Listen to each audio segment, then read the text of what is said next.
Hope everybody's Shabbat is looking good.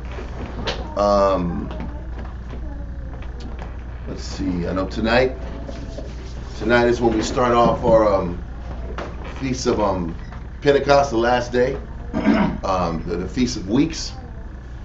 So to every brother in every school that's getting this word in, I hope you all have a good time being with each other and spending time with family and friends and at work. And we're going to have our gathering in San Antonio. And so I hope everybody's doing well. Let's see, what do we have? What am I missing? Oh, shalom, and shout out to everybody that's getting the word out.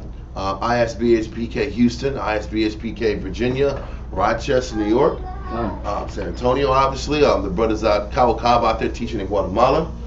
Shalom and peace to everybody getting the word out. So, before we get started, let's go send our prayers up. So, brothers, how much?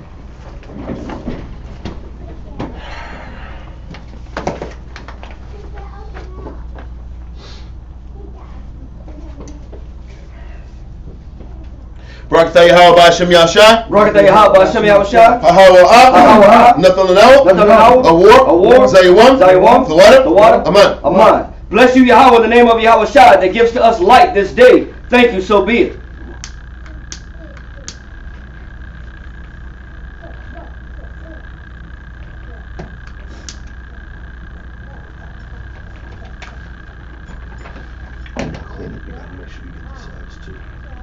You guys try, but that stuff doesn't. It gets really messed up after a while. You can't pull it out.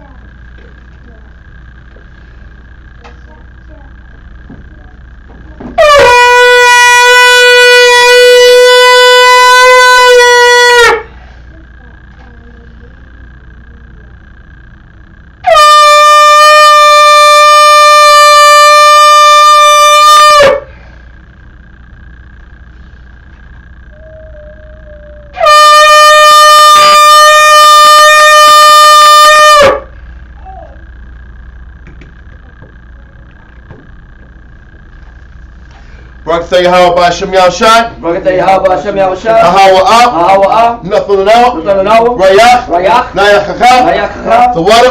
Amen. Bless you, Yahweh, in the name of Yahweh Shai that gives to us sweet savor. Thank you, so be it.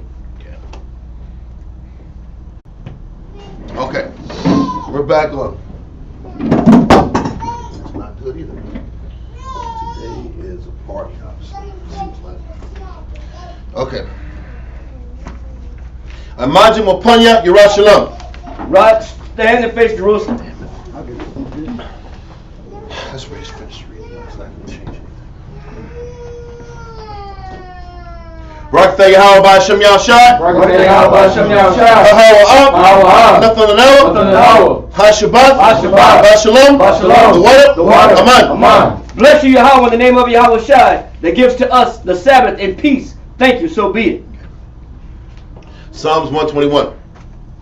Anashya, Ayanyamya, Hoholim, Ma'aya, Yabu'ah, Isaiah, Yabu'ah, Ma, Yahweh, Sha'asha, Shemayim, Wa'aratazah, La'ab, Yonathan, Lamawat, Regalia, Yala'ab, Nawam, Shashamoyah, Hana, Yala'ab, Nawam, Wala'ab, Yashan, Shashawamah, Yasharala, Yahweh, Shemoyah, Yahweh, Tazalia, Ayo, Yanyamya, Yad, Hashamash, Yala'ab, Hakaya, Bayawam, Wala'ab, Halabana, Balayala, Yahweh, Yashamoyah, Makom, Right, Yashamar, Lapasha, Yahweh, Yashamar, Hawalakya,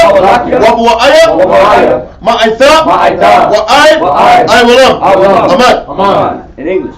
Psalms 121. I will lift up mine eyes unto the hills, from whence cometh my help. My help cometh from the Lord Yahweh, which made heaven and earth. He will not suffer thy foot to be moved. He that keepeth thee will not slumber. Behold, he that keepeth Yashala shall neither slumber nor sleep. Yahweh is thy keeper. Yahweh is thy shade upon thy right hand. The sun shall not smite thee by day, nor the moon by night.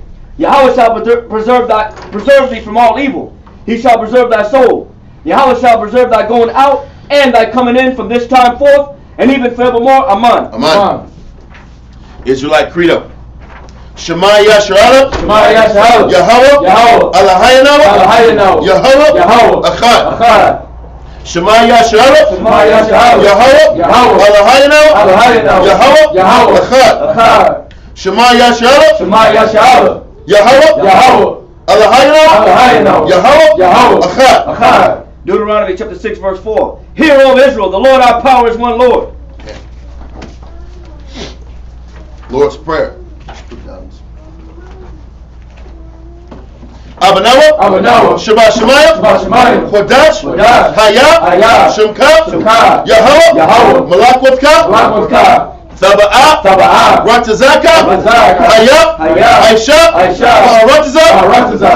Kawa. Hayah. Bashemayim. Natanana. Lacham. Ko. Yawam. Wasalachana. Chawatina. Kasalachana. Chawatina.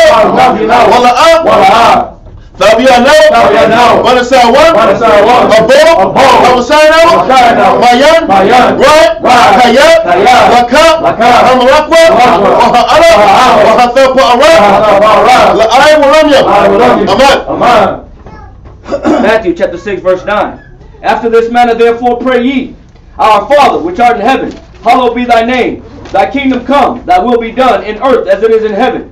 Give us this day our daily bread, and forgive us our debts, as we forgive our debtors.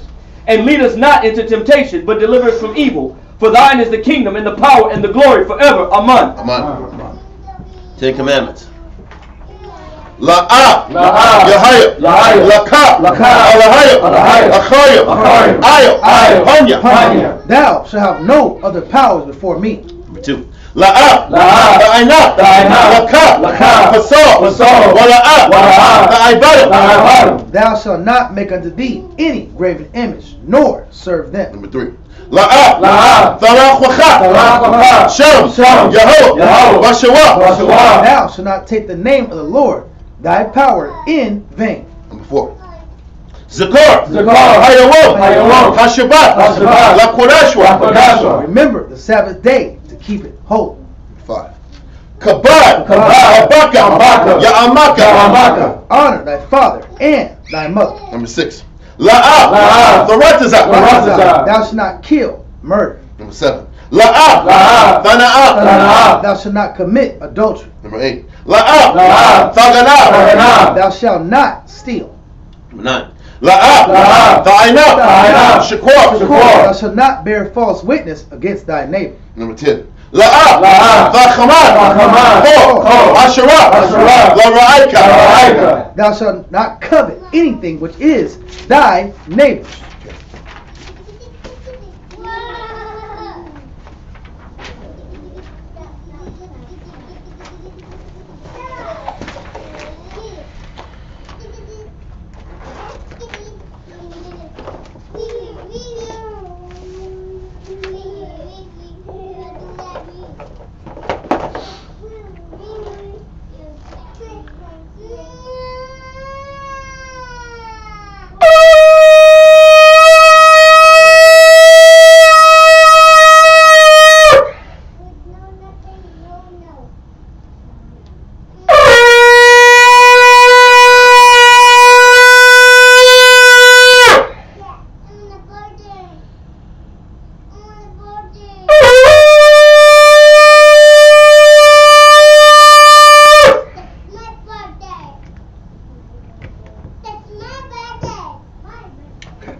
Barakatay how about Shem Yashak? Barakatay how about Shem Yashak?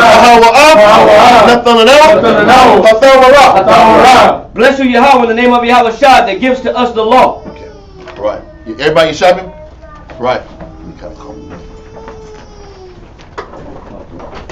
Everybody shopping? Yeah.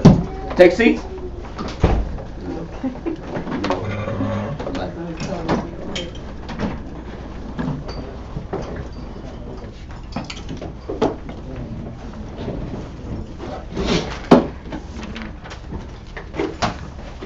Okay. So, where we left off at last week, we went through 2 Samuel chapter 10, if I'm not mistaken.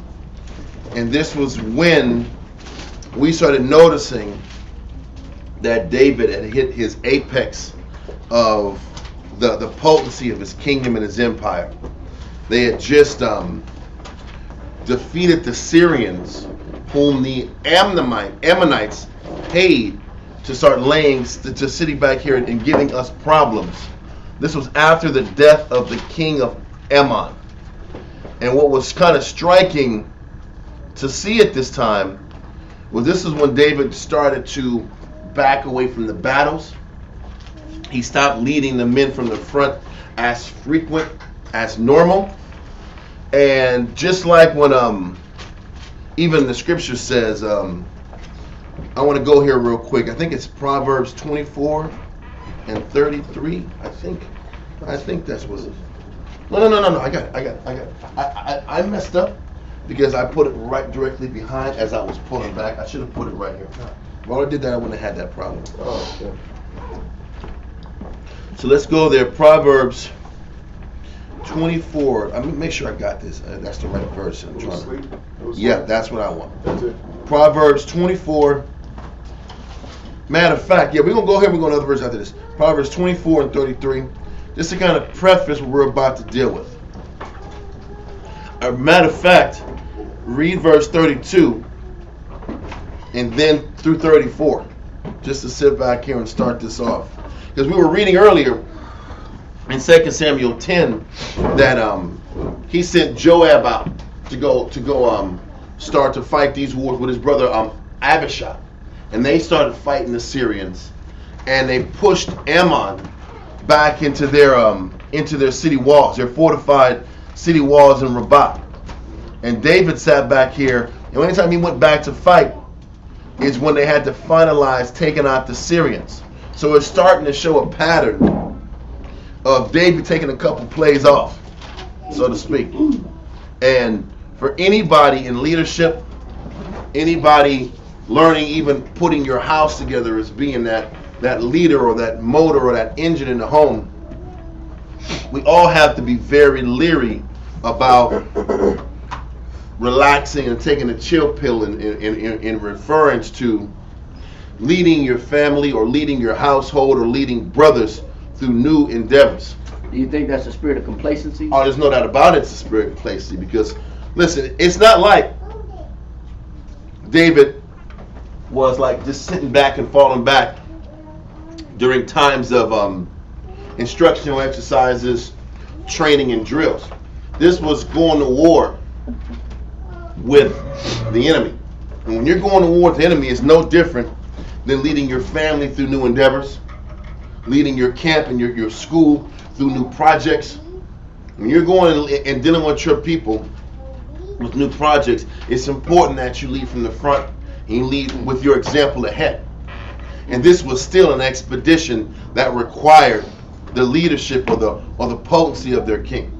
So it's like when you fail to be the pace setter. Say if we know David is the head of a kingdom, but even as a man, as the head of the household, if he fails as far as to slow down being the pace setter, the one that sets the direction and the tone of the household, the mindset, the energy, the engine, then that's the beginning of a man starting to slip within his household.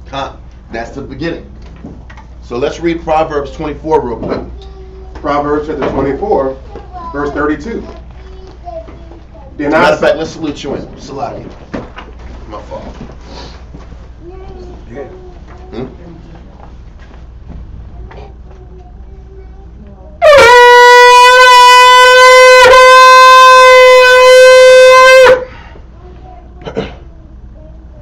Nagaha, Shah, Shabbatah, Ban Shemaywan, Ban Yasha'Allah. Nagaha, Shah, Shabbatah, Ban Shemaywan, Ban Yasha'Allah. I mentioned.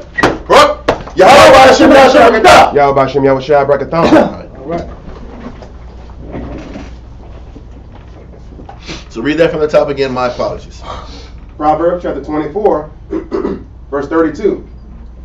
Then I saw and considered it well. You know what? We might as well just start at Okay. I didn't want to do it, but we might as well do it. 30 or something. 27. Okay. Proverbs chapter 24, verse 27. Prepare thy work without, and make it fit for thyself in the field, and afterwards build thine house. This is the mindset we should always have. Make sure you take care of your business and your work and your daily responsibilities before you put your focus on your home. This is how you stay on top of whatever you're responsible for. Whatever the Most High has given you responsibility over, it's important to sit back and set your eyes on that field.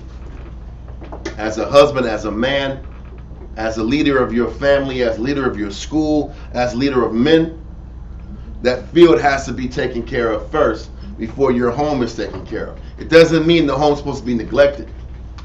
Like we went over that class a couple weeks ago. The work has to get done. Then the house comes next. Then you come last. But the work, the field has to be done right. And that mindset has to be instilled and reinstilled in our spirit on a consistent basis. And that's how we stay on top of all of our endeavors.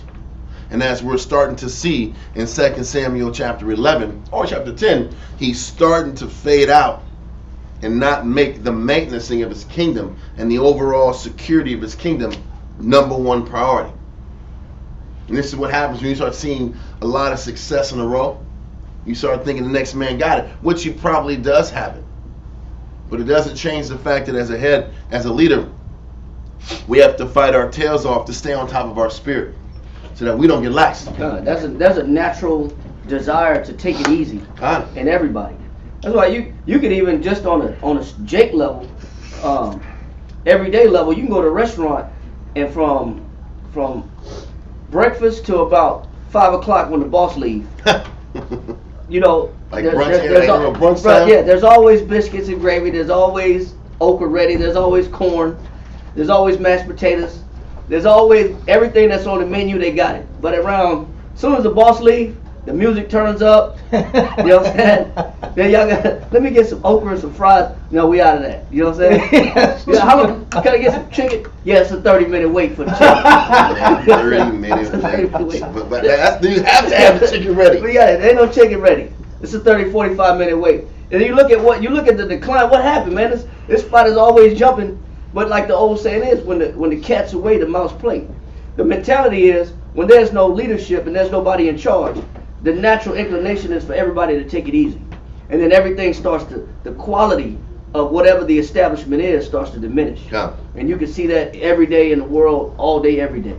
There's a diminishment of the quality of what you put out or whatever the person is putting out when there's no oversight. And then the challenge is who's going to be the overseer of the overseer. Yeah. And that's the challenge. And what people don't understand is that's what makes a leader a leader. A lot of times men are on this tip that, you know, I'm the head, I'm the man. I'm the man. But what does that even mean? Listen, you have to create and generate your own motivation when there's no motivation around you. And that's what makes leader the best, is the burden of leadership. Can you create urgency out of thin air? Can you create motivation out of thin air? Because somebody has to be the motivation. Because when the wife and all the other integral parts of the body have to be the motivation beyond you, then the loss of respect starts to kick in. Then the negative outlook starts to kick in, which you're like, what are you doing? If I got to sit back here, the number 2 or 3 man in a school, the wife, if they got to be the motivation and the servant at the same time, then what the hell am I doing under you then? Now I'm just going through basic formalities for the sake of going under formalities. Autopilot. I'm on autopilot, and that's when the disrespect kicks in. So there's multiple reasons why the head has to sit back here and be that motivation, that engine of inspiration, that spirit of push. I just want to add one thing to the conversation. You can look at David's Psalms, and he said, more of his mind. He said, I think more of his mind, wash pot. Yeah. Edom, who will lead me into Edom? You know, these are different. We talk about the territory David conquered. The expansion. We talk about the territorial expansion and how he made his mission to continue to expand the territory. And there's a time in a man's life, and everybody's life periodically, where they feel like they've done enough. That's exactly where he's at. There's a time when men feel like, listen, what more do you want from me? There's that question that men don't. Maybe not say that, but sometimes we say, well, what more? I'm only a man. I can only do this much. What more do you want? People get upset that the Most High keeps demanding and requiring more spirit from us. They get mad at us when we talk about class. Oh yeah, but let alone the Most High. But do you see what the story David's going into, or this phase of this part of the class? Now you're seeing what happens when more is not required. This is almost the consequence of taking it easy. I've got the Philistines.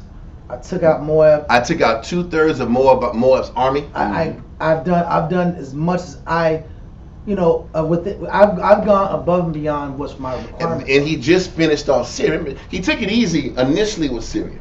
Then he got pulled in all the way with Syria, and they completely broke Syria. So man, I'm done, man. Listen, we already won battles, man. I got 6 rings. What more do you want me to do? I have 6 rings. I got 6 rings. I'm good, man. We ain't practicing like we you ain't have Bill Russell rings. He got 11. You doing like this? You got 6 rings already, bro. Kinda. So what do you do when you've done all you think you can do? Yeah. And this is also part of David's dilemma. Yeah. So now let's continue in Proverbs. Proverbs chapter 24, verse 27. Prepare thy work without, and make it fit for thyself in the field, and afterwards build thine house. He's showing you the priorities that we all have to maintain when establishing and building our house. Read on. Be not a witness against thy neighbor without cause, and deceive not with thy lips. Because when a person, this kind of goes off topic, but being that false witness can ruin lives and cause death in people's houses. And being that false witness and being in the affairs of somebody's house that you don't really know or really not a part of is dangerous for them and for you. Giving a bad opinion without examination. A bad opinion, a bad perspective, a false perspective. Yeah. Will get that family in trouble, and it will bring curses on yourself. Read on. Verse 29. Say not, I will do so to him as he hath done to me. Eye for an eye. Don't tap into that eye for an eye mentality. Read on. I will render to the man according to his work. Mm-hmm. I went by the field of the slothful, and by the vineyard of the man void of understanding. So these verses are talking about a person who's slothful or doesn't have clear understanding of how to do things. A lot of our people have a zeal for the Most High, but not in knowledge. And this is the challenge of teaching also, is to try to teach zeal in young men and women and turn zeal into understanding and practicality in real life decision making. Because a lot of our people have good intentions. A lot of people want to do good and have a desire to change what's inside of them and help people, but to know how to execute the works, how to execute and create systems in their family. Everybody wants to be a better husband, but a lot of men don't know how to be better husbands. A lot of men want to be better leaders and better, stronger individuals. People want to teach, but they don't understand what teaching is really about. Teaching is about leading from the front first, along with gathering the message and gathering understanding. So what is he saying here? Read it from the top, from that top of that verse again. Verse 30. I went by the field of the slothful, and by the vineyard of the man void of understanding. So the slothful person who just deliberately doesn't want to fight their battles, or the person who might want to do it but doesn't have the understanding to get it done. Read on. And lo, it was all grown over with thorns, and nettles had covered the face thereof, and the stone wall thereof was broken down. We're still talking about fields that have been neglected. Mm-hmm. We just read in verse 27 that your work has to be established and prepared without, meaning all around you. And there can't be any stone left unturned.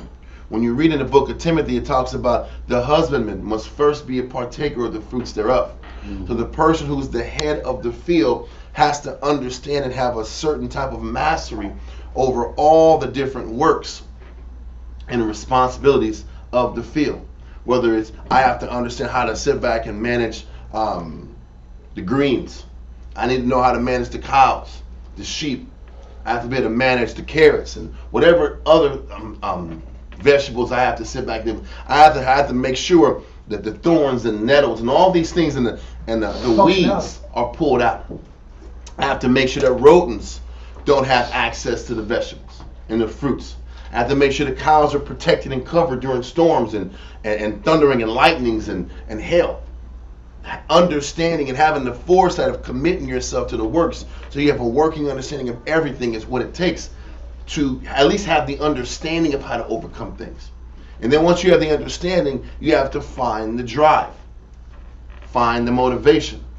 If you don't have the motivation, you better read, study, counsel to keep acquiring motivation. Because the second you start losing motivation is when everything around you starts to slowly fall apart. And this is what's beginning to happen with David. And what you're going to also understand is, if you go into a slothful person's house, right, and you're seeing these steros and these thorns and these weeds and all this stuff, that's this work that's not being done. You know what the main other question is? What are you doing if you're not working? What are you doing if you're not working? You know what the answer is? Ecclesiastes. We're going to hold this verse. So I need another person to read Ecclesiastes in the Apocrypha, chapter 33 and 27. Is the answer to the question. Right up to it. Spirit. It's crazy. So this is what a person is doing while the field is all neglected and it's dirty and the walls are all falling apart and everything. And the fence is the fence is raggedy. You know you ain't done your job when the fence is raggedy and the bottom is like all torn up by the dog trying to scrape to get out. Yeah. And you have all these like pits and these dirt pits, dogs trying to mess around and get out. You know something wrong when you got the fence. And you know you're supposed to treat the fence with a treatment. That's my point. And a weather treatment. That's it. It is super yellow. The fence is super yellow. Yeah, it's brand new. You know, that fence gonna be all right. It's brand new. It's got the yellow on it. Oh, but it don't even take long because you didn't want to go out there and get that stain. You didn't want to get that stain and that weather treatment and paint that fence little by little. You know what I'm saying? And it takes time to do that. Listen, I'm about telling myself. Well, you know when the boards and the wood boards start coming out, yeah, and you think the answer to the question is to get better screws. Yeah, I gotta get more screws in there because it's the screws is falling apart. Yeah, the problem wasn't the wood. It was hammer. It was nails versus screws. Yeah. The screws gonna keep it in better. That's when you know you're being slothful. Right. Because the point is the woods are rotting all around it. It's brittle as hell. And I'm just going to be quote unquote nigger rigging the wood back up on there to make sure the outside animals don't get in the inside of the yard now. You nigger rigging it, they have little patches, you got to put little wood slabs to cover the area. You got bricks leaning on it. You got a big stone to put it in the counter to make sure that it goes in and goes out. But that's when you know things are falling apart, you need to get off your butt and do something about it. And that's me telling on myself. But that's the point though. You can start seeing things eroding and you're watching it erode and you're doing nothing about it because something's happening. Read Ecclesiastes 33. I think it was 33. 33 and 27. Yep. Read that. Ecclesiastes 33 and 27. Sin. Man, we got to go a little higher. I'm going right to the point. 25. 25. 25. Matter of fact, 24. Okay. 24. Fodder, a wand, and burdens are for the ass, and bread, correction, and work for a servant. Now, I need somebody to listen. Mosai said bread, correction, and work was made for a servant. So let's read Leviticus 25 and 55. Hold that verse. Leviticus 25 and 55. Just so that everybody, I ain't no servant. I'm a freeze man, massa, boss. I'm free. We're going to read how the Most High looks at the children of Israel. Read Leviticus 25 and 55. Okay. Leviticus 25 and 55. For unto me, the children of Israel are servants. The children of Israel who? are servants. The Most High looks at the Israelite children. Does he look at us as kings and queens and princesses and princesses? That's not even a word. Are we kings and queens, or are we what? Servants. The Most High looks at Israel as servants. Read on. They are my servants, Read on. whom I brought forth out of the land of Egypt. So did the Most High bring us out of Egypt so we can be kings and have our own land and be bosses out here in Israel? Or did he bring us out of Israel to go into our land so we can serve him? We can stop serving the Egyptians, because he said, let my people go, that they may serve him. And so that there wouldn't be any impeded distractions while we're trying to serve the Heavenly Father. Right. That was the reason of pulling us out of Egypt. So there wouldn't be idols and gods and other influences to get in the way of us putting him first. That was why the Most High wanted us to wipe out all the Canaanites. For the same reason. So there'd be no distractions. It's us and him. That was the purpose of it. But we were still chosen to be servants. So if we're chosen to be servants, now we go back to Ecclesiastes 33 and 24. Ecclesiastes 33 and 24. Fodder, a wand, and burdens are for the ass. So the animal's supposed to get food. A wand is just to spit back here and spank him or hit him. To be specific, a wand, another example of a wand is a goad. A goad back in those days was a sharp object in the front of a stick. And as you're sitting back here and working your horse or you're working your cattle, you'd hit them. You hit them with that goad, and that goad was reminding you, slowing up, hurt, keep going, keep going, keep going. So this was made for cattle. Food, correction, and burdens. Work. Read on. And bread, correction, and work for a servant. It's the same thing. It is worded different. We're the servants of the Most High, and what was made for us was food, correction, and work. That was our job. That was our meaning on earth. The difference was the animals were created to serve man, and we were created to serve the Most High, to do his bidding. So while we're doing this work, we have animals to lessen the load, so there's not too much on us physically. Read on. Verse 25. If thou set thy servant to labor, thou shalt find rest. But if thou let him go idle, he shall seek liberty. And he's explaining. Hey, listen, we're not even in a position to even focus on in the kingdom. We're going to have servants. So we're going to work them and keep them busy so that they don't give us any problems.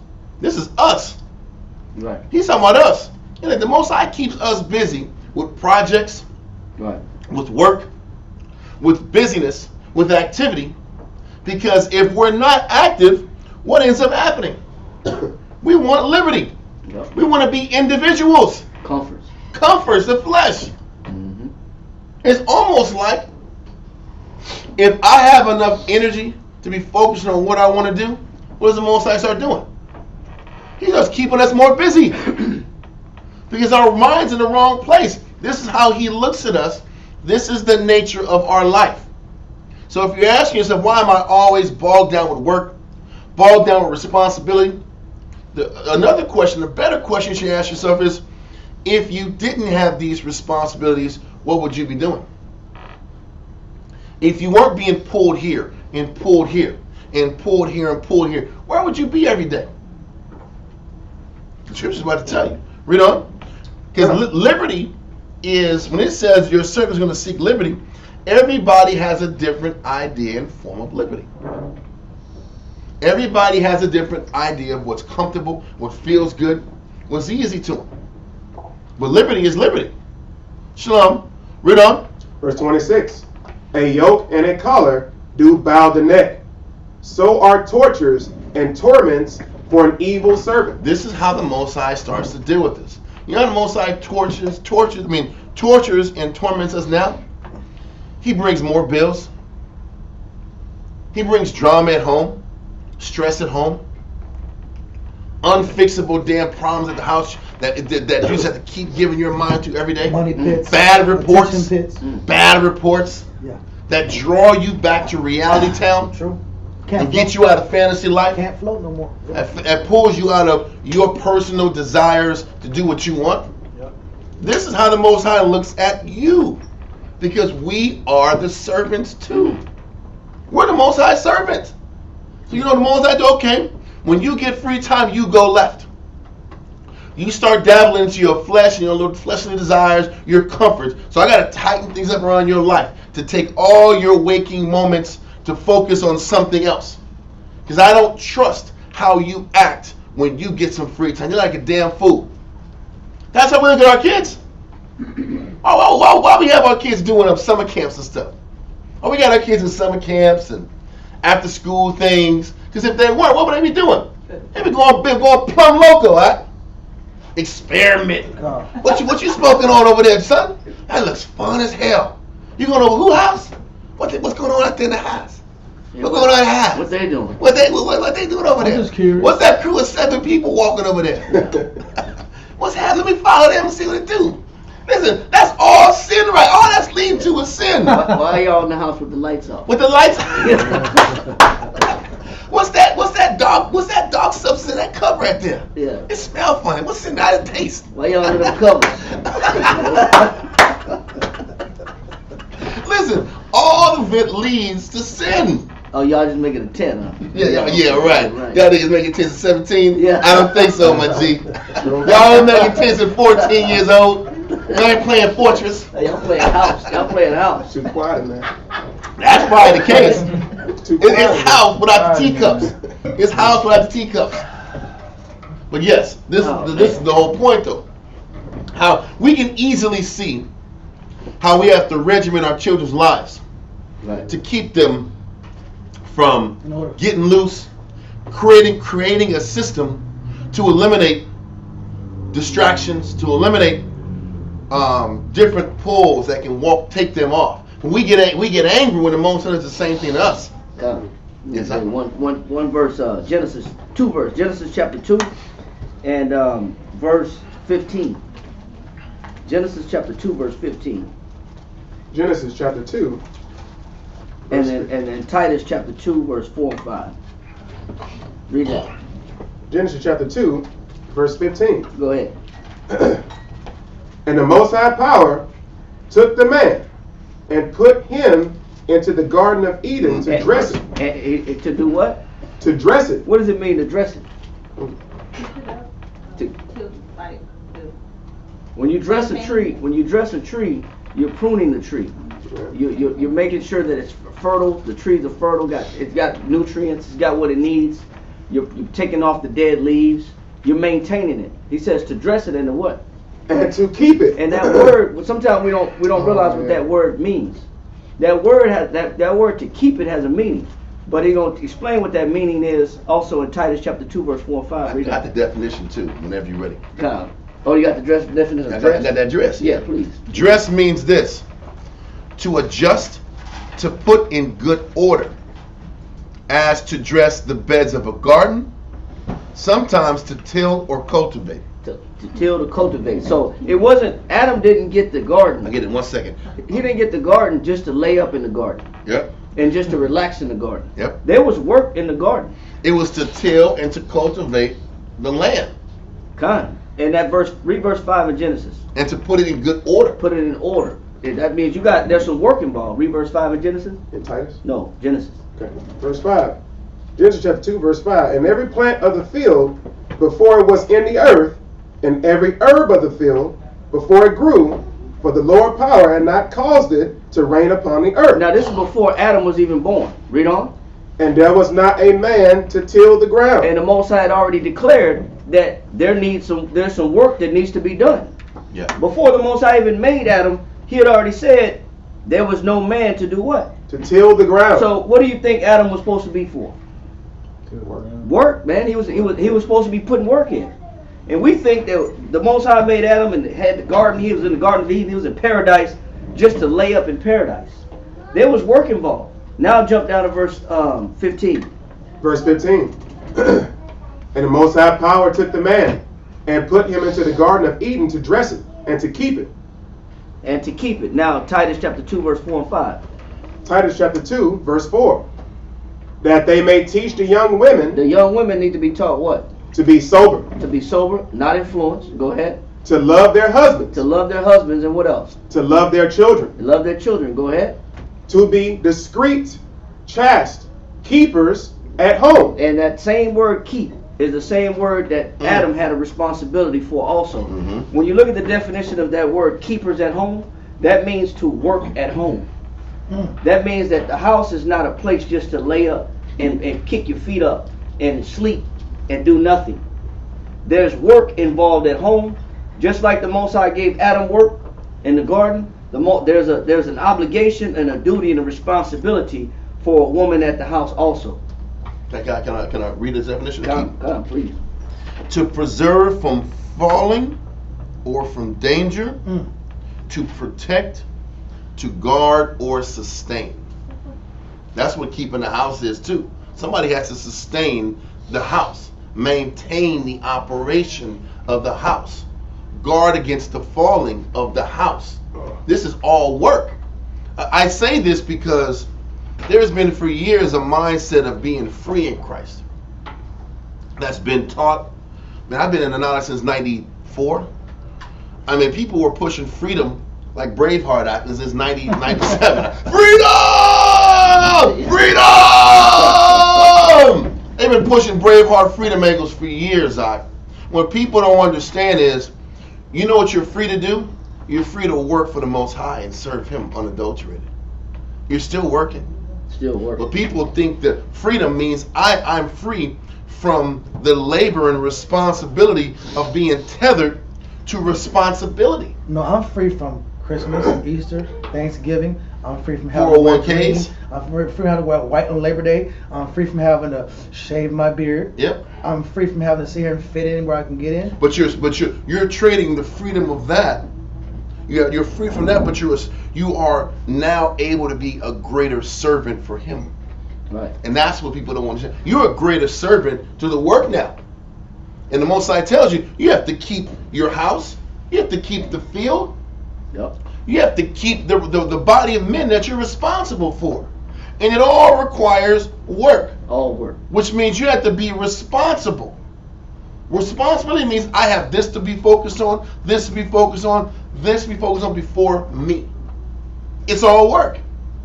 But people have the misconception of being free in Christ with me. I don't have any responsibilities tethering me to a position.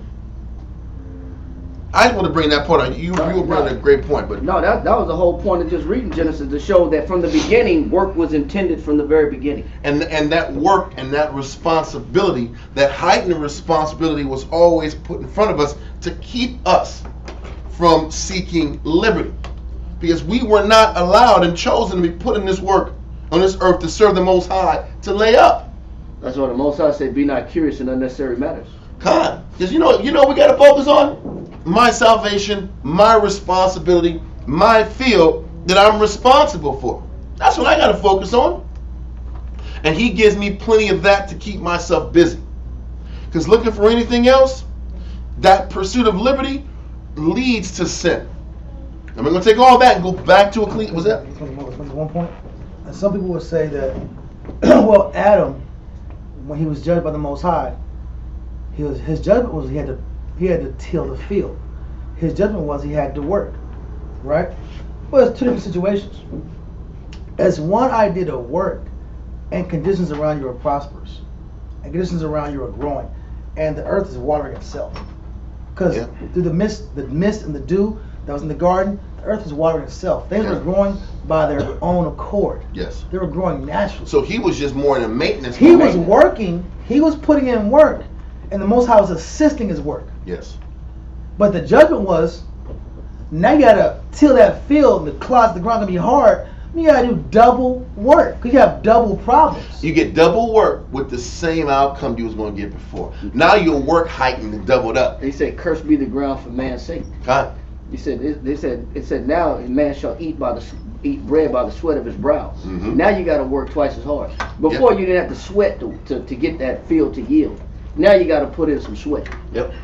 Sweat is required. Sweat along with maintenance, because in the past you were just maintaining, making sure this is done. You're maintaining. You're sitting back here doing your rounds on a daily basis. You watch them Japanese with them damn bonsai trees. Yeah. You know, little trees like this big. You know, they just got the little scissors and they just keep pruning the damn tree. The tree only grow like maybe a a half inch in 10 years. Karate Kid shit out. Karate Kid, Mr. Miyagi just trimming the tree. Bonsai. Yeah, he ain't sweating, man. That's not tripping. They ain't tripping like That's that. hilarious. That ain't sweating. Nah, bro, not at all. That's maintenance, though. That is maintenance. Yes, it is.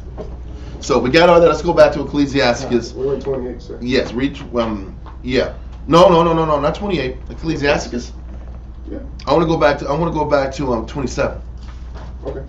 Ecclesiastes 33 and 27. Send him to labor, that he be not idle. And this is how the Most High looks at us. Send him to labor, so that he's not idle. Because listen, and this is for us. When we sit back here and get used to our workload, and our workload still has us having negative thoughts, and has our mind going left, what's the Most High going to do more to you? Let's read the verses, and the verses explain it. Read on. Send him to labor, that he be not idle. For idleness teacheth much evil. And this is the answer to the question about what that person does when the field's all unattended to. When the field's unattended and everything around your house is forgotten about or not handled, what's happening? Your mind is given to pleasure. Comfort. Your mind is given to sin.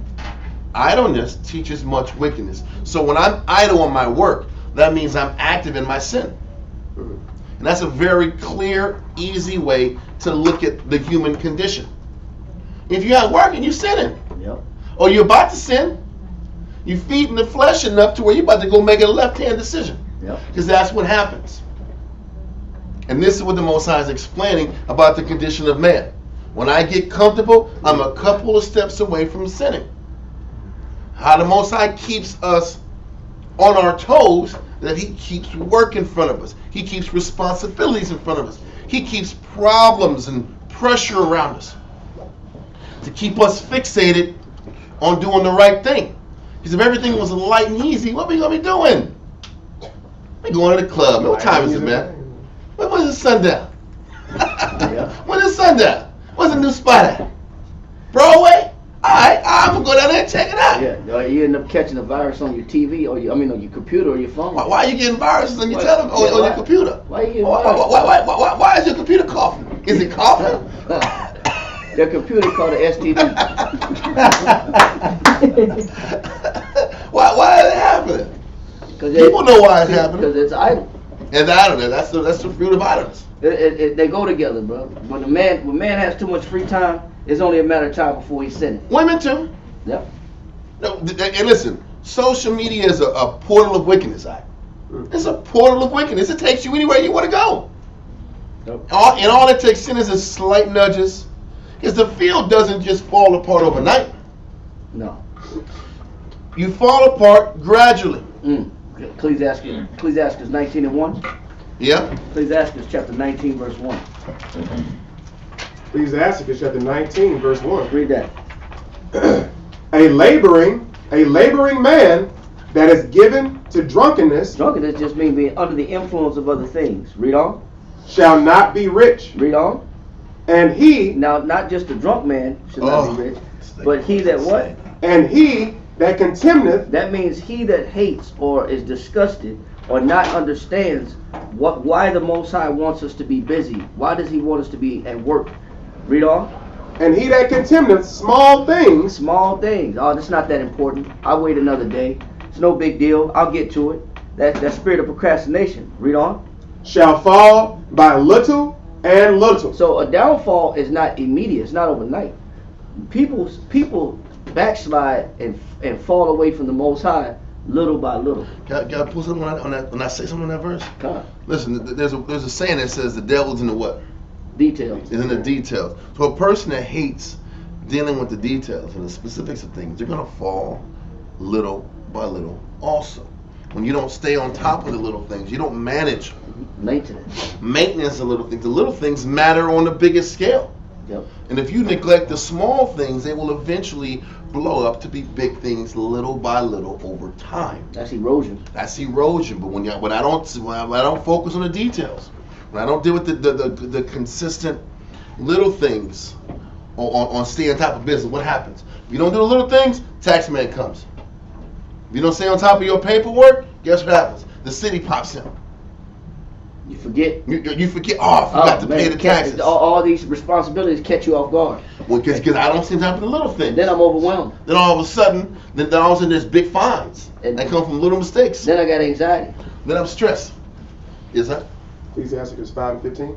Just read it. Let's say it out loud. What's it say? Be not ignorant of anything, in a great matter or a small. Well, ignorance is one thing, but deliberately just neglecting is another. And this is what ends up happening when things fall apart in our lives. Well, once again, how does a person start to forget the little things? Because I'm preoccupied chasing other little fantasies and little fleshly pulls that has my mind taken off my job. It's no different than drunkenness. You know why it's hard? It's hard to keep on top of little things when you're constantly drinking. I don't know if you drink, and in the morning, how sharp are you in the morning after you drink? You moving slow. Your head's cloudy. Listen, you got a damn hangover, or at least you got that crunchy ass headache until 1 o'clock. You got to hydrate. You got to have a cocktail of water and coffee and tacos to neutralize the headache. It's like a magic formula. Because it can't just be water, because you'll get more sick if you just drink water. You got to bring the coffee, you got to bring the tacos, you got to bring something heavy or some waffles and eggs. You got to neutralize the drunkenness side. And after you rested after like 2 or 3 hours, you done forgot the shit you got to do for the day. Yeah, spicy hot V8. I ain't tried that one. It's like the tomato juice, like a Bloody Mary, cut the alcohol. Oh man, that's what white remedies right there. You're a Bloody Mary. It's 8 o'clock in the morning. V8. Listen, the point. I'm talking about that. They V8 shit. Yeah. Well, what's the point? That drunkenness gets you distracted, and you can't stay mentally on top of your responsibilities. Yep. Long story short, we kind of went an hour into this. That's crazy. But what's the point the Most High is trying to show? When the Most High intended us to be servants and to stay busy, David got to the kingdom because he never laxed up. He was constantly on top of his flesh. The only thing that mattered was the next goal, the next responsibility, the next job. And that's what kept him sharp. You pointed out a couple weeks ago how right after the coronation of David, within 2 days, he said, let's go take Jerusalem. We taking Jerusalem. That's the hardest damn job ever. Yep. You took Jerusalem, and then you sat back and you started going and taking down kingdoms, and you kept pushing forward, and then you started relaxing. And that idleness is what brings about the sin. Now let's go back to Proverbs and finish up the point that we started initially before. You want 31 or 32? It was Proverbs 23, right? No, it's 24. You want 31? Let's do, let me do 31. Proverbs chapter 24, verse 31. And lo, it was all grown over with thorns, and nettles had covered the face thereof, and the stone wall thereof was broken down. Okay. Then I saw and considered it well. I looked upon it and received instruction. Then the understanding came from why this field fell apart. Read on. Yet a little sleep, a little slumber, a little folding of the hands to sleep. People are always think that the fall comes from something major happening. The major thing happens after a succession of slothfulness and lighter things aren't taken serious. That's how sin ends up manifesting itself into greater sin. A little folding of the hands. The second you tell yourself you've done enough, or you're doing a great job, or you start marveling over your victories, is when you're opening the door for your fall. Or you make excuses. Like, it's too hot outside. I'm not cutting that grass. It's too hot outside. Oh man, they ain't never lied on that one. I'm gonna wait till sundown. Then I'll wait till it get a little dark. Yes. By that time, it's already out your mind to cut the grass. Or you say, man, you don't wake the neighbors up, man. You don't wake them up. Yeah. You ain't cutting the grass. it's headache. I ain't gonna mess with the neighbors right now, man. They rested. Yeah. I'm considering my neighbors. Yeah, exactly. Your neighbors cut grass at 6:30 a.m.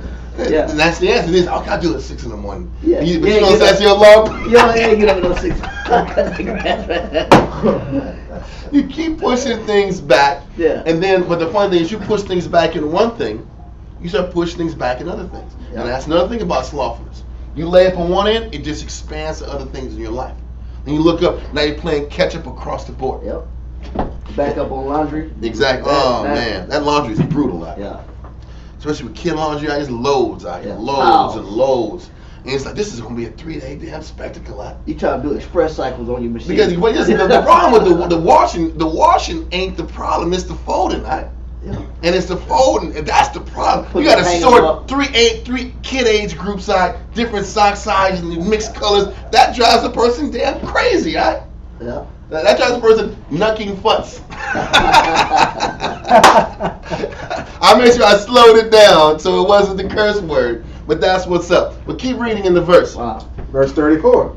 So shall thy poverty come as one that travaileth. He says, when you start slacking off and putting yourself first and taking the responsibilities last, your poverty comes as one that travels. When you're traveling, you know how easy it is to blow hundreds of dollars when you're on the road.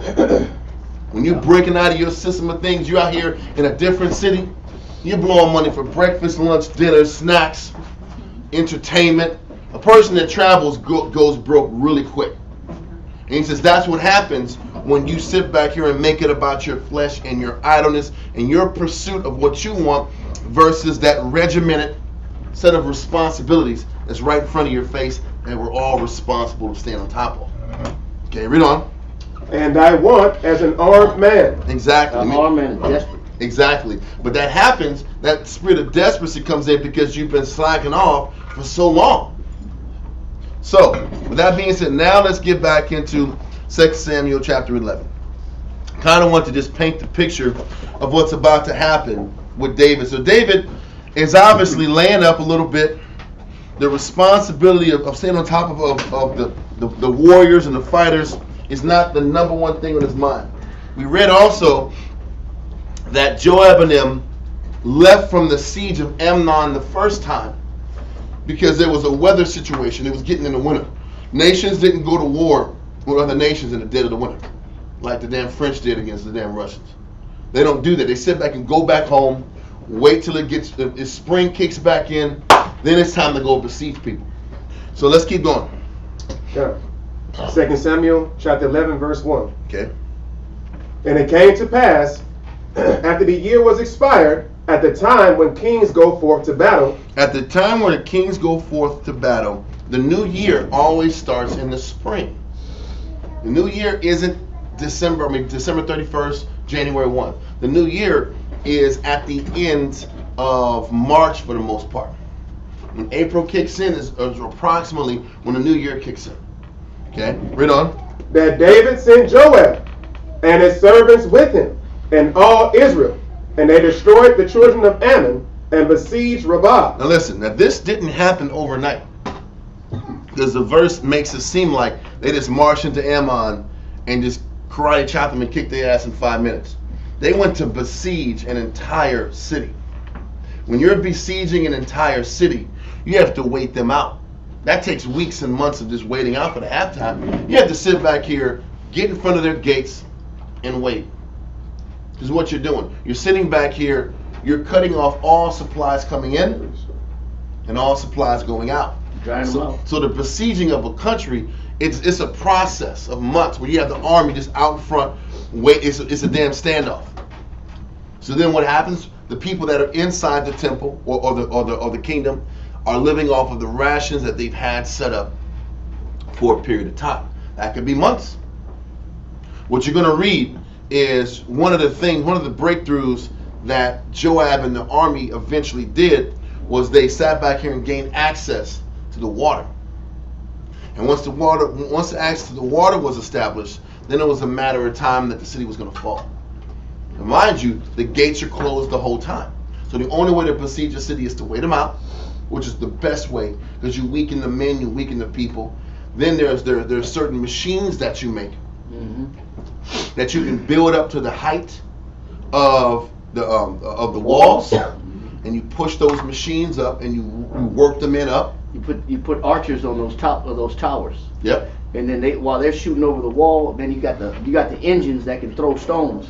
Well, you have engines that throw stones initially. Then you have other machines where you can push it The Romans were really good at this. They had these machines, and they would just push them all the way to the edge of the walls. And then they would have different levels of men that would be climbing up, entering into war over the top of the walls. But there's different ways of doing it. But what the Jews you're going to read is they're waiting them out initially, starving them out, like the Romans did us. And then they start taking aggressive postures afterwards. So while this is happening, they sent the men out there waiting on the besieged territory. They're going through their prototypes and the protocols of what it takes to besiege a nation or to besiege a city. Because Rabbah was a stronghold of the Ammonites. It wasn't just some light city to take over. And it wasn't open plains fields fighting. So read on. But David tarried still at Jerusalem. Now listen, they said David tarried. There was, when you sit back and go into this, which one is this? The eastward. Tarried meant, let's see. It was Yeshaviim. He just sat down now. He was just sitting down now. That's what it said. It's Yeshaviim, huh? He was just sitting now. He was just sitting there chilling now. That's what tarried meant.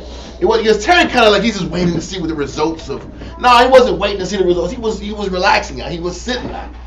He was sitting down now, eating, sleeping. Listen, it's gonna tell you. Listen, it said he woke up at evening time. Listen, if you're waking up when the sun's about to go down now, you slept. That means you were well rested. Yeah. You know what it was? You woke up, you ate a bowl of cereal, you went back down to sleep. Then you woke back up when it's nightfall. You can see what's happening here. David tarried. He was sitting still at Jerusalem. He was starting to drink the Kool-Aid, the king Kool-Aid. This is what's happening. Read on. Verse 2. And it came to pass in an evening tide that David arose from off his bed. Evening tide when the sun's going down. He woke up when the sun was going down. He was day. full of energy. Yeah. He had the robes. He had the silk on that. He had the dawiyat embroidered on his chest. He was chilling. He's relaxed and he's fresh. He woke up. It was nighttime. It's about to be it's sunset.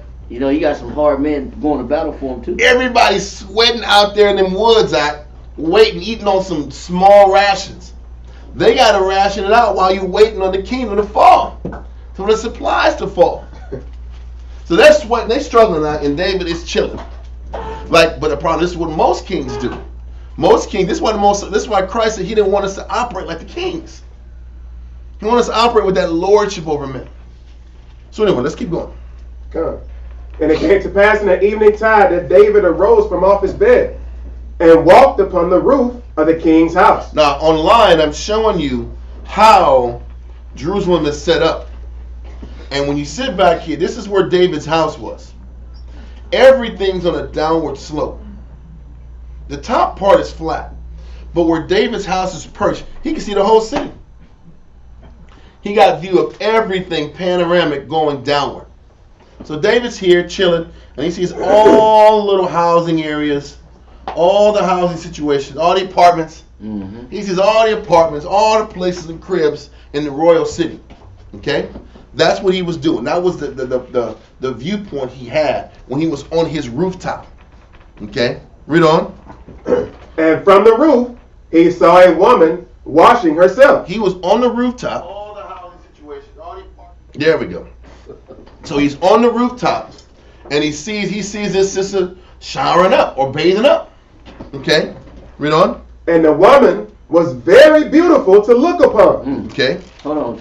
Can we go to Matthew chapter 5, verse 28 real quick? Matthew chapter 5, verse 28. Read that. But I say unto you. It's Christ speaking. Read on. But I say unto you, that whosoever looketh on a woman to lust after her, go ahead, hath committed adultery with her already in his heart. So even by David doing what he's doing by looking at her, take a bath, what is David guilty of before there was any action?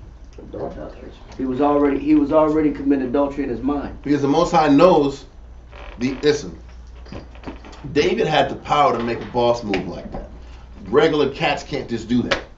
But the Most High still sees what's in a man's heart. And he's like, listen, bro, if it's in your heart to do it, if you had the power to do it, what would you do? You'd do it any damn way.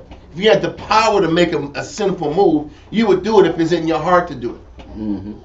So he's trying to attack man to sit back here and not even begin to play with the thought of adultery. Right. Because once again, David had the means and the power to sit back here and send her to him, regardless of the situation. So that's why it was a recipe for disaster, because he had all the power and he's playing with the negative thoughts. Okay, you have more than that? Yeah, one verse on top of that, Ecclesiastes chapter 21, verse 2. Ecclesiastes chapter 21, verse 2. Read that. Flee from sin as from the face of a serpent. Because you can't play with sin, because all sin begins in the mind. Mm-hmm. That's why you can't even entertain sin. You can't even play with it. You should give it no room. Because the minute it enters your thought process, it already starts to work on you. And that's why fleeing from it means once the thought of attraction, arousal gets there, you better cut that shit off right there. The fleeing is, why am I going to play with the thought? Yep. Why am I going to fantasize? The sin, the fantasy comes before the sin. Exactly. So cut the fantasy is how you flee from sin. Cut the thoughts. Stop dreaming and fantasizing. Cut that off and give your mind to something else. Because what happens is the fantasy becomes almost too real not to have. It's a tease. And that's the problem. Listen, the sin starts in the mind. That's the mind is a powerful tool. And then it goes Just from smile at me. fantasy to compulsion. I gotta have it. Yeah, fantasy to compulsion. That's what it really is. Yes. I got to have it. It's like it's I what you gotta said. have it. It's what you said of the food. He'll say hot, juicy burger. And he'll show how shiny it is and sizzling and everything's perfect. And the water, the Coca-Cola bottle, there's water dripping off of it. It's ice cold, and you start hearing all. You start. It's ASMR for like soda pop. He's tapping into all the sensations to get you to want it. And when you're fantasizing, you're doing the same thing. Yep. Yeah. It's no different when you go to the store. You go to Walmart. You thought you made it out the store. You like, I got the salad, I got my greens, I got fruits, vegetables. You all that green stuff. And then Ain't no smells to that. You're like, who put candy right by the register? Who did this? How would they do this, man? I'm almost soda. I'm almost out the store, man. I almost made it out. Then you got like, what is that? The damn Reese's peanut butter cups looking at you. Yeah. They's like, damn. Snickers. They got Snickers with the almond joy. Hershey with the almonds out. Hershey Yeah. with the almonds out. Why they gotta have the almonds there? If it was regular, I'd walk past it. Yeah, it's like, man, I almost made it out. They right before you check out, you grab one of them and put it on the scanner. It's only $1. It's It's only only $1.25 more. That ain't gonna kill me. Because their idea is to entice you. I know. And that's why you say flee from a serpent, flee from sin like the face of a serpent. Read on. For if thou comest too near it, If you get too close to it, go ahead. it will bite thee. It will bite you, and that's what's happening. You can't entertain sin. Is that it? Couple. Finish that. The teeth thereof are as the teeth of a lion, slaying the souls of men. Because what we don't consider is that every time we entertain sin, our soul is at stake. We're Yep. playing with our salvation, Huh? and that's what we don't realize. Yeah, you had something down here? I want to pull Ecclesiastes 9 and 8. Yeah. Ecclesiastes chapter 9, verse 8. Mm-hmm. Turn away thine eye from a beautiful woman. Turn away that eye or your focus from a what? From a beautiful woman. Read on. And look not upon another's beauty. Don't be obsessed or absorbed into another's beauty. Looking at this, being absorbed into the features. Look at this feature, look at that feature. I like the sound of that voice. Your hair's so curly. Look at that skin's glistening. Smells so good. Be absorbed in the beauty of a person. Read. For many have been deceived by the beauty of a woman. For herewith being absorbed into all the sensuality of that person is grounds to deceive myself. We deceive ourselves. David looking at his sister bathed out, and the water's glistening perfectly off of her skin, out, reflecting off the moonlight out. Off the moonlight. Yeah, listen, bro. That moon was the moonlight analogy. The moon was glowing out, and that skin was. Listen, I was there. Listen, it was sundown. It wasn't even all the way moonlight. This guy's one of these moonlight images out here. I'm Poetry just saying, and stuff. you know he's watching that, and there has to be something reflecting off the sea. The whole point is we look at this sister. The hair is wet. It's that wet look. He's been enchanted. Let's not paint this picture too good. It's a Pantene. We're painting this picture It's a hair commercial. good. It's a hair commercial. Listen, keep going. But the point is, keep explaining your story. he's getting caught up in the beauty. Read on. For herewith love is kindled as a fire. And for some reason, that visual goes into love, quote unquote love, which is really lust. It's Lust. It's- It's lust. Yeah. Listen, when you read about I care about her. love, that listen, I care bro, so much, listen, kinda. Yeah, right. You care that much, Jack? That's infatuation. That's You lust. care, right? Or Yeah. you just care about a stranger. Yo, listen, butterflies is lust. How about that? Yeah, How about butterflies is lust? yeah. Michael Jackson was lying. I'm just the truth. These are all these little things we use to trick us into more sin. I got the butterflies. I feel something different. Yeah, that's a different type of lust, G. Get out of here, Get out of here, I shook her Head towards the hand. hills. I shook her hand. I felt a shock. Come on. It's I all want about to get to know her. What's the last part you read? The last part you read on that verse? be connected. Come on, bro. Keep going. What It you got? says, "Look For not herewith upon." love is kindled Oh yeah. as a fire. As a fire, right? Go to Proverbs Section 27. It says love is kindled like a fire. Meaning when you look at a woman for that beauty, you blowing sparks on something, man. You creating a flame. Wow. You about to create a flame. That is showing how sin doesn't start Reverse. with in like this enormous pluming fire, like five alarm fire. Yep. Sin starts with a spark. And to be specific, sin starts with that exchanging of energy. Yep. And this is why the Most High talks about a man and a woman aren't supposed to be sitting down and talking alone, drinking wine. You pass it. Relax. Thank you, sir. You're the best, sir. I need that. I was about to die of thirst. But that's the problem. The lust starts with the exchanging of energy, the exchanging of laughter, stories. I like your vibes. Share your You vibes. have good vibes. We're laughing. This is why husbands don't want their women hanging out with other dudes. But you have good vibes. Just work friends, work husbands, and work husbands. Or we laugh and we're always talking. That energy exchange. We're cool. We just have good vibes. Is what leads to sin. Calm. That's the point. The energy exchange leads to sin. The reason the energy exchange is so good is because eventually there's sin there. Yeah. That's why the energy is so good. Because what we confuse love and lust, we confuse the two. Yeah. Read that. Proverbs 6:27. Can a man take fire in his bosom And now, can you keep blowing a spark? And create a fire. Go ahead. and his clothes not be burned? You can't bring fire into your bosom and not be burned. You can't hold fire and expect nothing to happen. You can't be on the phone. You can't be on the phone all night with another man's woman and expect nothing to come of it. And you on your stomach like this. What? That happened today? You tripping? You rolling over the bed, listening, laughing, Hey, my talking. friend. Or you know what? Let's do lunch. You already know where that's going, bro. Are you hungry? Yeah, you hungry? What you eat today? And then all that talking gets to a point where there's no turning back. I know a good place we can go to get a great sandwich. Yeah.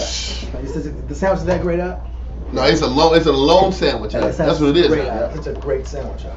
You gotta have the coffee. You just gotta have That's to die for. the cappuccino machine. You know. It's totally to die for. Yeah. Trust me, this is the greatest Yes. cappuccino you ever had in your life. Read that right there. That's horrible. That's it. Those are real. That's game. But that game is fed off of energy and lust anyway. Yep. That's how it starts. Playing with that. He just said, should have said about the lust is that fire. Now he's pulling. You can't get too close to that fire and expect not to get burned. You keep playing with that sin. You keep playing with that energy. Okay, we're back on Slacky. This is the daily internet damn demon, but we're here. All right, so let's keep going. Tell me what we got. Read that. Proverbs Chapter 7, verse 29. So he that goeth in, But he's using an analogy. Can you put fire in your bosom and not be burned? It's only a matter of time when you playing with fire, you spinning fire, you gonna get burned. or you walking on hot coals, it's going to affect you. He's showing that you can't entertain sin in any fashion. You can't give it no space, no room, no opportunity. Read on. So he that goeth in to his neighbor's wife, And he that is going into his neighbor's wife. Read on. whosoever toucheth her shall not be innocent. It says shall not be innocent. They get that you're opening a door that's creating sin, and there's no innocence from it. But he's showing where it began at. It began from just by looking at a woman for the wrong purpose, just by entertaining a woman for the wrong purpose in that fashion. It starts with the eye, and in the scripture talking about there's nothing more wicked than the eye. Oh, that's true. You know what I'm saying? The eye is one of the most wickedest organs of all. It says it weepeth upon all things, meaning it wants everything it sees. So all sin begins with me looking at something and feeding that thought by continually staring at it. The more I stare at it, the more I want it. The more I want to create something from it, and I want that, and that's that fantasy. So the beginning of it starts with the optical. I'm looking at it, I'm entertaining it. She looks good, and then I feed that thought every day. Well, what's wrong? Why is he treating you this way? Why aren't you don't look happy? Because then it's the conversations, and I'm Yes. talking, and I'm building a connection. And you look up, then you're gonna make the move. You're gonna make a move that you're gonna regret down the line. I didn't sin. I wasn't trying to sin. We're just friends. We're just friends. Yeah, right, bro. Matter of fact, we read just that. talk. This is why the Most High talks about that friendship between men and women shouldn't even be there. Nope. There shouldn't be no man and woman just hanging out being We're just buddies. friends. That's a damn farce. That's Because one person is trying to get with the other. Let's just be honest. That's just a reserve. And they're waiting on a vulnerable point for the other person to take advantage. And that's why the Most High keeps that stuff separated.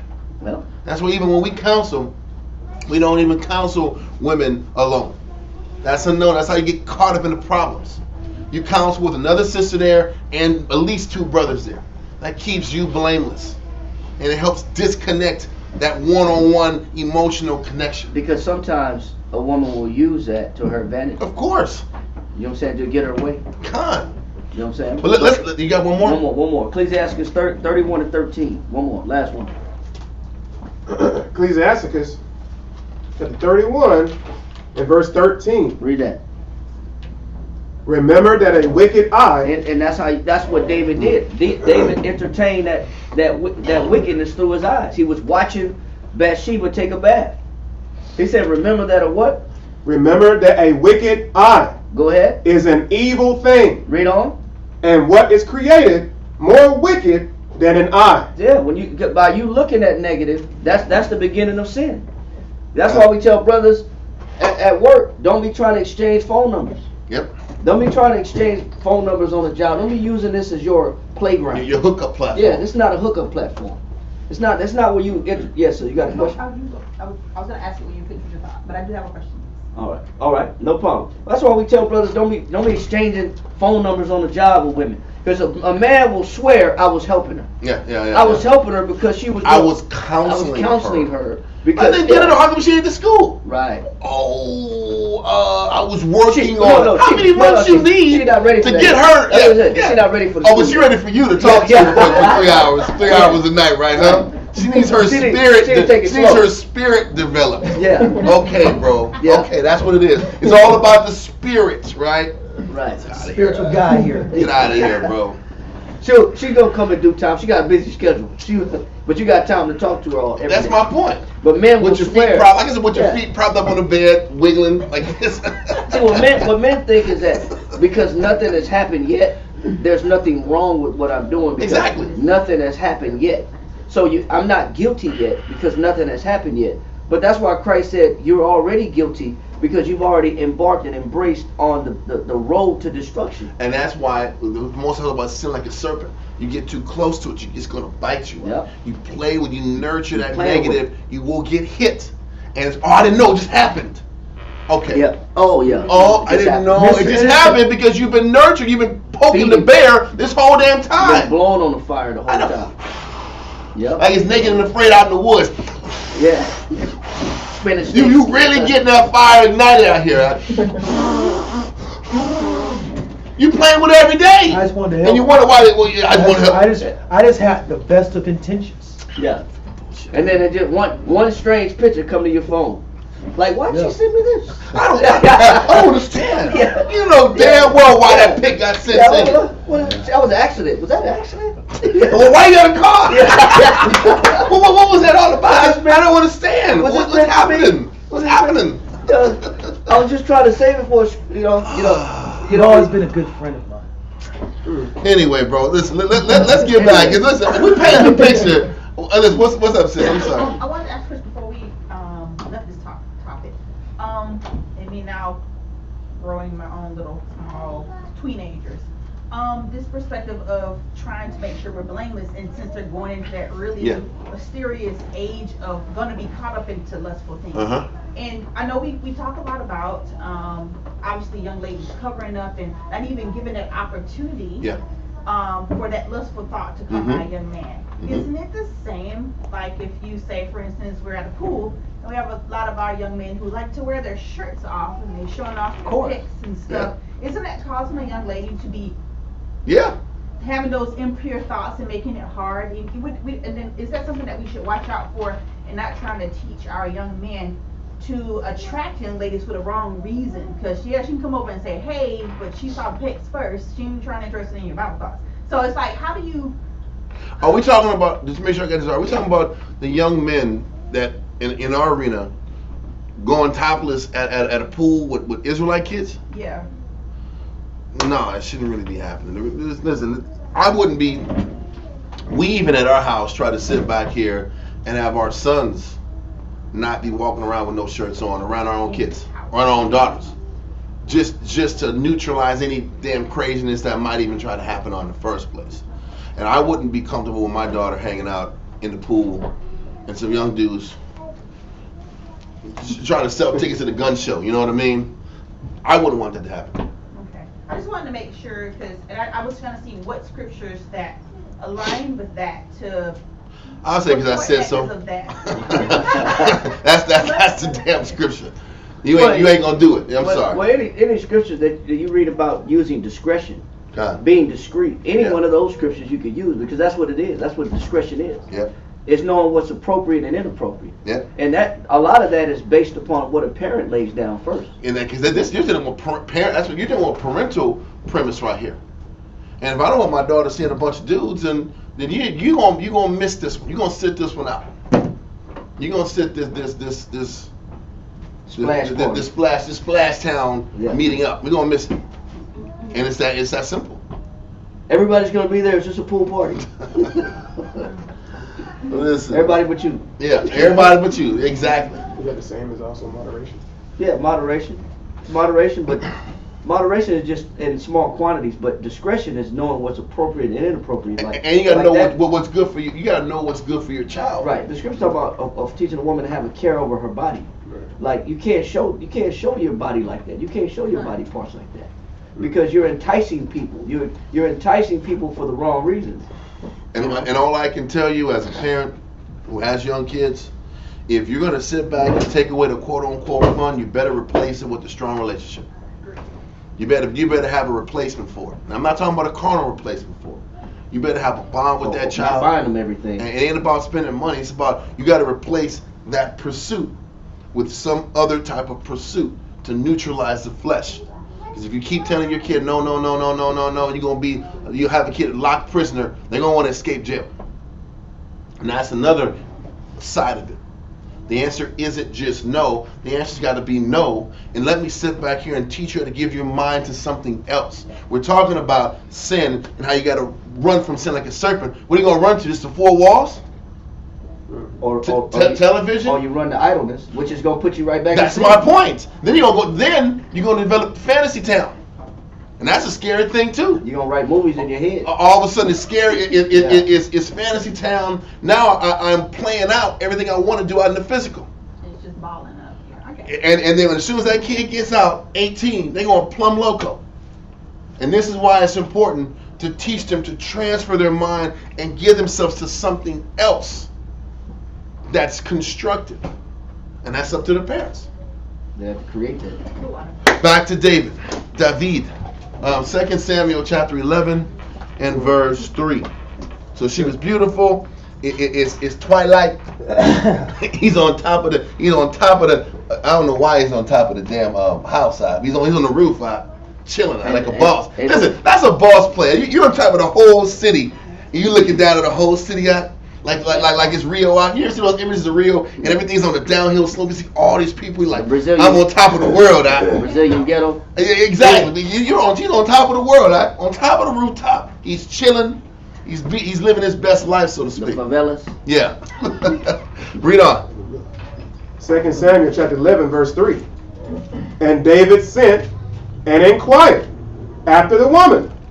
And one said, Is not this Bathsheba, the daughter of Eliab, the wife of Uriah the Hittite? So he got his answer. It should have stopped right there. It should have stopped right there. Now he probably said, he's a Hittite though. He's a nation. That's my excuse. Because he was a Hittite that served David's army. Don't forget, even during the time of Samuel, there were still scattered nations that weren't pushed out. That some of them bowed the knee and served David and served the kingdom. So Uriah was you're gonna read it. Uriah was like the armor bearer of Job. That means this dude was cold. If you the armor bearer of Joab, Joab was the dog of the dogs. He wasn't no chump for that to happen. He was a warrior too. So read on. Verse 4. And David sent messengers and took her. He wasn't listening to any of that. That's the wife of Uriah the Hittite. He wasn't listening to none of that shit. He said, man, send her up, B. Send her up now. Read on. And she came in unto him and lay with her, for she was purified from her uncleanness. So obviously that bath or whatever was a purification process of her going through her cycle, would have the case. So she was clean. He brought her up. He took her. There was no written statement that she screamed. There was no written proof that she said no. I want to make sure that's clear too. It was a consensual sin. They both chose to go left. Okay? So David brought her up. He dealt with her. Read on. And she returned into her house. And he sent her back to the crib. Read on. Verse 5. And the woman conceived. And this is how the Most High gets you. Because he was expecting, he's out to war. I can do what I got to do. Send her back home. He'll be in war for like 3 months. This is where men sin and how they're blinded. Or not just men, people. You're blinded by sin. You're blinded by your passion. And a lot of times you think because nobody really sees it, you got away with something. And I want to hold that and go to Ecclesiastes in the Apocrypha. I think it's 23. This is almost a year. Huh? It's like almost a year past, right? No, because see, you find out within a month about that she's pregnant. I think it's Ecclesiastes 23 and 18 and 19. Ecclesiastes chapter 23, verse 18. A man that breaketh wedlock, saying thus in his heart, who seeth me? A man that breaks wedlock, that's a person who's sitting back here in the cause of another family who he's breaking their matrimony. See, this person who's committing adultery is like, man, you know what? Who's seeing me? Yep. This is between me and her. I sent some servants over here. They brought her up. Nobody knows what happened. And I sent her back. This is the mindset of sin, the spirit of sin. Nobody's gonna catch me. This is on the low. I can do this dirt. Nobody sees me. Read on. Who seeth me? I am compassed about with darkness. I covered up all of my tracks. Because this is what sneaky people do and us in the middle of our sin do. We cover our tracks and we learn how to get pretty good at covering our tracks. We learn to get pretty good at covering our tracks. Read on.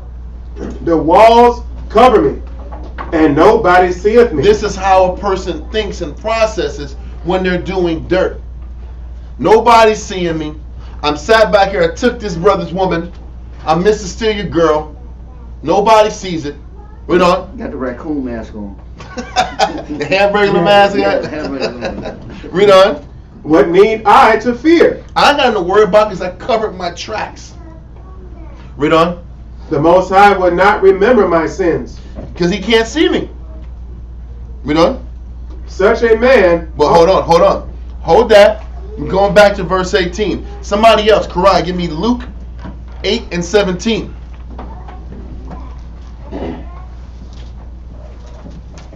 Luke chapter 8 and verse 17. And this is the scary thing. This is the mindset we have to always operate in when we have negative thoughts that we want to play with and we want to foster. Read on. For nothing is secret. Nothing is secret. Read on. That shall not be made manifest. Everything that's done in the dark is going to eventually get brought to the light. And there's no way of getting around that. Read on. Neither anything hid that shall not be known and come abroad. Listen, there's nothing you can hide that won't be made manifest. So when you're sitting back here planning and plotting and scheming and trying to cut corners and trying to cut angles, know the Most High sees it. You ever see those CSI episodes? And everybody that does the sin, all those CSI guys say what? He made a mistake somewhere. We just got to find it. That's the Most High. He's like, I know where your mistake was. And I'm going to expose you from that one thing you couldn't have thought about because you were too caught up in your lust. When your passions are too strong, then this is why people who commit murder, they get caught. Because their anger and their passion they're too caught up in their emotions and feelings, you're going to make a mistake. Even in lust, you do your dirt, you do your negative, you're going to get caught slipping one way or another. And the Most High is going to reveal it in arenas that you couldn't have thought about. When David was caught up in his feelings, did he think he's going to get her pregnant? Oh, shit. Now all of a sudden, he's in a trick bag. Yep. Now he can't hide it no more. Now what are you going to do next? You going to keep doubling down on your sin? Because the saying is, the cover-up was worse than the what? How he covers up his sin made the sin even worse. But he wasn't planning on pregnancy. You know what his mind? You know how many women I've dealt with, and I dealt with them and I didn't get her pregnant? Now all of a sudden, this one, the day I choose to sin, she gets pregnant? That's how the Most High keeps everybody in check, and you can't run from that. Everything in the darkness is brought to the light. Let that go and go back to Ecclesiastes 23 and 19. Ecclesiastes 23 and 19.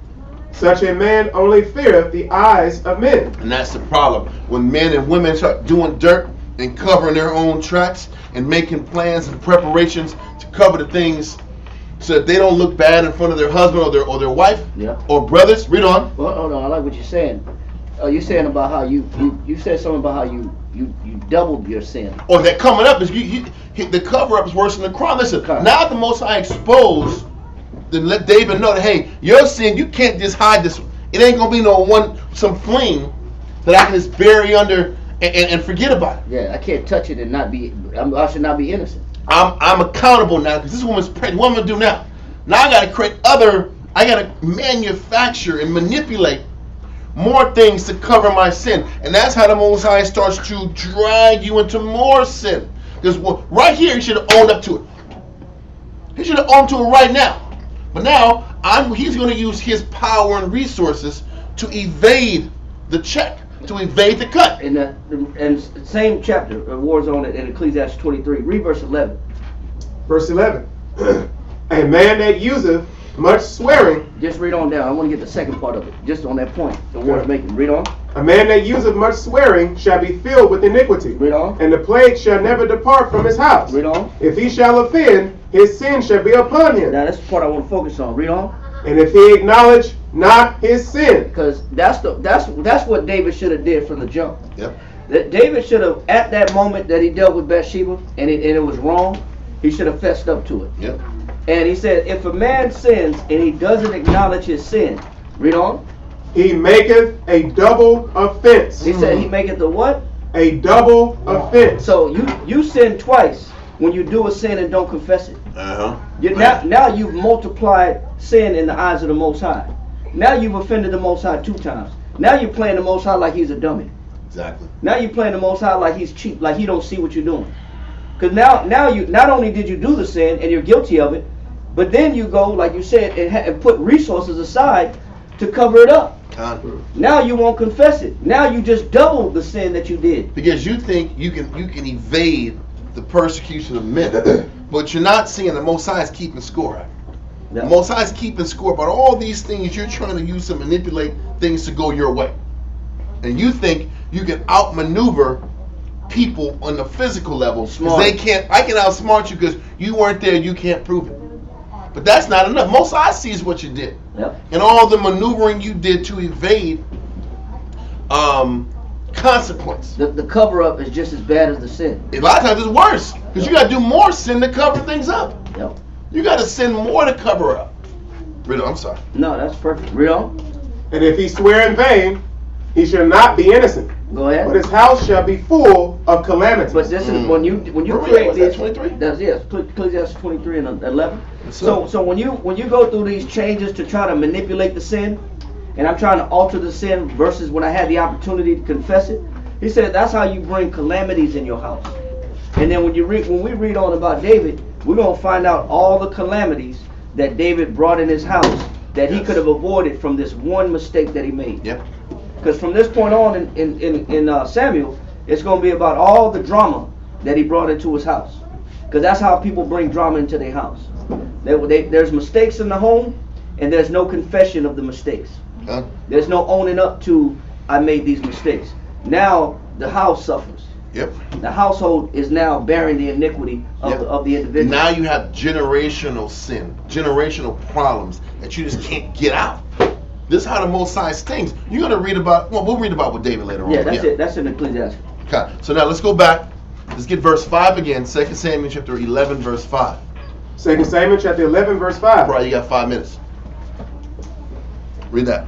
And the woman conceived and sent and told David and said, I am with child. Now she sent the message to David. It's like, listen, the baby is yours, G.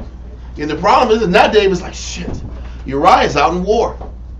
Uriah is out here on this besieging mission. This takes months. Right. It takes months to besiege a fortified city. So how am I going to sit back here? How is she going to explain how she has a baby bump? Yeah, when he left, she was on her period. Right. Because they just said in verse 4 that she had just finished from her uncleanness. Mm-hmm. So that means she already had her period, her cycle. That's a better word. I don't know why I said that. I couldn't get the word. So she already had her cycle. So she didn't have no children when Uriah left. So how the hell now she have a baby bump? Right. There's no way of explaining it, but except for confessing it. So now he's in a betwixt spirit.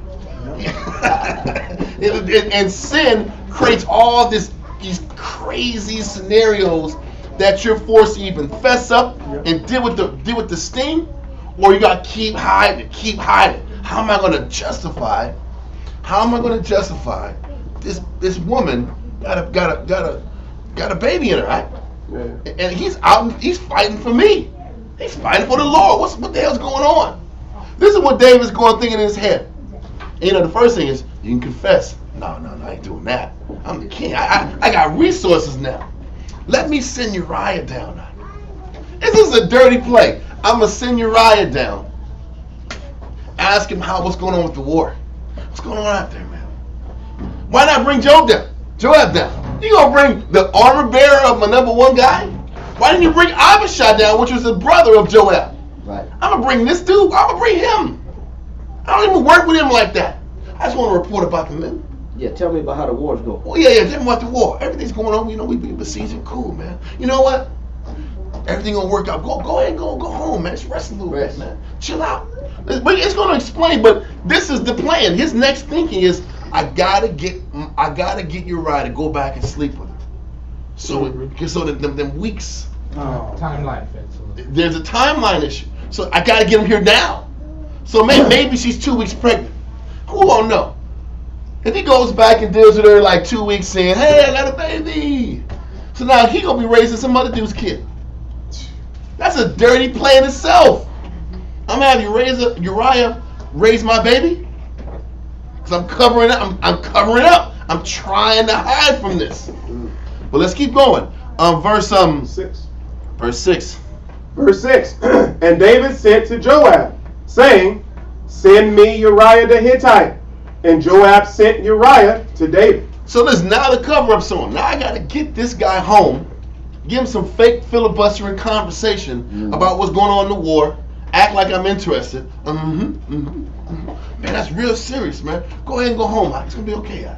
Rest up a little bit. Then I'll send you back out. Read on. Verse 7. And when Uriah was come unto him, David demanded of him how Joab did, and how the people did, and how the war prospered. And David said to Uriah, go down to thy house, and wash thy feet. No, wash your feet. That's what you really want to do? Relax? Just go home and relax? No, I want you to go home, relax, and deal with your woman. So I'm off the hook. I don't got to deal with the pressure and the blame of getting your woman pregnant. Read on. And Uriah departed out of the king's house, and there followed him a mess of meat from the king. So then the king, I'm gonna send you some meats. I'm gonna send you some steak. I'm gonna send you some steak, bro. I'm gonna get you well fed. You're gonna go home. You're gonna lay out, and you're gonna deal with your gal after you have meats in you. Obviously, meats wasn't some snare where everybody had access to completely. Yeah. He had that damn what do you call that damn steak? You go to the restaurant, you get the fancy steak where they bring it all sizzling and they slice it in front of you. That's fire. They get cutting it, and it's like $50 for the plate. Wagyu. It's that Brazilian steakhouse type stuff out. Fogo de Chao. Yeah. Just different names like that. So we gave him some fancy meats out, told him to go home and relax. Right? Read on. Verse 9. But Uriah slept at the door of the king's house. You know what? Uriah out David. Because remember when David was in his purest form, and Saul was all negative out, and David was on point and did things the right way, and it kept pissing off Saul that David was pure and was doing things the right way. Now David's in the same spot. David's trying to push him to go to the left, and Uriah is just doing what he's supposed to do. He's being honorable. You're gonna find out. He stayed at the temple. He stayed in David's palace, waiting for orders. Because Uriah is like, you brought me down for a reason. I'm not gonna leave and not find out what you really want me to be here for.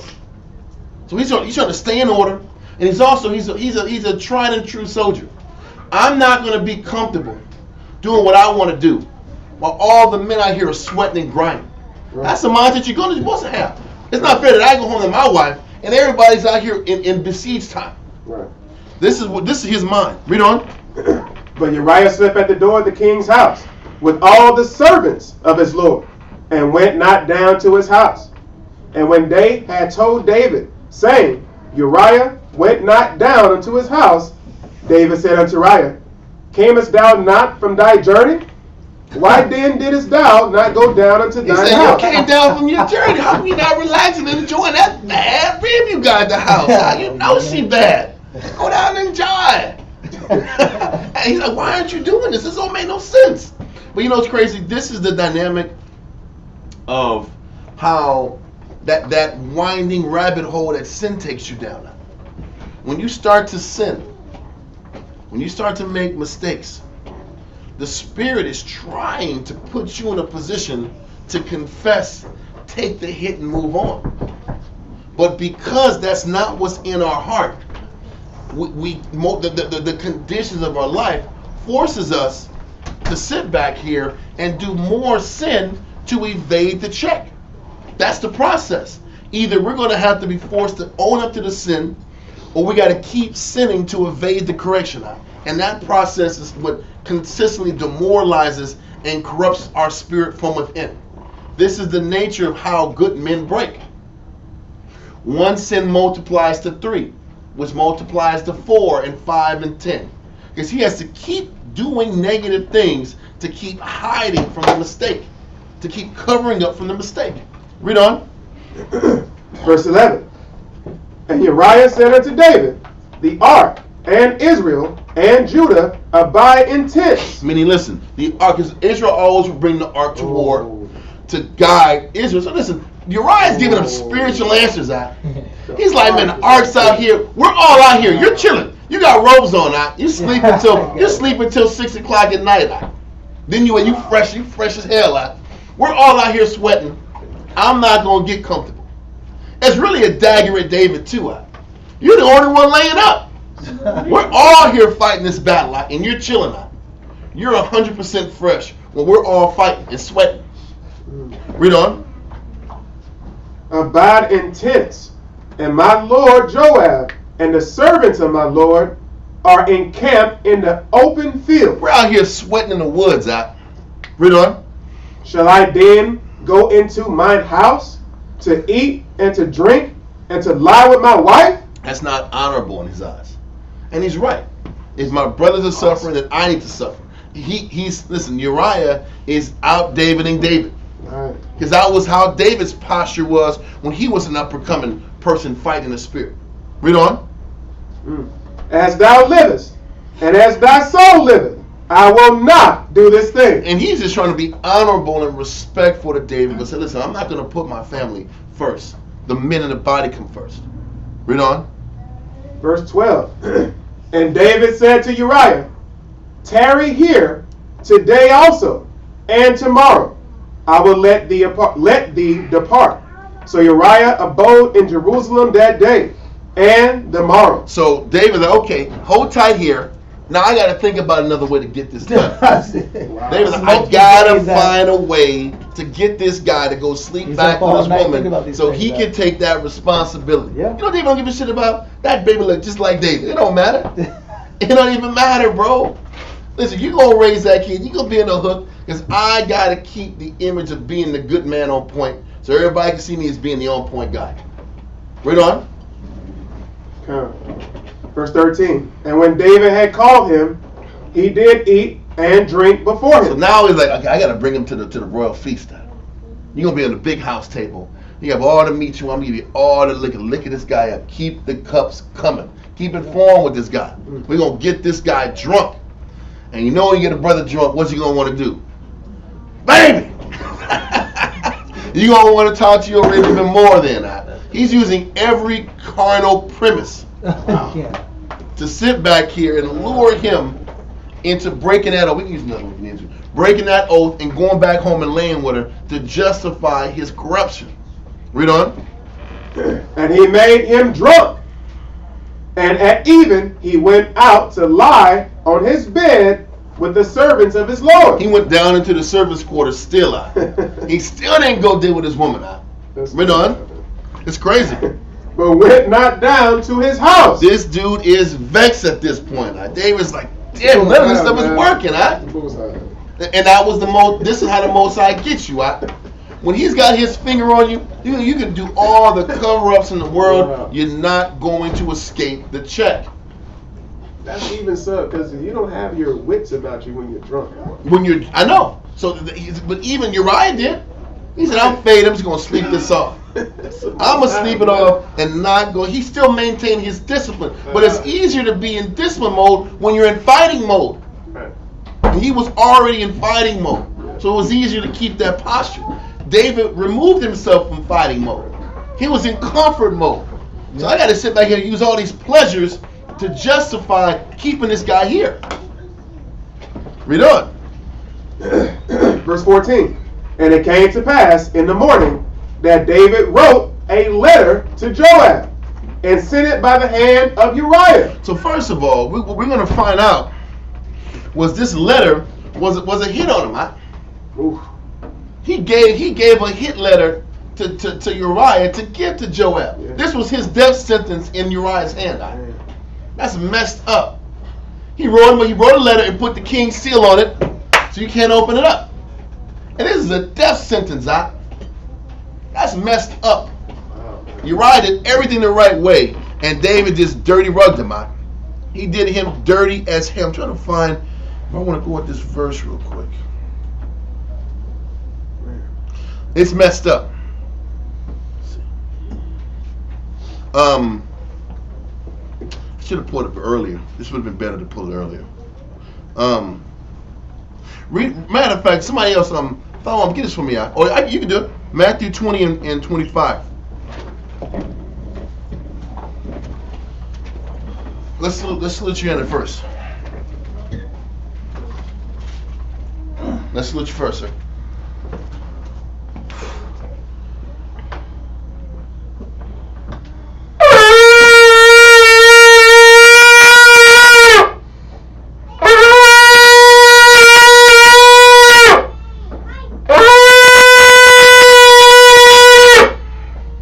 Adore Allah, Shol Shabbatah, Banya Hauda, Banya Sha'Allah. Adore Yallah, Shol Shabbatah, Banya Hauda, Banya. I'm sorry. Banya Sha'Allah. I'll do it again. Adore Yallah, Shol Shabbatah, Banya Hauda, Banya Sha'Allah. And much. Bro. Yahweh Banya Shabbatah. All right. Yeah, Sha'Allah. Let's begin. Matthew 20, verse 25. Matter of fact, 25 through 28. Matthew chapter 20, verse 25. Mm-hmm. But Yahushua called them unto him, and said, Ye know that the princes of the Gentiles exercise dominion over them. And this is what David started turning into. He started turning into like a Gentile leader.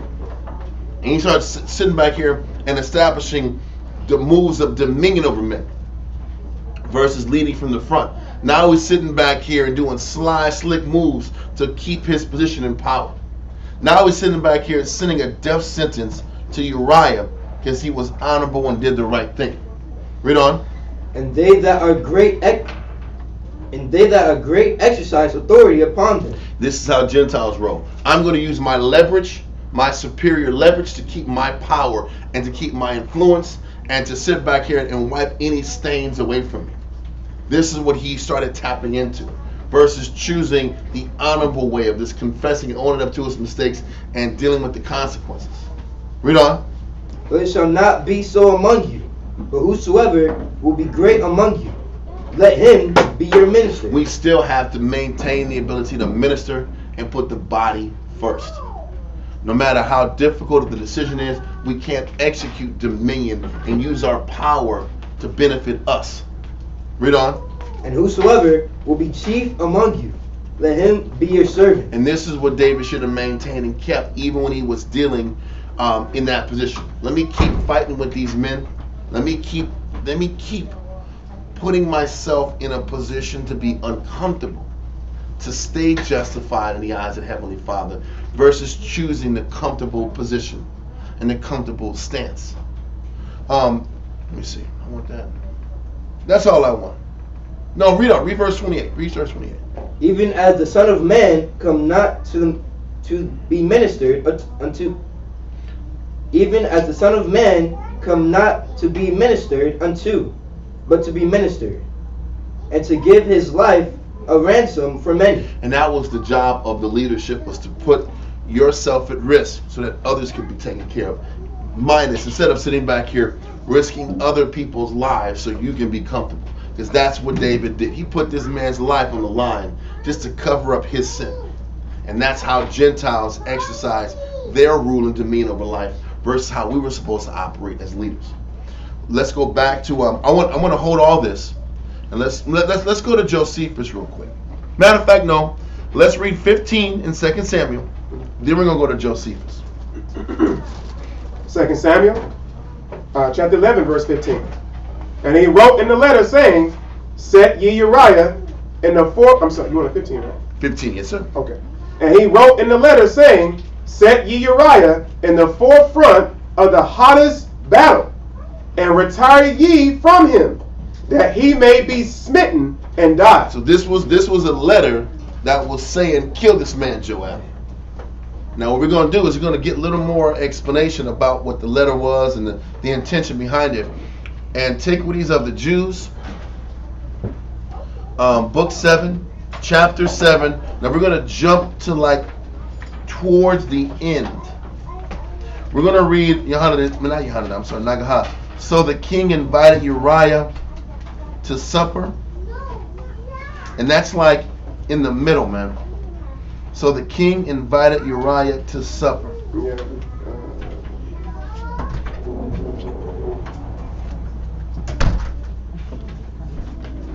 It's a little bit past the middle. It's book 7, chapter 7, paragraph 1. In the middle. Let me get a few more. It's just an easy. 7 chapter 7? It's book 7, chapter 7, paragraph 1. Did you find it yet, Johanna? It says, so the king Uriah invited to supper. I'm sorry, so the king invited Uriah to supper, yes. It's in line 131, in the middle of line 131. Oh, it's the middle of 131. Okay. Yeah. Let's start at the top of 131 then. It's for everybody, it won't be so hard. Where are you at? Line 131, book 7, chapter 7, page 191. Hereupon she conceived with child, and sent to the king that he should contrive some way for concealing her sin. For according to the laws of their fathers, she who had been guilty of adultery ought to be put to death. Where is that? Where is? Because that's like really high up. I don't see the line you're talking. Yeah, you talking about so king sent Uriah's armor bearer. That's what I was. No, that's not the one. I want it further so down. Came by that woman's beauty, or you told me? No, it's further down. Which It's further down. It's Okay. All How right. does it say? So the king invited Uriah. Oh, I see it. Oh, wait. What number is that? Yeah. That's at the middle of line 134. Okay, I see it. Yes. So just start at 134 then. Just start at 134. Okay. Line 134. So when he had thus replied, the king ordered him to stay there that night, that he might dismiss him the next day to the general. So the king invited Uriah to supper, and after a cunning and dexterous manner, plied him with drink at supper till he was thereby disordered. So the goal was to get him drunk so he can get sloppy and make mistakes. Read on. Yet did he nevertheless sleep at the king's gates, without any inclination to go to his wife. Upon this the king was very angry at him. So why was the king mad at Uriah for doing what he wanted to do? That's the point. He was messed up because he foiled his plan. Read on. And wrote to Joab, and commanded him to punish Uriah, for he told him that he had offended him. He had in the letter he said, Uriah pissed me off. I want him dead. Kill him dead. Because he messed up my plans. He didn't tell Joab what he did. He just said, this man offended me, disrespected me, kill him. He's using that king power, right? He's using that Gentile exercise power and dominion over people. Now he's becoming that manipulator, right? He has a little Saul in him, right? He got a little Saul energy going on right now, right? Yeah. Using his power to his advantage. Read on. For he told him that he had offended him, and he suggested to him the manner in which he would have him punished, that it might not be discovered that he was himself the author of this his So punishment. now I got to create this cover up to get him killed. Cool. You're going to find out it's messed up because he wasn't the only one that had to die because of it. Other men died because this manufactured plot had to happen to where it didn't look like he was just killing Joab. It's very responsible. I know. And that's the point, huh? And this is why the Most High was so pissed off at him. Let's keep going. Line 136. For he charged him to set him over against that part of the enemy's army, where the attack would be most hazardous, You got to put him in the hottest part of the battle while they're trying to besiege this city. Read on. and where he might be deserted, and be in the greatest jeopardy. For he bade him order his fellow soldiers to retire out of the fight. So I want these guys to back away when the shit gets hot. And he's the only one that got to face it. Read on. When he had written thus to him, and sealed the letter with his own seal, he gave it to Uriah to carry to Joab. That's even the worst, bro. So read on.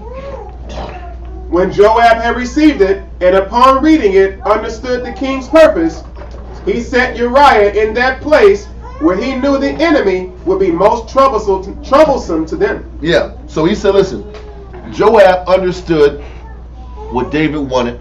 Because Joab was comfortable for operating the gray eye. He was comfortable doing dirt eye. How did Joab secure his position? He took out Abner. Yep. He fifth ribbed Abner because he was afraid that Abner was going to take his spot over. on the sneak. And he used it based on the idea of he killed my brother Asahel, so I'm going to kill him back. False pretense. It was false pretense, but it was really used to maintain his position. So Joab understood dirt. Joab was like, what the hell did this guy do to get killed? For me to kill this guy? No questions asked, no problem, king. You owe me one. You know, he said, you owe me one, king. I get this done, David. So we're going to set this up. We'll put him in the hottest battle and tell the men to fall back. He's low-key an accessory to murder. God, he is. But Joab's okay with that. He's okay with doing dirt. It's for the king? Cool, I'll do it. But let's keep reading. God. He was an accessory.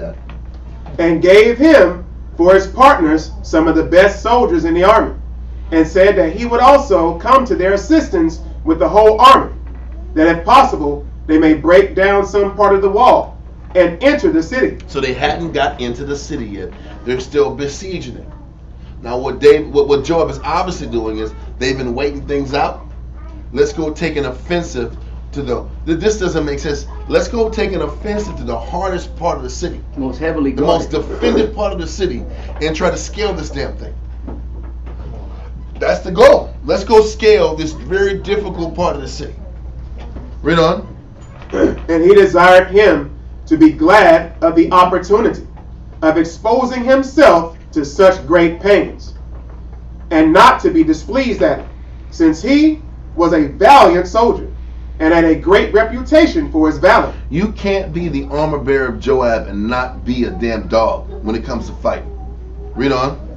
Both with the king and with his countrymen. They knew this guy was a great fighter. Read on.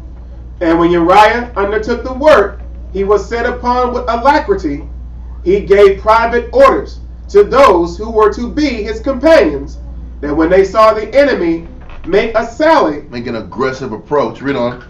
They should leave him. Read on.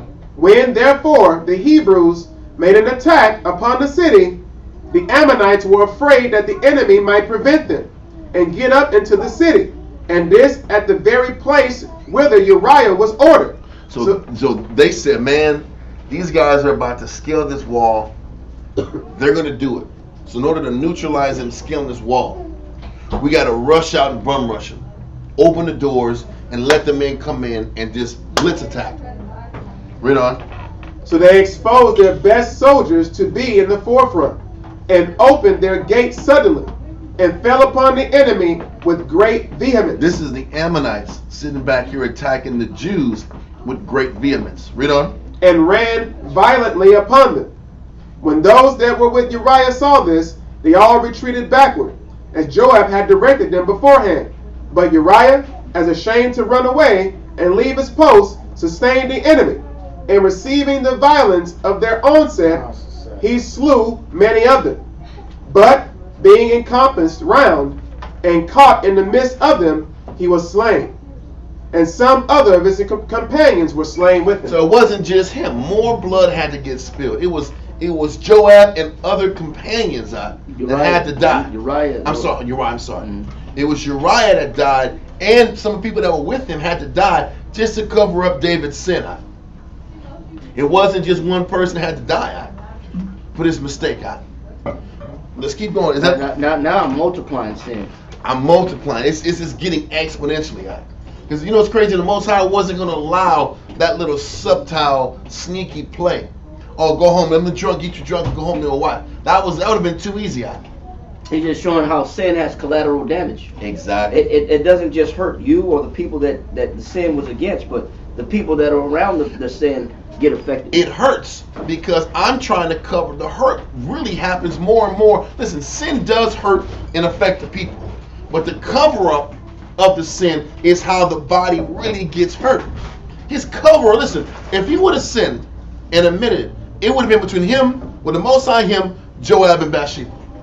The cover-up now implies Joab, and now it implicates all those men who had to sit back here and bail out on their brother. Then the people that died with Uriah. Now everybody's being affected off of this sin.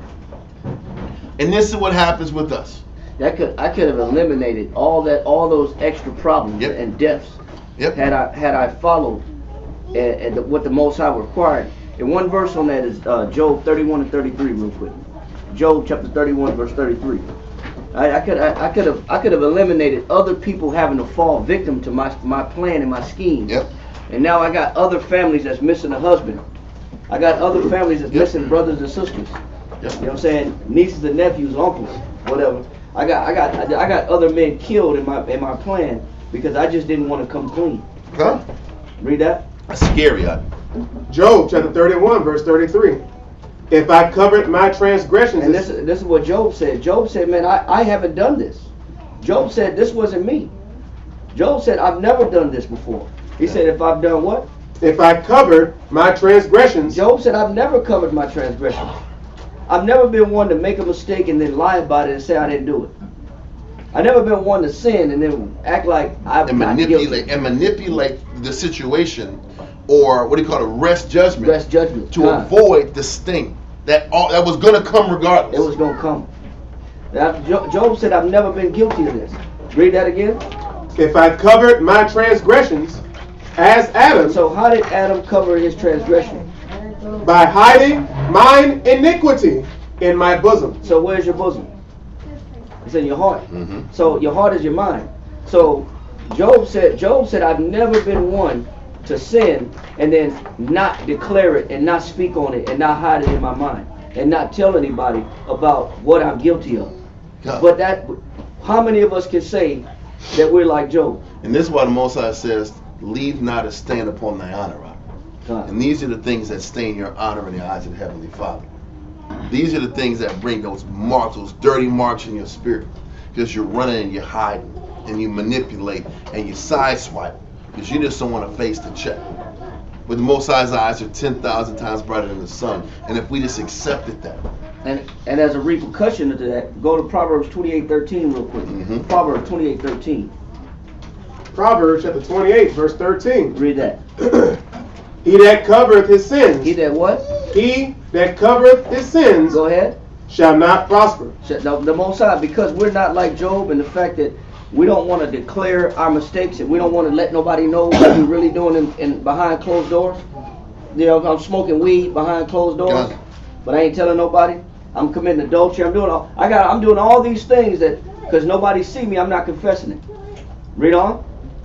But whoso confesseth and forsaketh them. There's a difference. If I cover my sins, I shall not prosper. Yeah. But if I become a person that confess my sins, I declare and I own up to my mistakes, I'm guilty. I'm at fault. He says, and do what? And forsake them. And forsake them, meaning I quit whatever it is that makes me guilty. I quit and I forsake it. I turn the other way. What does the Most High do with that person? Shall have mercy. The Most High shall have what? Have mercy. The Most High will have mercy on that person. See, David could have got mercy from the Most High from the beginning. Okay. But through his sin, he caused a lot of people to have their life cut short because he didn't want to come clean. He didn't want to come clean. He didn't want to look bad. He didn't want to deal with the shame that comes from sin. The shame that comes from confession. But by hiding that shame, he ended up being more shamed and embarrassed by all the drama that happened in his family life. In his household, it was even more shameful.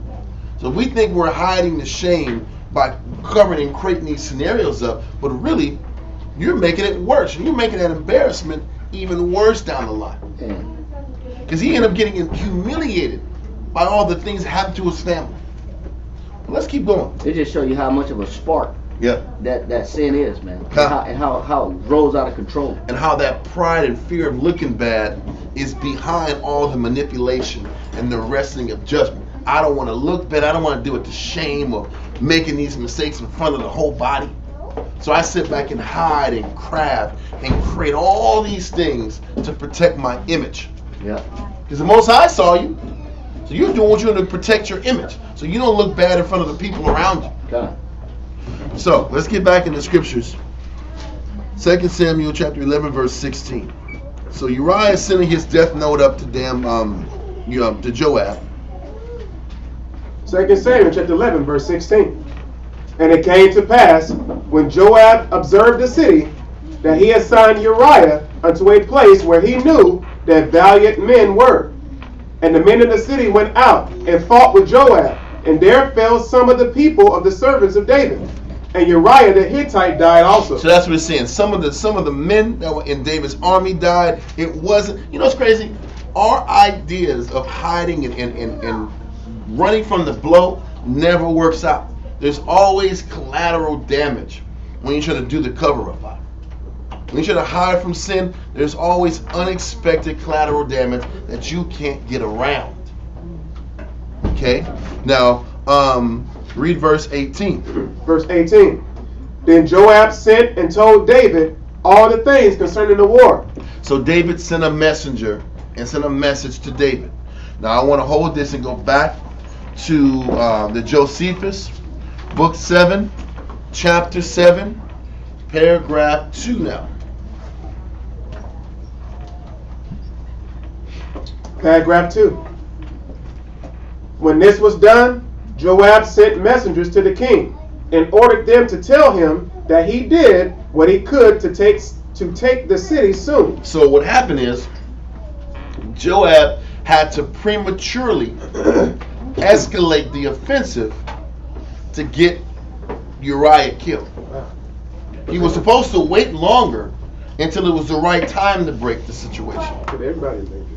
Exactly. You put everybody in danger trying to escalate this conflict to get Uriah bumped off.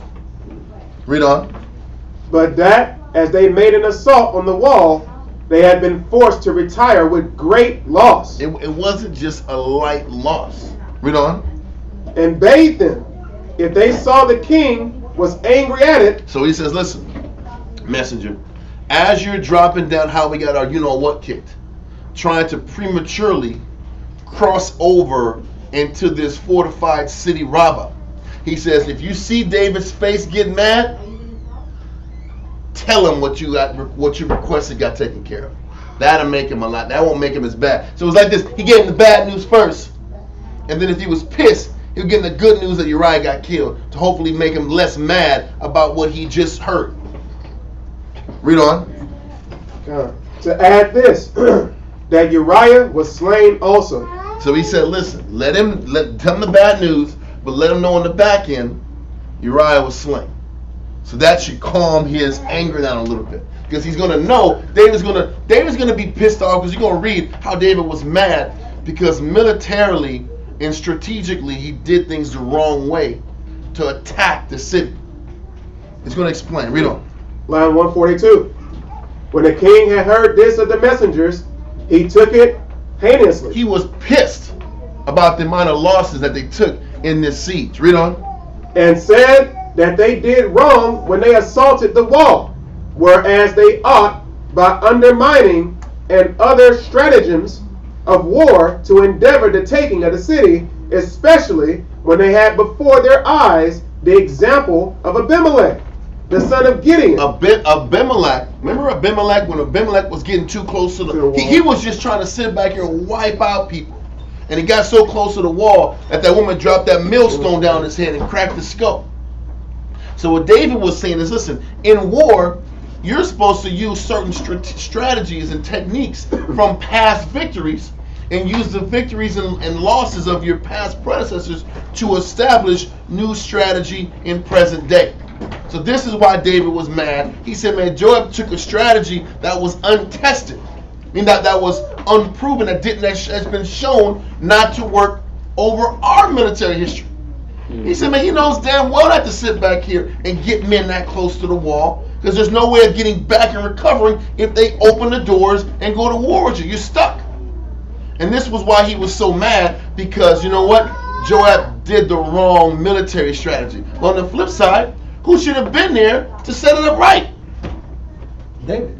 If David would have got off his ass, he would have got done the right way. You know how many times as officers and captains we get mad when the young men get positions to do something and they do it wrong? You know, instead of getting mad, get your ass out there to make sure it's done right. Yep. That's the problem. If they're making mistakes, it's because they're not ready to lead in that position. So stop sitting back here and getting mad and go back down and retrain. Or brother get mad at his ring for not doing something right. That's the point. If she ain't doing it right, then lead her from the front until she's ready to handle the responsibility. The problem... He ain't paying the bills right. Then get off your ass and pay the bills, big guy.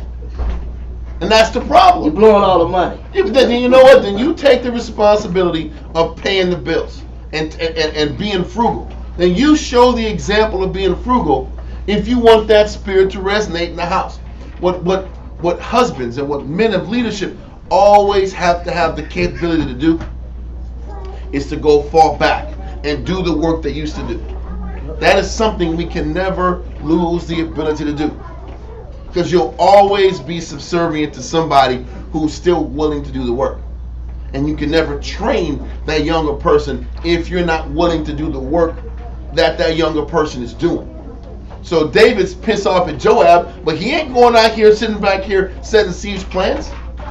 So there's limits how angry you really can get. And this is a lesson for us to be conscious of. We can be mad all we want. I should have been there to get it done in the first place. If he was there, the sin wouldn't have happened, and he wouldn't have had to kill Uriah, and Joab wouldn't have had to set up this faulty plan. But think about this: is it really Joab's fault? Nope. Joab got to make this janky ass plan to kill a guy. I got to create this crazy war, this crazy fight, to sit back here and set this guy up to die. You know what that's called in modern day terms? You throw the game, man.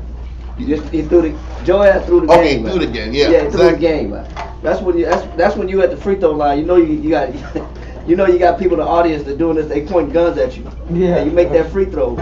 You know, Better not go in the basket. Yeah, you better not go in the basket. You're like, man, how does this guy lose something that he's been skillfully doing? He's a 98% free throw shooter. How did he miss the game? You got a guy pointing a finger at him. Joab had to throw the game. Right? But and you know when you throw the game, it looks rigged.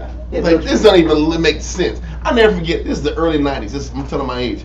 When UNLV played Duke, I'll never forget it. I remember Larry Johnson. He sat back here. They were up by like 1 or 2 points. He sat back here and took the worst pair of free throw shots ever. He missed both free throws. Opened the door for Duke to score. They came in, changed the tide of the game. They ended up winning. A couple of days later, they showed him like in the tub with a known gambler, a known like mafia guy. Oh wow! And they put 2 and 2 together. Like, man, you fixed that game, bro. You don't miss free throws like that. The Running Rebels was beating teams by 50 points all season. And they lose to these Duke boys. And listen, that was the first time I realized the fix was in.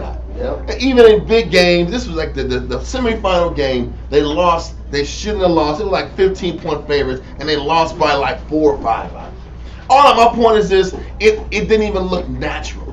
When the fix is in, it don't even make sense. Right. Why would we invade that wall? No. Why would you go to the heaviest fortified place to go fight? You go to the weakest side to go take the city down, not the strongest. The whole thing didn't make sense. Didn't make sense. So David's like, he's pissed off because Joab didn't make the cover up look better. He's mad at how it went down, all the casualties and losses. He's pissed, right? Because there's a better way to get it done. But let's keep going. Especially when they had before their eyes the example of Abimelech, the son of Gideon, who would need take the tower in Thebes by force, by force, and was killed by a large stone thrown at him by an old woman. Mm-hmm. And although he was a man of great prowess, he died ignominiously by the dangerous manner of his assault. That they should remember this accident and not come near the enemy's wall, for that the best method of making war with success was to call to mind the accidents of former wars, and what good or bad success had attended them in the like dangerous cases, that so they might imitate the one and avoid the other. In a nutshell, they're saying in war, you're supposed to go back in the histories of war to learn what's the best strategy in certain situations and what's the worst strategy. Esau does it now even with wars, how they analyze Napoleon's wars and they analyze all these great war machines. What went right? What went wrong? How was things faulty? How was things not faulty? They talked about even with the French, when the French were kicking everybody's tail. The reason they were so successful in war is that all of their warriors at the time knew how to live off the land. And because they knew how to live off the land, they were able to sit back here and not have to rely on the supplies that went from point A to point B and how long it took armies to get into motion. That was the French military's way they stayed ahead of everybody until they started catching up and caught on to their approach. And how they started beating the French warriors is that they were burning off and burning the lands, burning the fruit and the vegetables. So you couldn't live off the land now. So now they're having to wait on supply chains to get to them. Now they're in the same scenario as the English and the Austrian-Hungary Empire and all these kingdoms they were whipping up on. Because Napoleon rarely lost wars until they caught up to him. My point is, all I'm explaining is the learning of military strategy and figuring out why things worked and why things didn't work is what you need to keep winning battles. Yes, it's the Most High is there protecting you, but it's common sense in history you have to bring in to on top of the Most High being there for you. It's technique and it's the Most High's blessing. What you gonna say? Deuteronomy chapter 20, verse 19.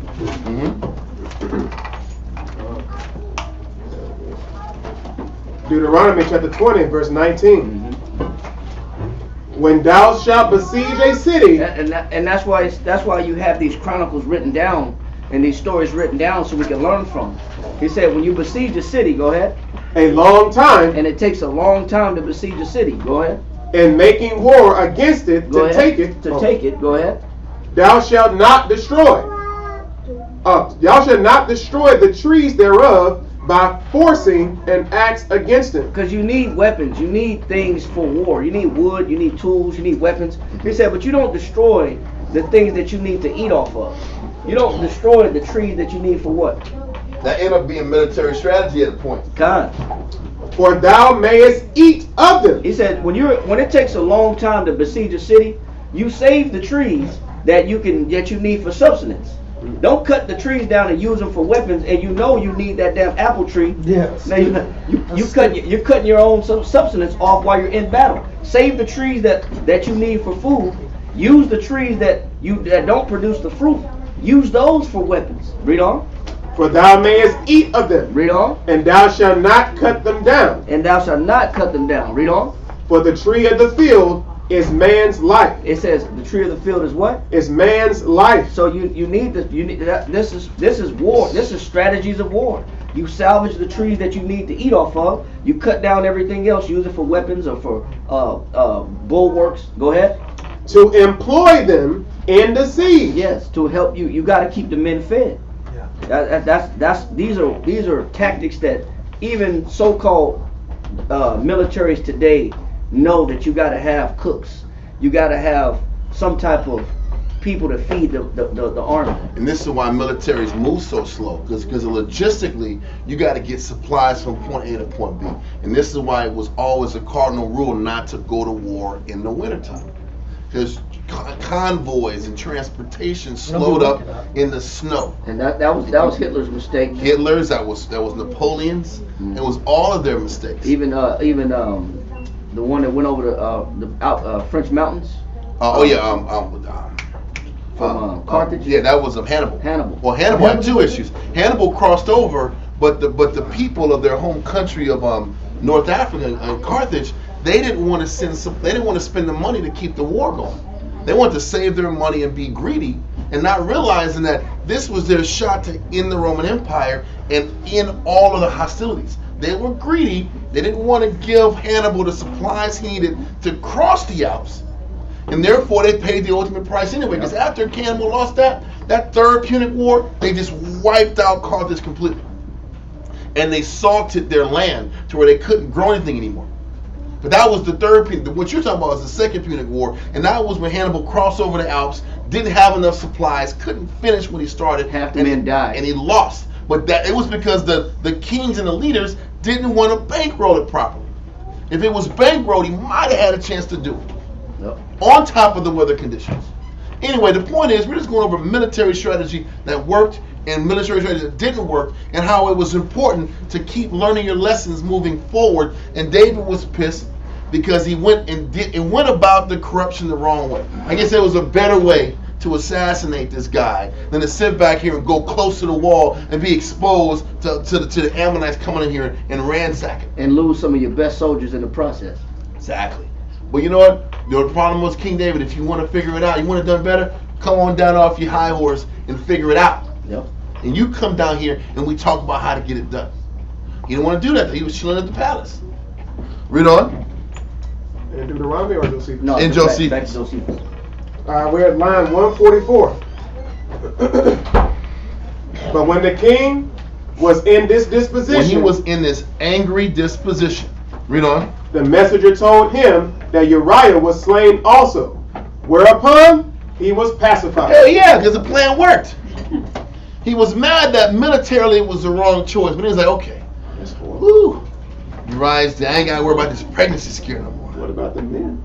He didn't give a shit. That this is what happens. The cover up was worse than the crime. Also, the disconnection of I kept. It is the disconnection. I'm not connected to men because I'm not out here sweating. I'm not connected. I got bathrobes on. I'm waking up at 5 o'clock at night. I ain't got to worry about none of this stuff.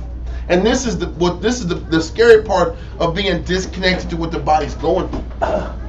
This is why it was so important that when Christ came back down, it behooved him to feel and experience what everybody else felt. And a lot of people suffer when the head lays up. You always pull that verse about that about that head that's wanting, and how there's always this great oppressor. Yes. Yeah. Pull that Yeah, verse. she's in the Bible. It goes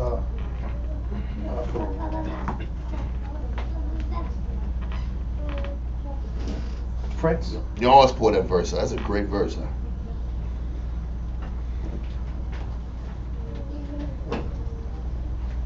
Okay, sorry. Proverbs. Proverbs 28 and 16. Yep. Proverbs 28 and 16. Proverbs chapter 28 and verse 16. Come. The prince that wanteth understanding. Now, in this situation, now we know in general the prince that's lacking in understanding. Read on. is also a great oppressor. On the flip side, that prince that's disconnected to what the body is going through is a great oppressor. That leader that's not connected with the battle of what everybody else is going through, he's the one that oppresses the people. When I'm not, because it's the truth, when things are out of sight, most of the time it's out of mind.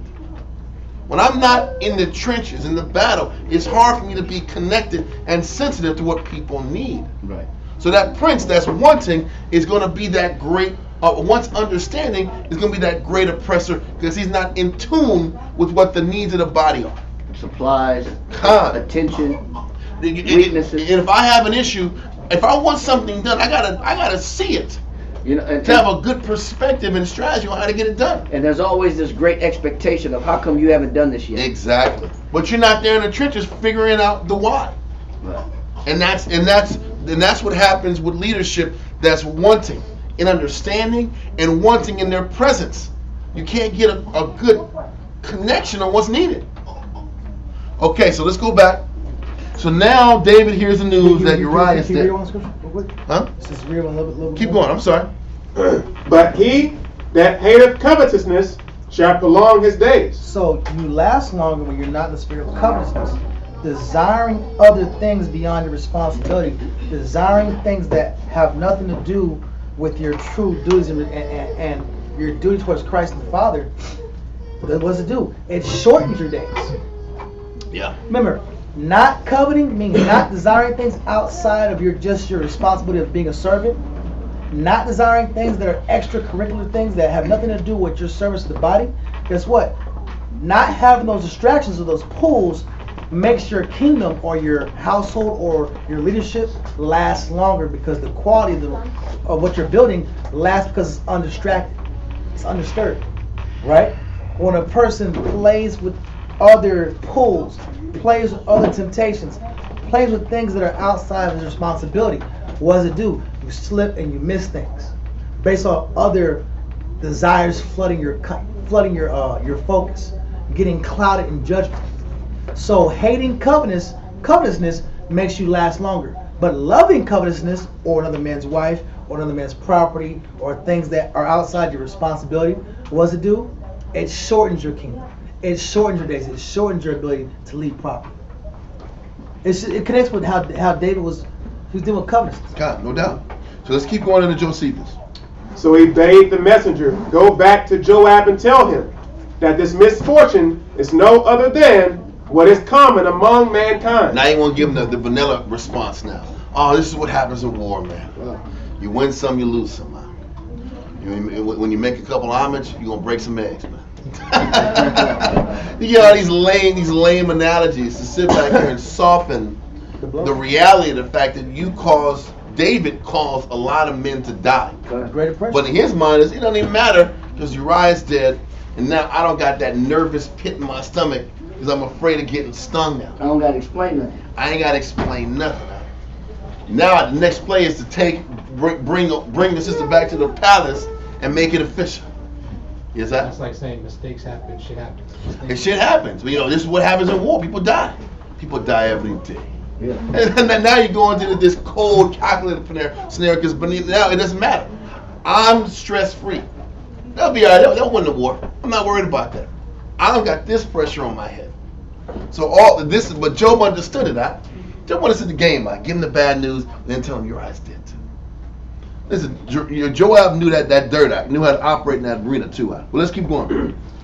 And that such is the nature and such the accidents of war, and so much that sometimes the enemy will have success therein, and sometimes others, but that he ordered him to go on still in his care about the siege, that no ill accidents might befall him in it hereafter, that they should raise bulwarks and use machines in besieging the city. He says use the bulwarks or those like machines that you can draw up to the wall, and the men can climb up like ladders to sit back here and cross over the fortified threshold that way.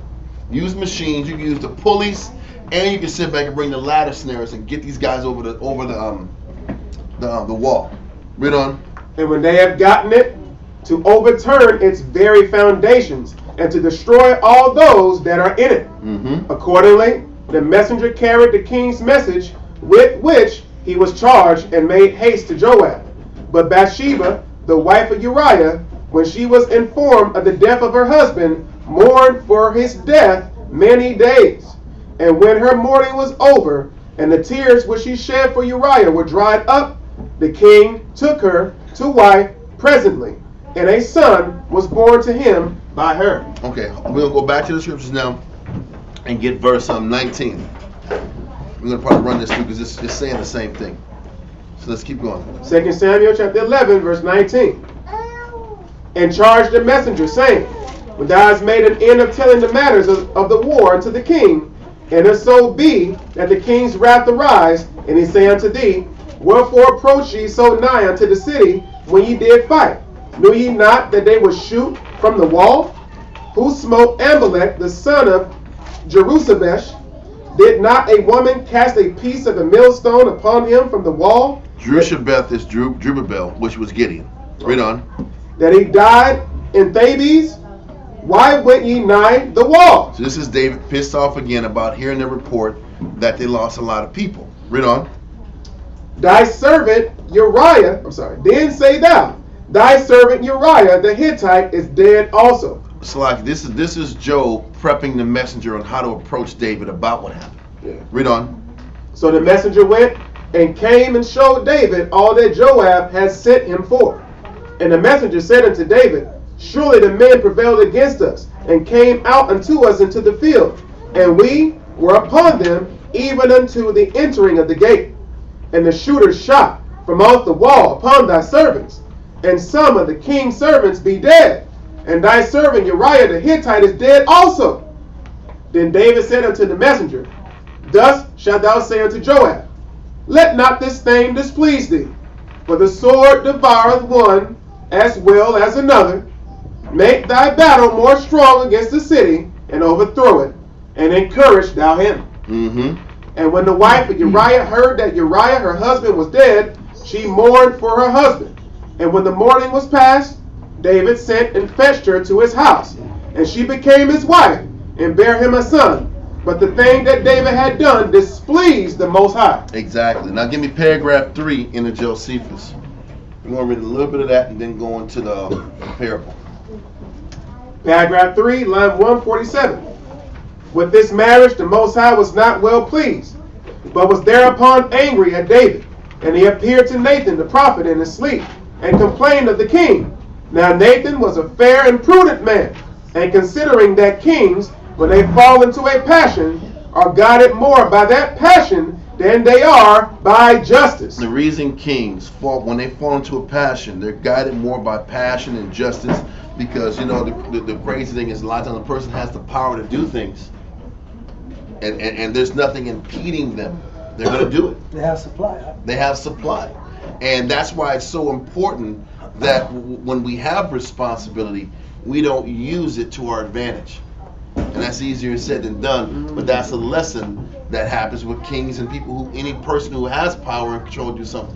When you have power, more times than not, you're going to use your power to your advantage and not to sit back and execute justice and judgment.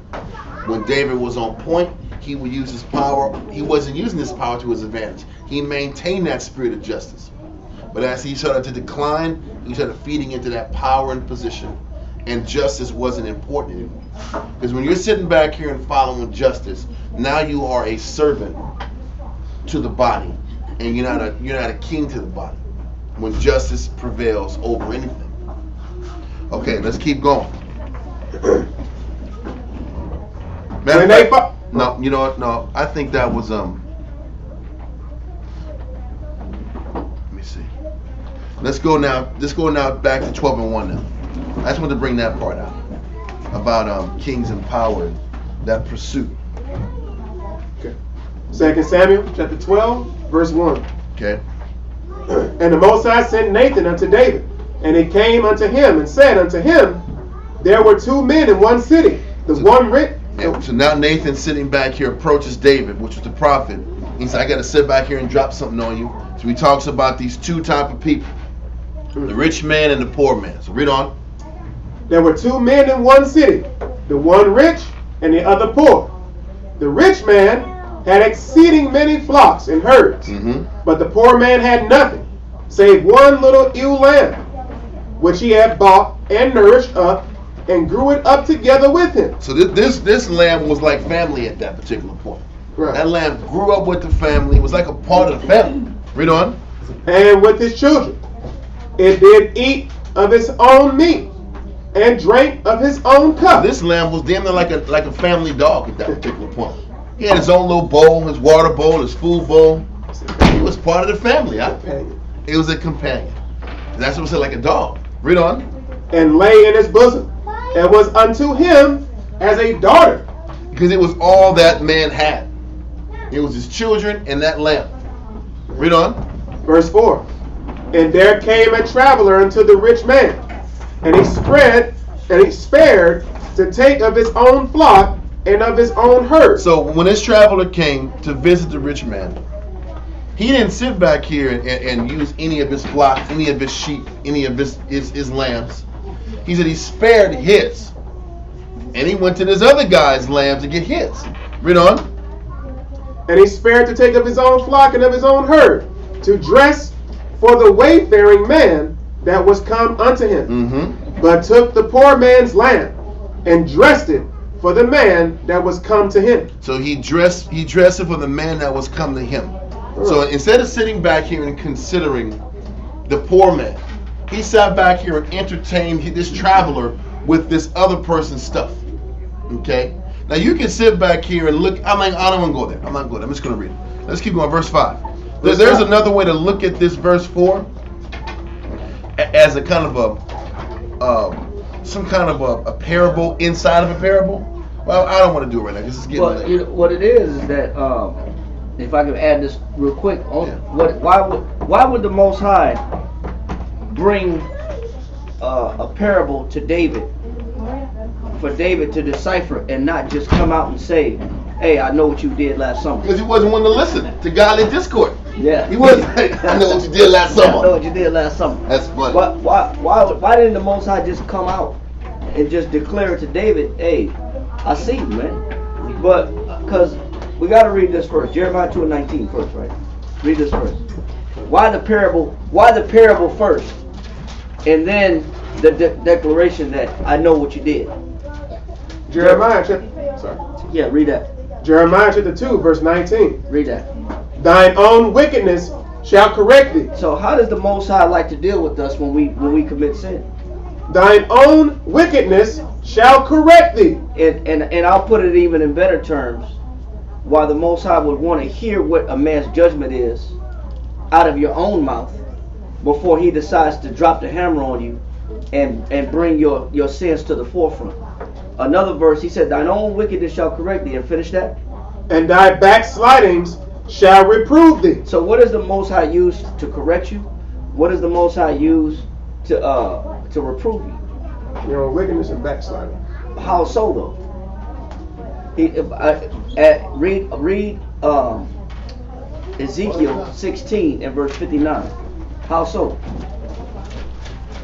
Ezekiel chapter 16, verse 59. Read that.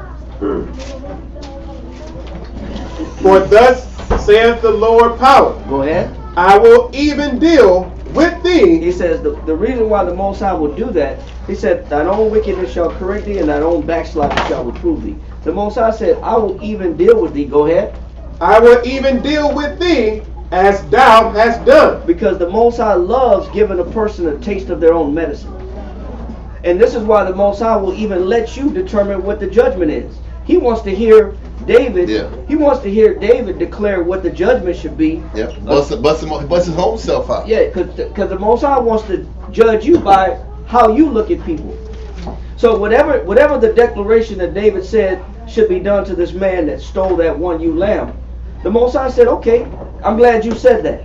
Because the exact same way how you deal with people, Yep. and the exact same judgment and determination that you feel like that this man deserves, I'm going to judge you by that same determination. Done. And the Most High loves giving people a taste of their own medicine. Yep. And this is why the Most High gave David an opportunity to speak first before he dropped the hammer on him. Done. Because by that same measure that you meet, like Christ said, it shall be meted unto you. Yep. Right? We know that from Matthew chapter 7, I think it is. Read that, Matthew 7 and 1 real quick. But hold that where you at in Ezekiel. Somebody else read Matthew 7 and 1. I got it. Judge not that ye be not judged. And that's why the Most High is letting David speak the judgment and declare the judgment and make the judgment. Yep. Go ahead. Verse 2. For with what judgment ye judge, ye shall be judged. Go ahead. And with what measure ye meet. Meet means incremental measurement. By whatever form of measurement that how you operate as a person, the Most High will do what? Read on. It shall be measured to you again. How you look at people and how you declare What's right and what's wrong? You declare, oh, this person don't deserve this person's guilty, this person don't deserve the benefit of the doubt, this person is deserved to be punished. Oh, this is how harshly this person should be dealt with because of their actions. Because of their action, the Most High said good. Because however you look at people, that's how the Most High is going to look at you. Yep. And so that's why the Most High is giving David this opportunity to speak, and by bringing this parable through Nathan the prophet. Because the Most High wants to hear David's judgment. Because whatever his judgment is, guess what? Yep. That's going to be the judgment from the Most High upon his own head. And you're going to read it. You're going to read it in a second. Go finish that. Finish that Ezekiel in that verse in Ezekiel 16. I will even deal with thee as thou hast done. And the Most High said, I will even deal with thee as thou hast done. Go ahead. Which has despised the oath in breaking the covenant. Because you despised my commandments and broke my covenant, so I'm gonna judge you the same way, how based off your mistakes. I'm gonna make you taste. I'm gonna make you receive your own medicine. Yep. The same way you deal with people, I'm gonna judge you the same way. This is fair. This is justice. So that's why the Most High is giving David that opportunity. Yep. So now Nathan sits back here and says, listen, man, that rich man took the poor man's lamb and dressed it for the traveling man that he was supposed to entertain. Now read verse 5. 2 Samuel 12 and 5. And David's anger was greatly kindled against the man. And he said to Nathan, as the Lord liveth, the man that hath done this thing shall surely die. And he shall restore the lamb fourfold. So he's supposed to give back fourfold. He has to die and give back fourfold of what he took from that man. Okay? So if he took that one lamb, well, he owes 4 lambs to make it right. Read on. Because he did this thing, and because he had no pity. Exactly. Read on. Verse 6. Sorry, 7. And Nathan said to David, Thou art the man. Thus saith the Lord, power of Israel. You didn't sit back here and see this coming up?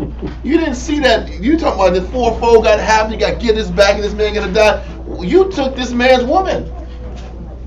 You had all these ribs in the harem to call whatever you wanted. You got to have this man's. This is all he had. Read on. Sorry. Thou art the man. Thus saith the Lord, power of Israel. I anointed thee king over Israel, and I delivered thee out of the hand of Saul.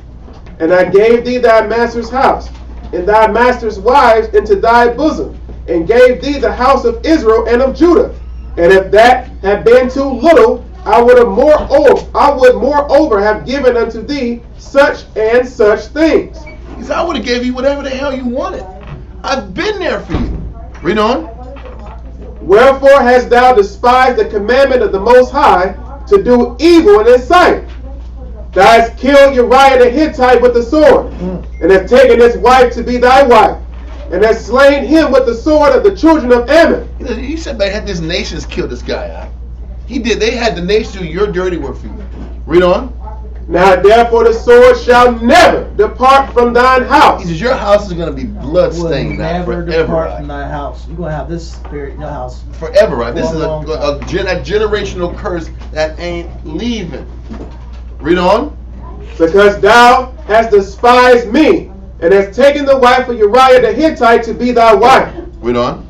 Thus saith the Most High, Behold, I will raise up evil against thee out of thine own house, and I will take thy wives before thine eyes, and give them unto thy neighbor. He says the same thing you did to your brother, another person is going to do to you. You're going to sit back here and uncover your brother's skirt, then somebody's going to do the same thing to you. This is the scary thing about sin. When we do sin, what we're not realizing is the sin we do, the Most High is going to sit back here and throw that sin in our face to somebody we really care about. Through somebody we care about. That's how the Most High's justice works. But keep going. One verse on top of that too. Deuteronomy chapter 23, verse 4. Deuteronomy chapter 23 and verse 4. Read that. Because they make you Exodus 23 and 4. My fault. Exodus 23 and 4. Exodus chapter 23 verse 4. Read that. If thou meet thine enemy's ox. That's how the Most High look at something that don't belong to you. He said if you come across your enemy's ox. Read on.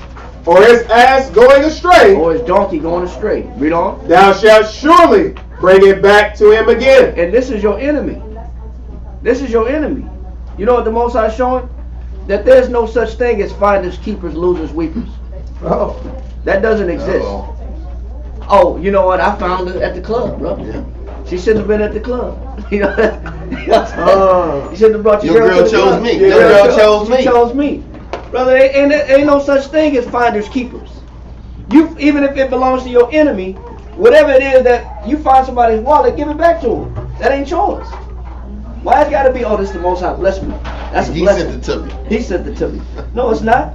You don't get to find and keep what don't belong to you, especially if it belongs to your enemy. So they even in the case of a jackass or an animal, it don't belong to you. How much more another man's wife?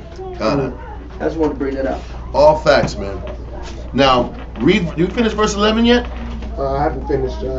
Read it from the top, 11 and 12, and then we're going to go back to something. Read 11 again. 2 Samuel 12 and 11. Thus saith the Most High, Behold, I will raise up evil against thee out of thine own house, and I will take thy wives before thine eyes, and give them unto thy neighbor, and he shall lie with thy wives in the sight of this sun. For thou didst it secretly, but I will do this thing before all Israel and before the sun. It's crazy, yeah. Read on. Okay, listen. I'm sorry. Read Ecclesiastes 23 and 19 again. Ecclesiastes 23 and 19. He's telling us, listen, all these things you do in the dark is going to be brought out in the light.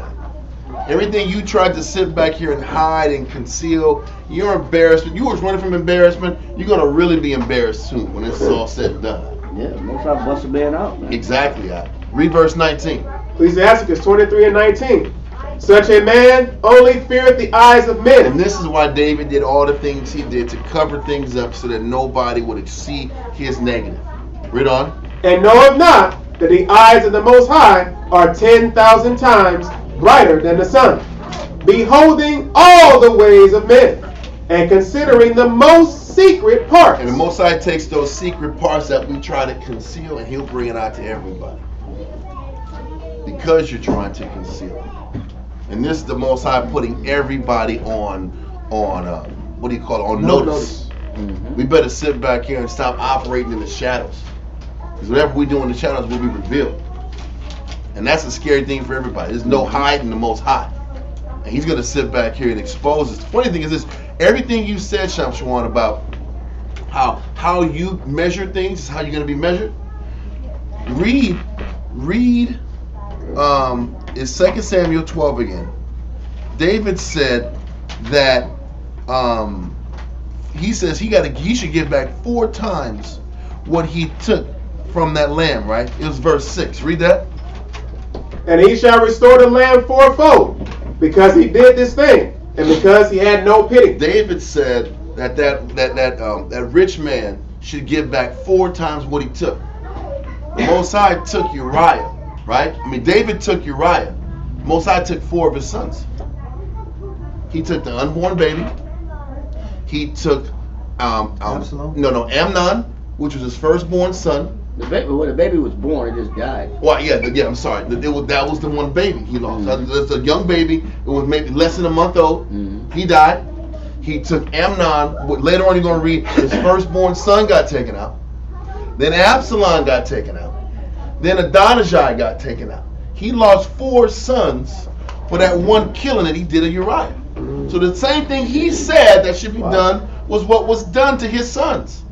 He lost 4 kids off of that move. 4 sons off of that move. That's how that was. On top of the shame and embarrassment of all this family trouble happening performing in front of the entire nation. All that shame had to hit him because of that one, those multiple moves of the adultery and the cover up and the killing of Uriah. All these things happened because of his choice to be in his flesh, and all the things he hid and tried to cover it up got exposed for the whole world to see, and there was a stand in his honor because of it. Was that? Oh, I thought somebody said something. Just continue. The Most High is not to be played with. Job chapter 34 verse 21 real quick. I was just sorry. Job 34 and 21. For his eyes are upon the ways of man, and he seeth all his goings. There's nothing that man or woman can do with the Most High don't know. There's nothing that a man or woman can do with that they can go under the cloak of darkness and perform some negative and not have to pay for it. Read on. Because a lot of times we think, well, we just went on vacation, so we did it away from the city. What happens in Vegas? Yeah, what happens in Vegas stays in Vegas. Nope. We went it away from the family. We did it over here in the yonder world. But the Most High said he sees all the goings of man. Read on. Verse 22. There is no darkness. There is what? There is no darkness. There is no darkness. Read on. Nor shadow of death. Nor shadow of death. Even if you die, the Most High can still pay you back. Well, he pays you back by smashing your kids. No. That's how he stings us. That's why the Most High want to know numbers about that 3rd and 4th generation has to deal with the iniquities of the fathers. No. And this is what's happening with David's sons. They got to sit back here and deal with all these curses. Fourfold. Amnon had to feel it. Absalom, all of them had to get punished for what the daddy did. Sorry. No, that's perfect. Read on. Nor shadow of death, where the workers of iniquity may hide themselves. So he said that there's nowhere to hide with the Most High. So, but some people that are ignorant of this, they do sin with the disguise that nobody will ever find out. They do dirt that's just a level of immaturity. That's a level of immaturity and ignorance that we don't think that the Most High, who is the creator of heaven and earth, who made darkness. In other verses it says the Most High made darkness. The one that created darkness, how can you hide in darkness? That don't even make sense. So a lot of this is immaturity or just ignorance for us to not give the Most High His credit, knowing that there's nothing I can do in my bedroom, in the bathroom, in my house, in school, in the church, in the field, in the woods. There's nothing that I can do to hide from the Most High. But Israel has a track record of trying to pretend as if because man don't see me, nobody sees me. Yep. And that in the Bible is called a man pleaser. And that's not true fear of the Heavenly Father. That's not fear of the Lord. That's a man pleaser. Yep. Because only a man pleaser will only stay straight and fervent when somebody's watching. But when you fear the Most High, whether somebody's watching you or not, you still gonna do right. Okay. Whether you have eyes on you or not. Because it's the right thing to do. And you'll keep your integrity. That's a man that really fears the Most High. Psalms 139 and 12. What does it say? Yea, the darkness hideth not from thee, but the night shineth as the day. And it says that it's equivalent. The darkness shine as the what? As the day. So it's the same. Darkness to the Most High is the same as daylight. So that means that the Most High can see just as clear at night as he can in the daytime. There's no difference with the Most High. But the only people that don't understand this is us, because we feel like when nobody's watching me, I can do what I want to do, and that's the absence of the fear of the Lord, and that's somebody that's playing with fire, and they're not only are they playing with fire, but they're preparing themselves to be burnt by it, and it's just a matter of time. Yeah. Let that go. So now let's get back into 2 Samuel 12 and verse 13 now. Verse 13. And David said unto Nathan, I have sinned against the Most High. This is when he finally stops running and he fesses up. But it took him to get put on the spot to finally acknowledge, yeah, I'm the culprit. I messed this all up. I screwed the pooch. It's on me. I sinned. But he was hiding it all the way to this point. Read on. I have sinned against the Most High.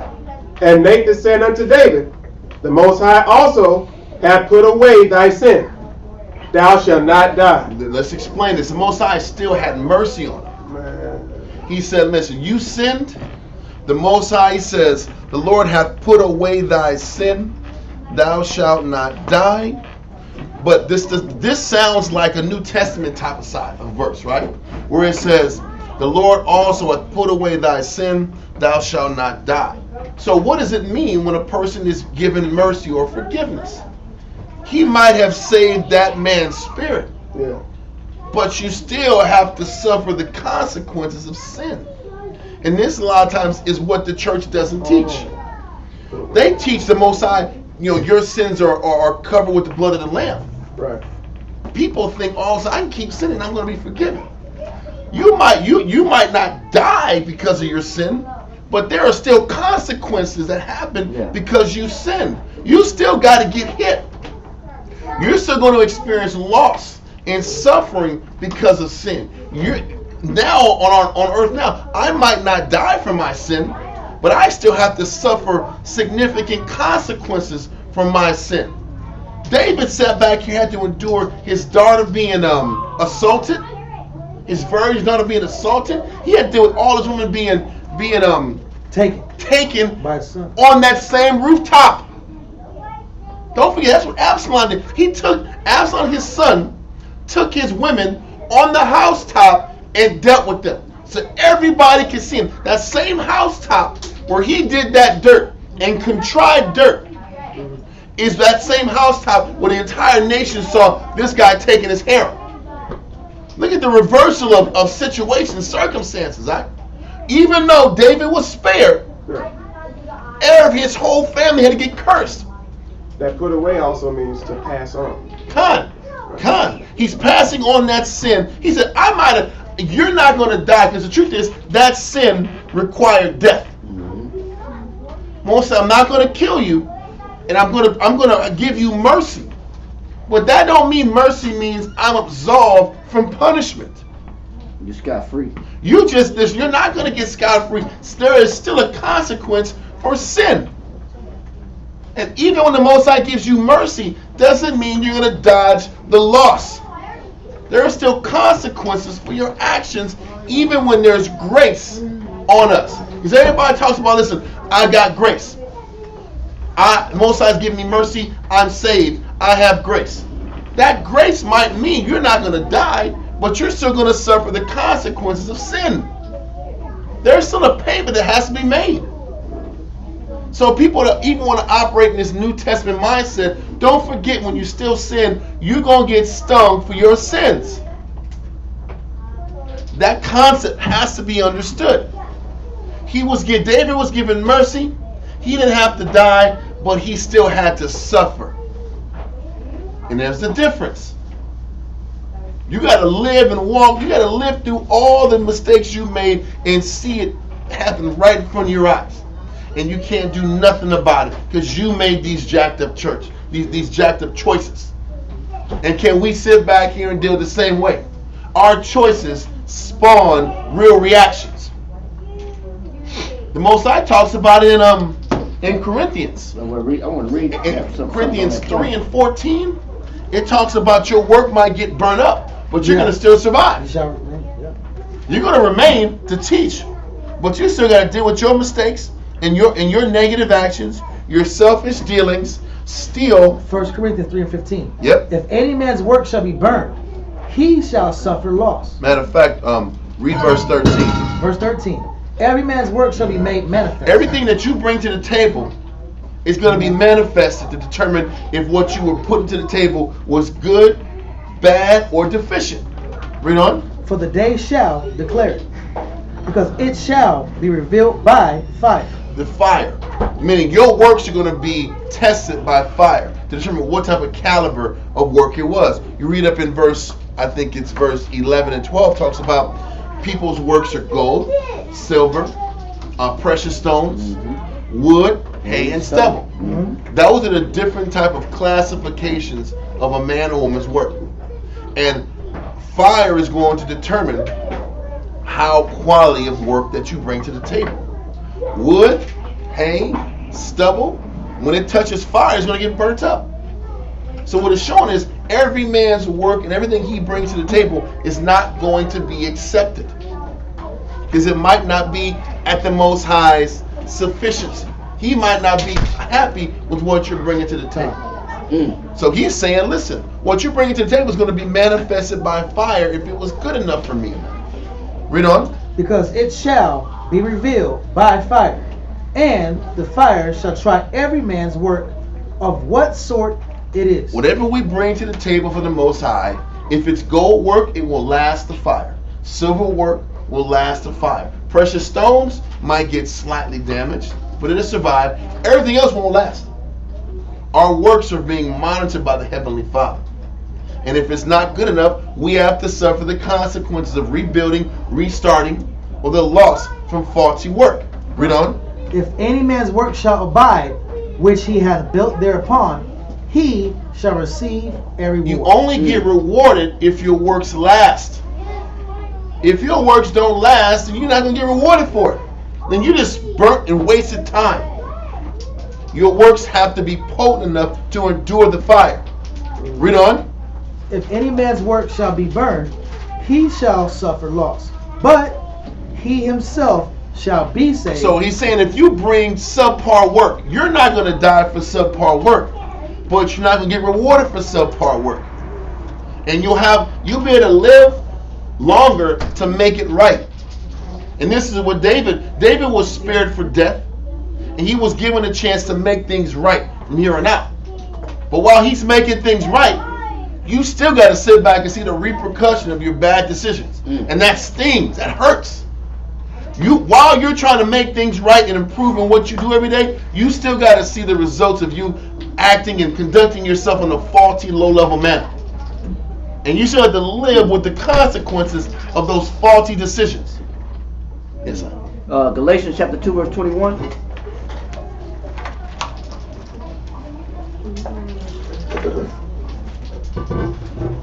Galatians chapter 2, verse 21. Because you said something about that grace, like people said, well, I'm under grace now. So I can just do whatever I I want. do what I want. Kinda. Read that right there. I do not frustrate the grace of the Most High. So what did Paul say? I do not frustrate the grace of the Most High. So Paul said, listen, I know I'm under grace, but that don't mean I got to frustrate the Most High's grace. So how do we frustrate the Most High's grace? Read up in verse 17. verse 17. But if, while we seek to be justified by Yahushua, Because I'm an Israelite. I'm a Hebrew Israelite, servant of the Most High Power. Right? How about some y'all shot right down? God. French stuff. Right. God, we the Hebrews, right? That don't mean because we Hebrew Israelites, we're still those servants of the Most High. Read on.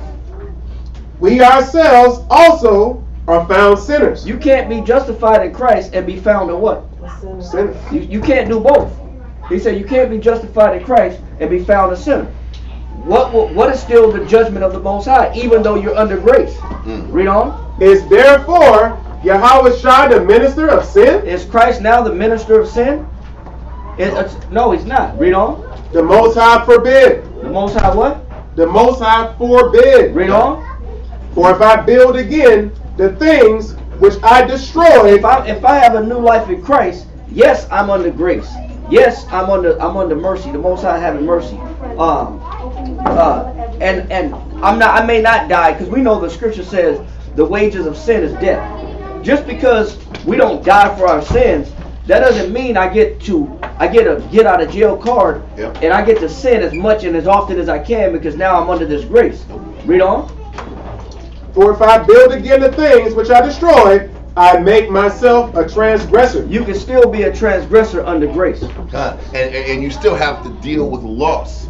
Yep. Your body might not be dead, but you still have to suffer for your sins and your decisions. There's still consequences to being a sinner. And that's the point. There's still consequences to being a transgressor. Even with Christ's death doesn't change that.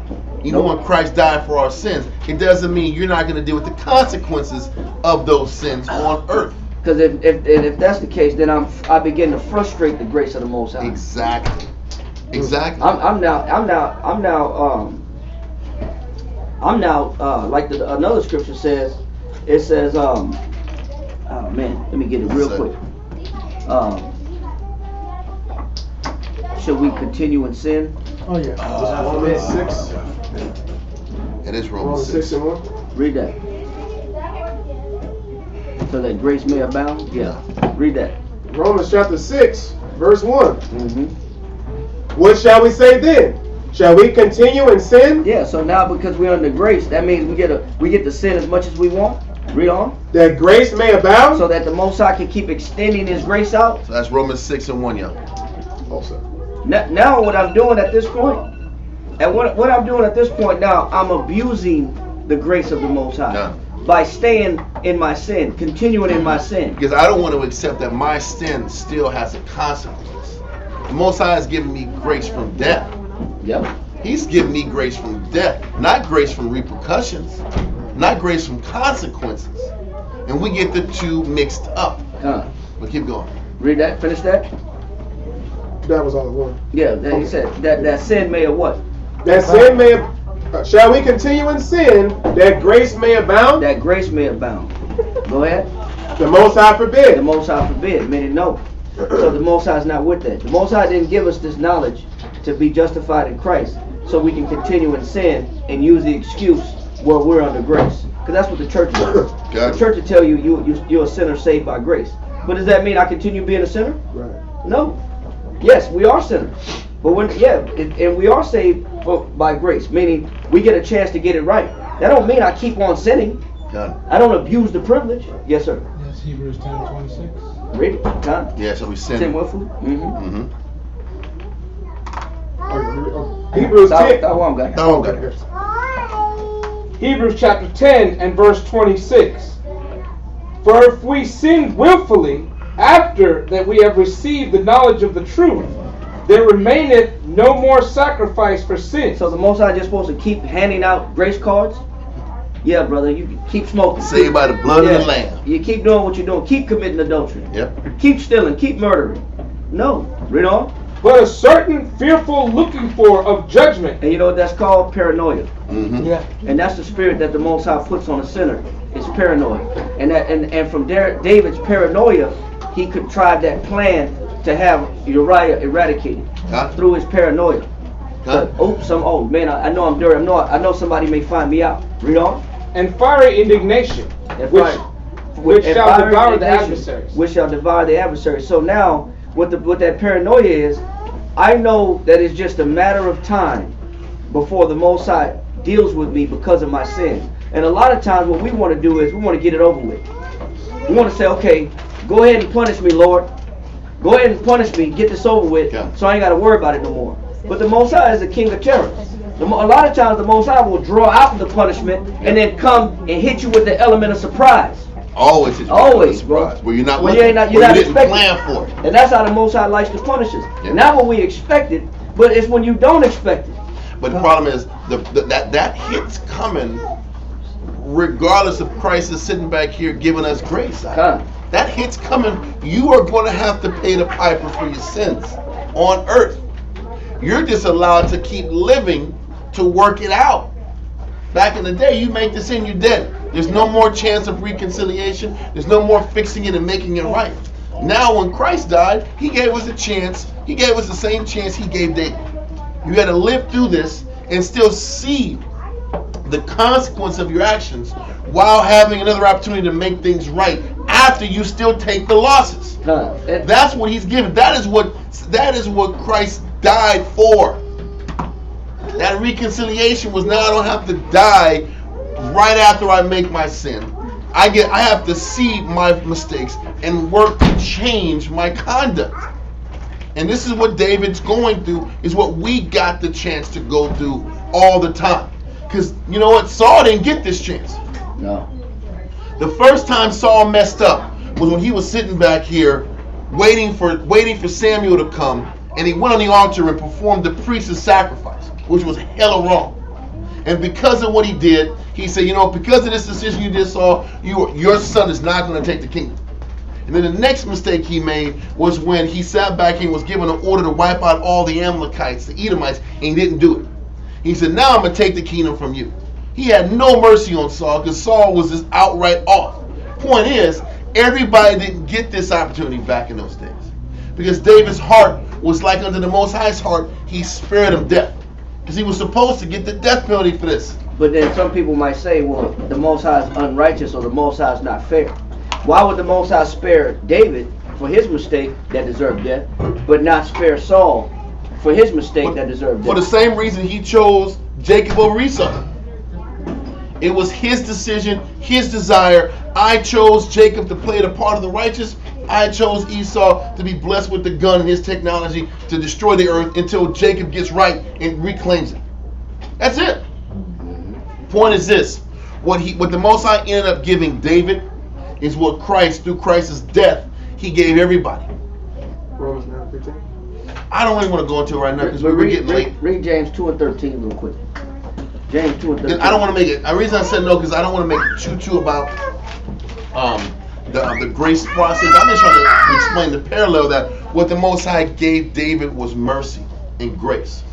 But what we're experiencing, what David's going through, is what grace really is. David had a chance to sit back and keep living and make things right, but he still had to deal and see and face the consequences of his negative actions. Yes, exactly. Oh, so that was exactly. James 2 and 13. James 2 and 13.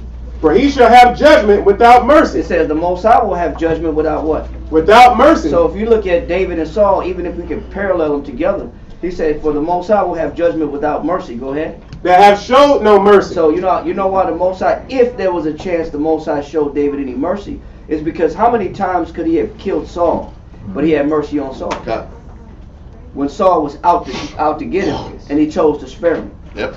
And he could have got him right there, but he said, "Man, I'm not going to touch the Lord's anointed." Yep.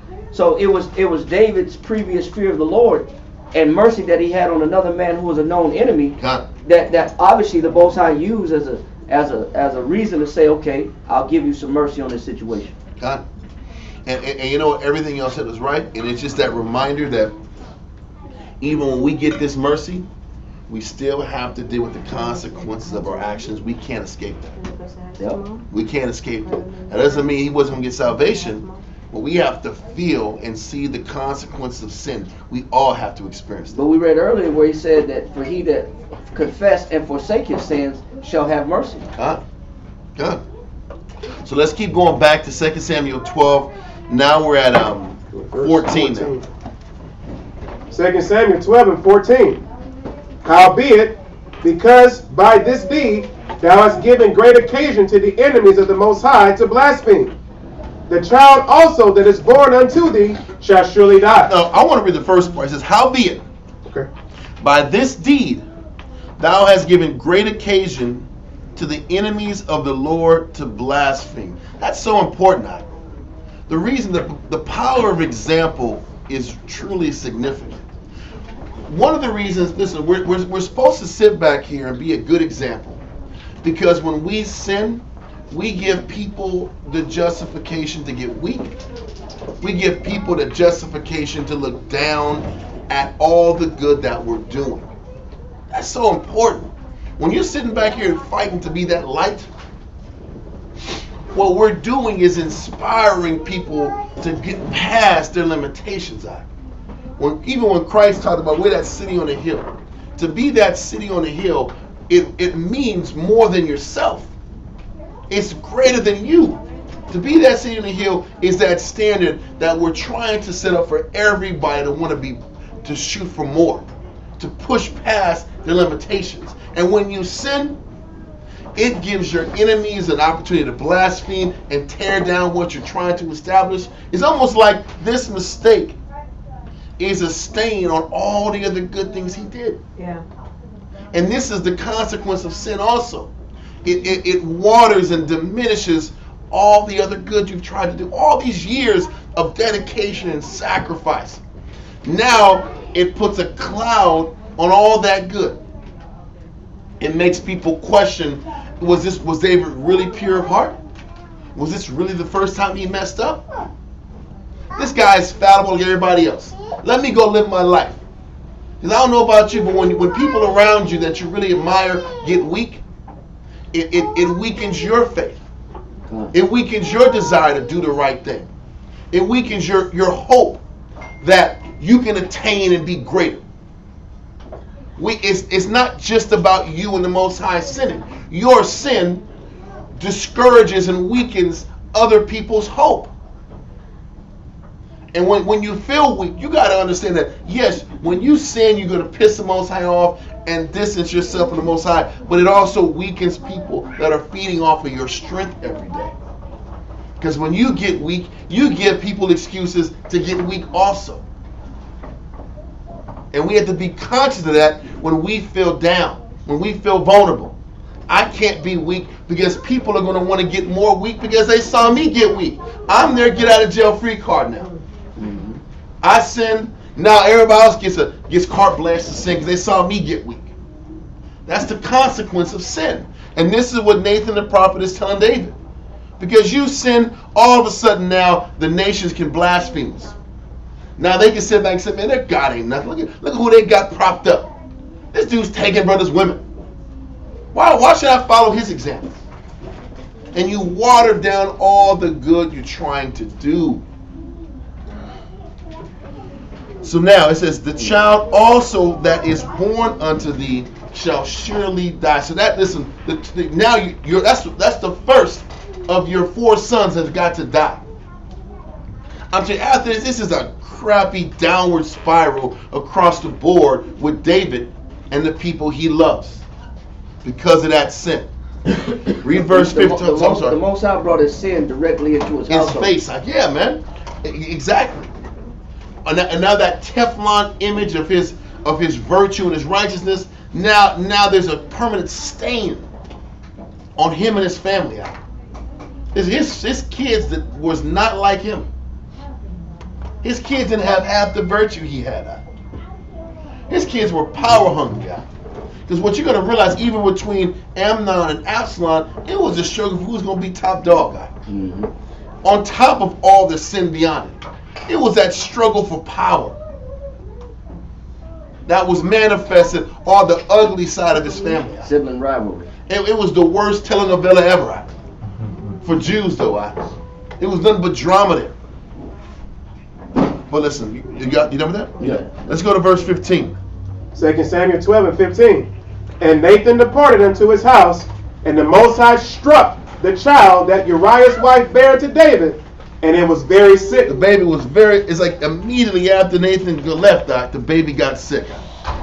Read on. David therefore besought the Most High for the child. And David fasted and went in and lay all night upon the earth. Listen, so while he was waiting for his son to see what the verdict is in his sickness, now he's praying. Now he's acknowledging the Most High. One of his most famous prayers was in Psalms 32. I want to go there. Yeah. Psalms 32. Psalms 32. Psalms 32 and Psalms 51 are those psalms of where he was praying and reaching out to the Most High. But I want to go on Psalms 32. Read that. Psalms 32 and 1. We're going to read the whole chapter. Blessed is he whose transgression is forgiven. He's like, blessed is the person whose transgression is forgiven, and that they don't have this ultimate death sentence hanging over their head. Read on. Whose sin is covered. Blessed is the man unto whom the Most High imputeth not iniquity, and in whose spirit there is no guile. He says you're blessed if you ain't screwed up. You're blessed if you're not in the Most High's quote-unquote doghouse. Read on. When I kept silence. He says, when I kept silence about my sin, when I kept silent about the dirt that I did with Bathsheba, when I kept silent about the cover-up I did with Uriah. Read on. When I kept silence, my bones waxed old through my roaring all the day long. And if you have any type of heart, when you do sin, that regret and that pressure and that feeling of being exposed, knowing you did wrong, starts to wear on you physically. He said when he was sitting back here fake smiling, dapping everybody up, acting like everything's cool, but inside he was eating at him out. He did all that negative stuff, but he couldn't fake it out. It was eating at him on his insides. He says, my bones wax old through my roaring all the day long. Read on. For day and night thy hand was heavy upon me. Listen, even though he was fronting like he was the king and doing the king's business day and night, internally he was being eaten away at. That sin and the knowing he did dirt was killing him inside. Read on. My moisture is turned into the drought of summer. He says, I'm just dry and dead inside out. And that's what happens when you're fronting that sin. When you know you're guilty, you know you're messed up, you know you've been going left, you have to perpetrate like everything was cool. You're sitting back here walking around with Bathsheba in the temple, or not the temple, but in his house. And you know, his messengers are looking at him like, you told me to bring this up here. You know he's walking around here guilty as hell. You know, listen, why is she so, why has she got the baby? She's already showing. Everybody know that's Uriah. Everybody knows that's Uriah's woman, and half the people in the house know you did dirt at. He sent messengers to bring her up. Don't forget that. The messengers were still in the big house, looking at him like, look shady. It looks shady. You know, people talk when they in the kitchen. But you know, David didn't have a reputation to even give the people the idea that there was some funny business going on. So, until then. And then they out here cooking the cakes. They making the bread, cooking to me like, you know, David's woman. They just got married, but she got a little baby belly on her right now. I know, it don't look good. Uriah was out here at war. I seen him. He didn't go back home. You know they talking this, and David was walking out here to Shalom David, like, this dirt. He's walking around here knowing he's messing up, and that sin is eating at him. And it's hard. One verse on that, Romans 12 and 9. It's hard to fake that. It's hard to fake that, man. But you know what? That's not how the Most High wants us to be anyway. Read that, Romans chapter 12, verse 9. The ones who can fake it, watch out for them. Yeah. Ones who can sit back here and play that fake game all the time, those are the ones you want around you. Those cats are dangerous. Romans 12 and 9.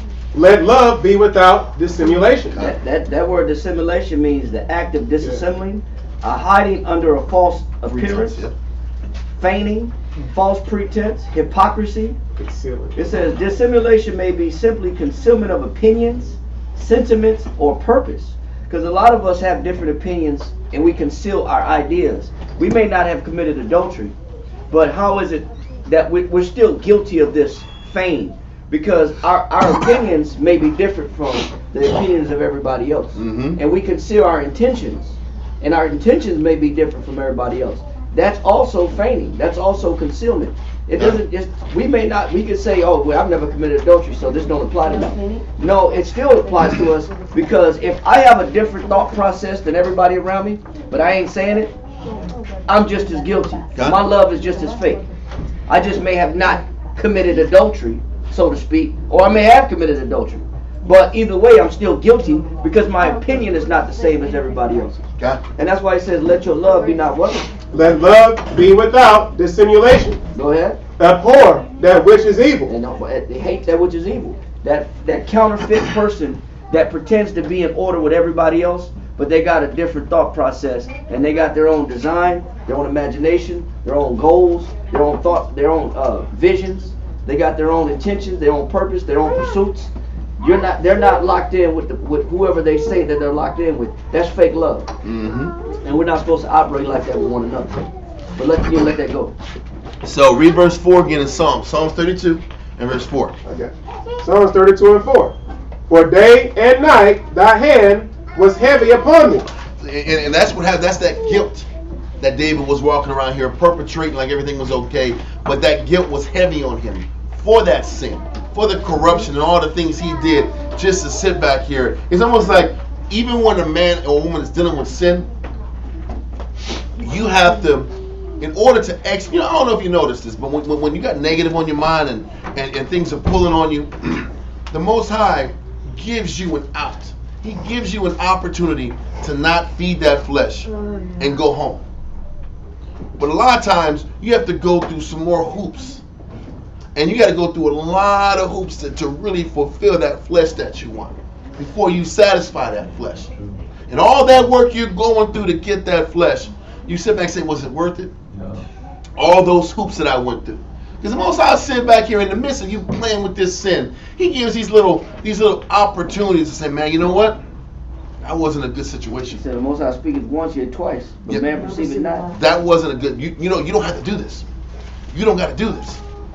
Go back home. Go back home. When that flesh pulls, you'll keep going. You'll keep pushing. Then you'll sit back here. By the time you keep pushing, you're going even further left to pursue what you want. And then when you do, you're like, damn, was it all that things I did, all that negative I did, was it worth it? Then that guilt starts to ride on. Then it talks about how all that moisture inside of you dries up. You start to die inside because of all that guilt. You're walking around here knowing you were wrong, knowing you were off, and you operate like nothing happened. You know, it's hard to be strong when you got a guilty mind. Because the Most High said, clean hands make a man stronger and stronger. So dirty hands makes a man real weak. God. So that moisture wasn't like it's increased or nothing like that? What was the moisture? The moisture was that self-condemnation.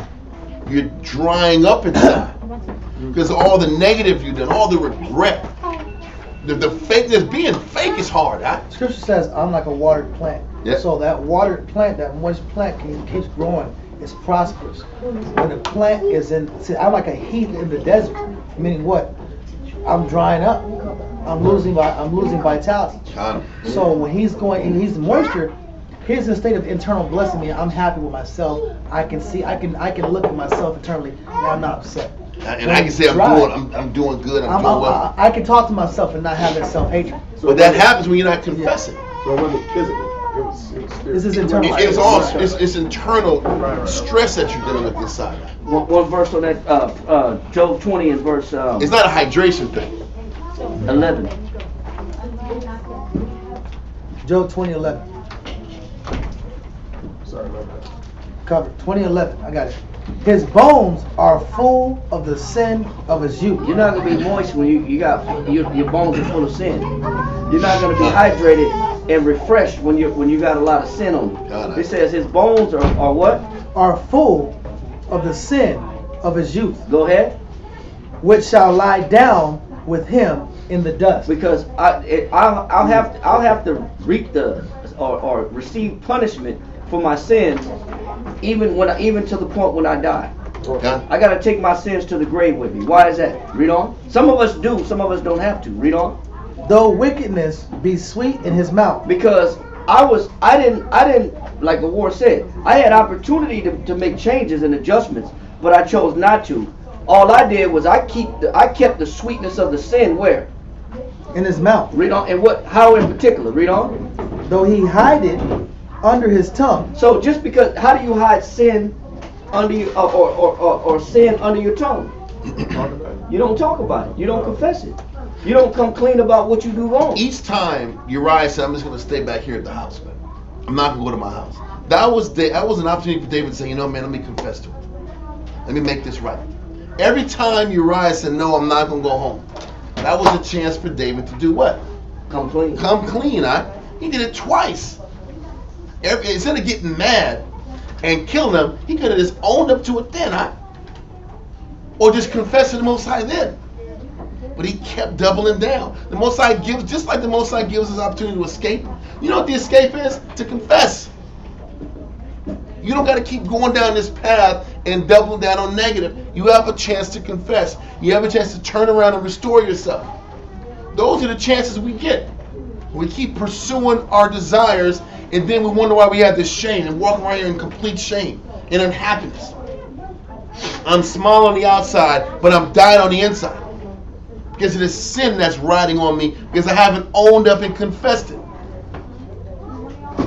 That's perfect. Read on. Perfect. Read on. Though wickedness be sweet in his mouth, though he hide it under his tongue. Go ahead. Though he spare it and forsake it not. So every opportunity I have, I could have said, man, I was wrong. But I spared my negative. I spared my negative because I didn't want shame. I didn't want people to look at me different. So I chose not to say something because I wanted what I want really bad. And I didn't want nobody to tell me no. I don't want to be told no. I don't want to be told no. I don't want to be told no, you can't do that. Yeah. And that's wrong. And that's why half the time we get counsel after a person did it. Yeah. And what do I do now? Well, shit, you should have told me before. Right, now you want to Maybe if you would have called me before, we wouldn't be here. I don't understand. Yeah. No, you understood. Now it's blowing up in your face, and now you want to talk after the fact. Right. How do I get out of this? How do I get out of it? Right. Go ahead. But keep it still within his mouth. If he keep it still within his mouth. That means I had opportunity to come clean, and I forsook all those opportunities to come clean. Meaning I took for granted those chances that the Most High gave me to come clean, and I chose not to. I said, no, I'm going to keep this to myself. Read on. Yet his meat in his bowels is turned. So the Most High said, well, this is going to be the result.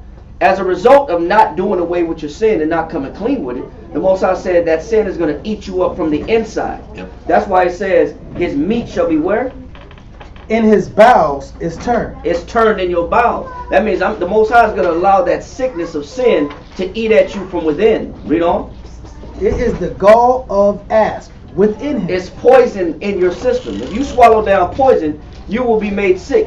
And this is the same repercussion of anybody that tries to hold on to sin and not confess it. And when a person got poison in their body just starts to curl up, tighten up, and expels all of it. When I'm dealing with that guilt, your stomach turns, your body is tight internally, you feel sick, you got those, you feel real uncomfortable inside out, you feel stressed out. When that body's pushing out poison, it tightens up and contracts and tries to squeeze all that negative out. You explained it, that poison inside of you was how your body reacts to sin. It's internal. How your body reacts to regret and condemnation. And that's how people get ulcers. They start having internal bleeding. Because they're dealing with that sickness and that condemnation internally. You know, it's showing you that just like you can't take fire in your bosom and not be burnt, you can't be a sinner and not and play like there's no repercussions. Mm-hmm. You can't be a sinner and fake it like, hey man, nothing's gonna happen to me. Yep. You know why? The Most High is gonna force that sin to eat you from the inside. Got it. Read on. It says, it is the gall of asp within him. He has swallowed down riches. It said, and all the benefits that you receive from your sin, Yep. He said, you swallowed it down. But is the Most High going to let you reap the benefits of your sin? Read on. And he shall vomit them up again. Why is that? Why will a man swallow down riches and the Most High put his finger down his mouth and make him spit it back up? Read on. The Most High shall cast It says the Most High shall do what? Cast them out of his belly. The Most High will bring it out of a man's belly. Meaning the Most High is going to force you not to enjoy the sin that you've committed and walk away blameless. Yep. The Most High is going to force that ejection to where you're going to do the sin, and regardless of how much you want to hold on to it, the Most High is going to force it out of you. Otherwise, until you get sick and realize, man, I can't do this anymore. It's better for me just to come clean, because every time I hold on to sin, I get worse and worse. I get more and more sick. But people don't put two and two together. They think, man, you know what? I'm just stressed out. Oh man, I just got anxiety. Oh man, you know what? I've just been nervous lately. I don't know why I'm so paranoid. Well, you know, you need to put two and two together that the Most High is not with you. That's why the Most High said his confidence shall be rooted out of his house. Meaning, the Most High will take a man's confidence from him. And what is a man's confidence? Your confidence is the fact that you've abstained from sin and that your hands are clean. That's how the Most High keeps. That's how you keep a man confident. You got to keep clean hands. But having a guilty conscience, you're gonna be fake smiling, and inside you're gonna be unhappy. Outside everything's a show. I'm happy. Nothing's wrong. Everything all right. Yeah, everything's great. You know what I'm saying? That's that betwixt spirit. Now I'm like the two-faced guy. You know what I'm saying? I got a smile on one side and a problem on the other. You know what I'm saying? But that's the result of somebody that hasn't expelled their sin voluntarily. Yep. You could have did it voluntarily when it was under your control. Okay. But a lot of us don't do that. We wait till we're sick and there's a problem. And there's no way out. Then we want to come clean about, hey, by the way, I did do this. And we always minimize it too. It's always small. Like, man, I did a little something wrong. Yeah, I made a mistake. I just made a small mistake. You know what I'm saying? But we can let that go from there. So let's get back to Psalms 32 and verse 5. No, verse 4. Verse 4 is fine. Psalms 32 and 4. For day and night thy hand was heavy upon me. My moisture is turned into the drought of summer. Selah. I acknowledge my sin unto thee. It got to the point where he just couldn't take it anymore. And then you said this, you're already dealing with regret inside. And then Nathan comes and approaches you and busts you out. And all of a sudden it comes out, I sinned that. Yep. I acknowledge it. But it took all these things happen, the guilt, the dying inside, and then Nathan sitting back here and exposing you that he knows, the Most High knows you did it. Come forth and confess. So now he's acknowledging his sin. Read on. And mine iniquity have I not hid. I said, I will confess my transgressions unto the Most High, and thou forgavest the iniquity of my sin. So the Most High forgave David's sin, but still David had to deal with the consequences of that sin. He was spared death, but he had to deal with the ultimate consequences of not following the Most High's ways, with the loss of family members, his sons, the chaos of his household. Read on. For this shall everyone that is godly pray unto thee in a time when thou mayest be found. Surely in the floods of great waters they shall not come nigh unto him. Thou art my hiding place. Thou shalt preserve me from trouble. Thou shalt compass me about with songs of deliverance. Selah. I will instruct thee and teach thee in the way which thou shalt go. I will guide thee with mine eye. Be ye not as the horse or as the mule, which have no understanding, whose mouth must be held in with bit and bridle, lest they come near unto thee. Many sorrows shall be to the wicked, but he that trusteth in the Most High, mercy shall compass him about. God. Be glad in the Most High and rejoice, ye righteous, and shout for joy, all ye that are upright in heart. Listen, there's another one in Psalms 51, but I don't think we're going to have the time to do it. So I want to go back and at least finish this chapter 12 because time is flying. We're already at 2 o'clock. Verse 17. Yeah, we're at verse 17. Let's do that. 2 Samuel 12 and 17. And the elders of his house arose and went to him to raise him up from the earth. This is David sitting back here for 7 days fasting, hoping that the child that was sick, that was Bathsheba's his, would hopefully he's praying and fasting for 7 days, praying to the Most High for forgiveness, and hoping that the praying and the sacrifices will change the curse the Most High said was going to happen to his son. Read on. And it came to pass on the 7th day that the child died. And the servants of David feared to tell him that the child was dead. For they said, Behold, while the child was yet alive, we spake unto him, and he would not hearken unto our voice. How will he then vex himself if we tell him that the child is dead? He's like, man, he was really stressed out and didn't touch anything for the 7 days. And if we tell him the boy's died, he might harm himself even worse. Read on. But when David saw that his servants whispered, David perceived that the child was dead, Therefore David said unto his servants, Is the child dead? And they said, He is dead. Then David arose from the earth and washed and anointed himself and changed his apparel and came into the house of the Most High and worshipped. Then he came to his own house, and when he required, they set bread before him, and he did eat. Then said his servants unto him, What thing is this that thou hast done? Thou didst fast and weep for the child while it was alive, but when the child was dead, thou didst rise and eat bread. And they didn't understand why he was in prayer mode before, but afterwards he moved on. Read on. And he said, While the child was yet alive, I fasted and wept. For I said, Who can tell whether the Most High will be gracious to me, that the child may live? Mm-hmm. But now he is dead. Wherefore should I fast? He's like, I fasted in hopes the Most High would listen and spare the child's life. But the child's already passed, the judgment's already set up. I have to accept it for what it is. Okay. The Most High followed through in the judgment, and all their prayers didn't mean nothing. I have to accept I messed up. Let me get up and I'll live my life now. Read on. Can I bring him back again? I shall go to him, but he shall not return to me. There's nothing I can do to bring him back. Read on. And David comforted Bathsheba, his wife. When he said, I shall go to him, but he shall not return to me, meaning David knows that we're all going to go to the grave. Yeah. But he said, I can't bring him back from the grave. God. Mm-hmm. Go ahead. Verse 24. And David comforted Bathsheba, his wife, and went in unto her, and lay with her, and she bare a son, and he called his name Solomon. And the Most High loved him. The crazy thing is how the Most High sat back here and had Solomon come through that union. That's amazing. That union was established through sin, but the Most High still had enough compassion on David to let his heir go through that union.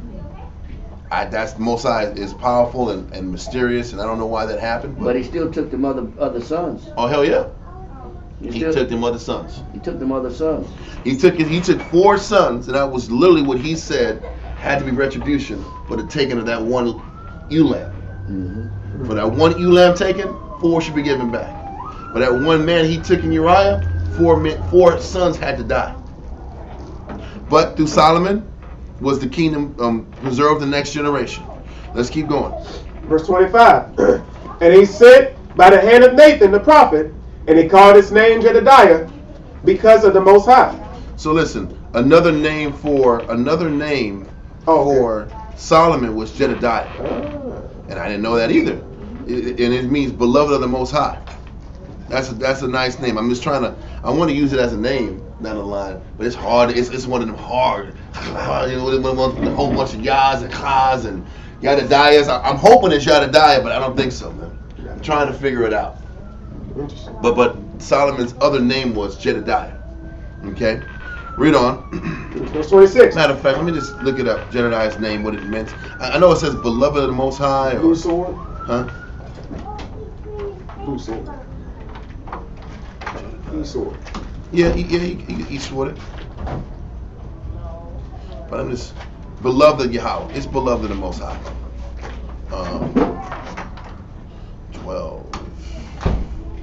12 and 25. Yeah. Jedediah, beloved of the Most High. That's all it is. Beloved of the Most High. So let's go. Verse 26.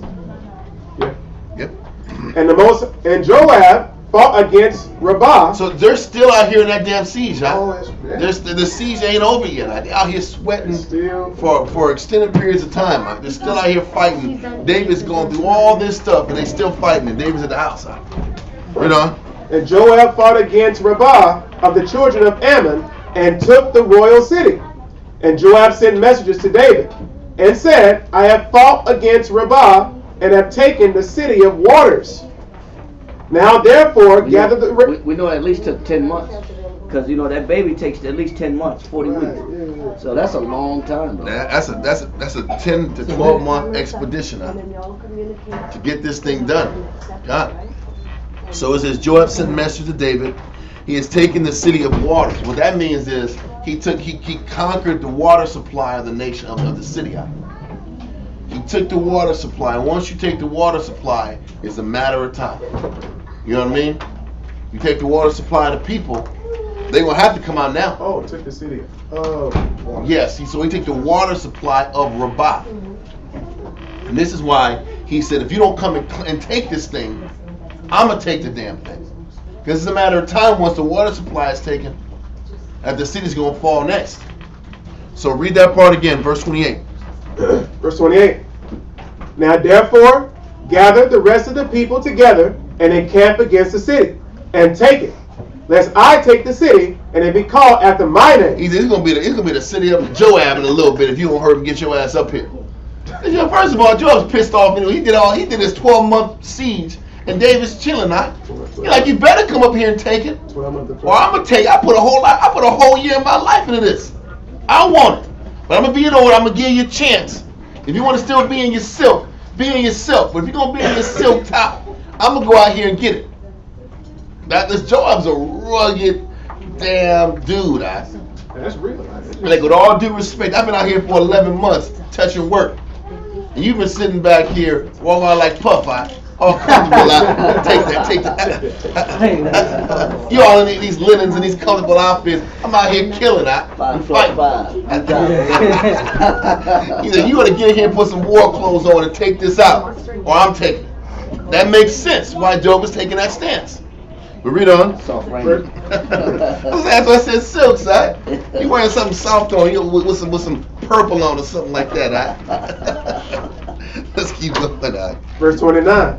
And David gathered all the people together and went to Rabbah and fought against it and took it. David got up here. The water supply was shut down. They went there and they made it happen. I hold this and go to 1 Chronicles chapter 20.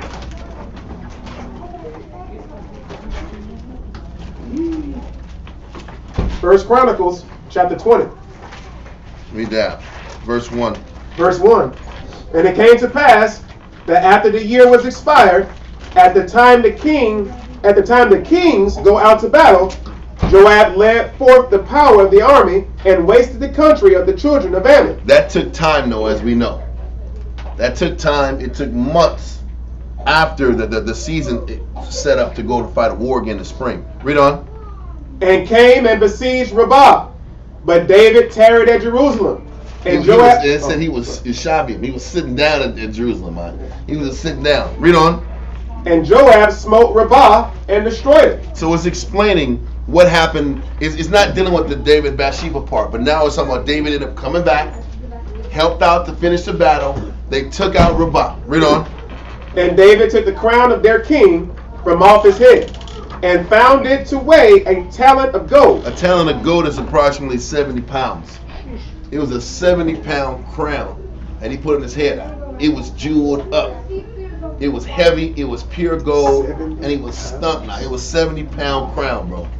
70-pound crown. So for David to sit back and even be able to put it on his head, he wasn't no small dude. Some people can't lift it. Yeah, that's true. But I'm going to put it on your head? What kind of neck you got to have out to have a 70-pound crown on your head? That's crazy. But it was a 70-pound crown. Read on. A talent of gold, and there were precious stones in it, and it was set upon David's head. And he brought also exceeding much spoil out of the city. Listen, they took that whole city and emptied it out. Read on. And he brought out the people that were in it and cut them with saws. He was cutting these dudes with saws. It was butchery. It was a butcher house out. It was a meat market out. They're like, her. He's killing. Don't forget, the Assyrians were the ones who were, the Ammonites were the ones who were hiring Syrians and those Syrian hit squads to take out the Jews. So David was like, man, I came here to sit back and send peace when your dad died. Now I'm going to wipe you all off the face of the earth. I'm going to kill your dad. David was a bloody dude. So he had a lot of pent-up frustration after that Bathsheba situation, losing babies. He's sitting back here cutting people in half. All that anger, energy, all that loss, he put it on these boys. He saw people in half. That's crazy. You living, you seeing it. That's amazing. You seeing it happen. Read on. And cut them with saws. That wasn't no pretty cutout. It wasn't no one cutout. He's slicing through meat and bone. and hearing the yelling and the screaming that you're experiencing watching this. Read on. And with harrows of iron. That's like a rape. Let's look at harrows, It says man. iron teeth. An instrument of agriculture formed of pieces of timber, sometimes crossing each other. So iron crossing each other. It's another form of a saw. It's another type of a saw that is being used. That like a rake. It's like a rake. It's like a cutting device. Crossing iron rod. Teeth. Like you got teeth going like this. There's a fancy saw. You ever see like a mechanical saw? The teeth that go in different directions. Yeah. You get better leverage as you're cutting. You get extra leverage when you're cutting the bellies open. God, these guys were bloody Not a dudes. good day. Listen, he's a bloody guy, and Joab was worse than him. Joab and Abishai, these guys were killers. He said, my men are too hard for me. And he's a hard dude. This is amazing. Let's keep going. Harrows of iron. Read on. And with harrows of iron and with axes. They're chopping body parts off. Once you broke down the city, everybody who's left, they chopping you down, bro. It was better you died in battle than to have the after effect on you. Read on. Even so dealt David with all the cities of the children of Ammon. So once you broke down the main city, they start taking out all the surrounding cities. Bro, he took out all that frustration on these boys. That's torture. I know. Read on. And David and all the people returned to Jerusalem. Done. And it came to pass after this that there That's were... all I want on that one. Okay. That's all I want on that one. Back to 29. Yeah, let's go back to 29. 2 Samuel 12 and 29. And David gathered all the people together and went to Rabbah and fought against it and took it. And he took their king's crown from off his head, the weight whereof was a talent of gold with the precious stones. And it was set on David's head. And he brought forth the spoil of the city in great abundance. And he brought forth the people that were therein and put them under saws and under harrows of iron Brother. and under axes of iron, Check this one out. Read on. and made them pass through the brickling. He was burning them alive. Hitler. A brick kiln is a furnace in which bricks are baked and burned. They put them in the brick burner. Or listen, so they're putting these people under brick burners. I can burn them alive. Like pizza. He's Like pizza. he's putting them. It's like pizza. It's like like alive stone cremation. that. Like Yeah, you're living, but you're alive. They weren't dead when they did this. They wouldn't even talk about this. He's putting these guys in the ovens. They're I think incendiaries. damn. No, It's Domino's Pizza. Crematorium. It's crematorium. Yeah. This is murder. Murder. This is murder. This the murder show. That's the murder show. Murder gang. That's the murder gang. That's crazy. They're funny. It's like they're making up ways to kill people. I'm gonna cut you in half. I'm gonna axe you. This is very I'm inventive. gonna throw you in the ovens. They making it up. Let's keep going. Damn. Excuse me, sir. And thus did he unto all the cities of the children of Ammon. He put it on them boys. Damn. Keep going. So David and all the people returned unto Jerusalem. After they completely ransacked the city. They took all the riches out of it. Then they killed them all dead. They cut them in half.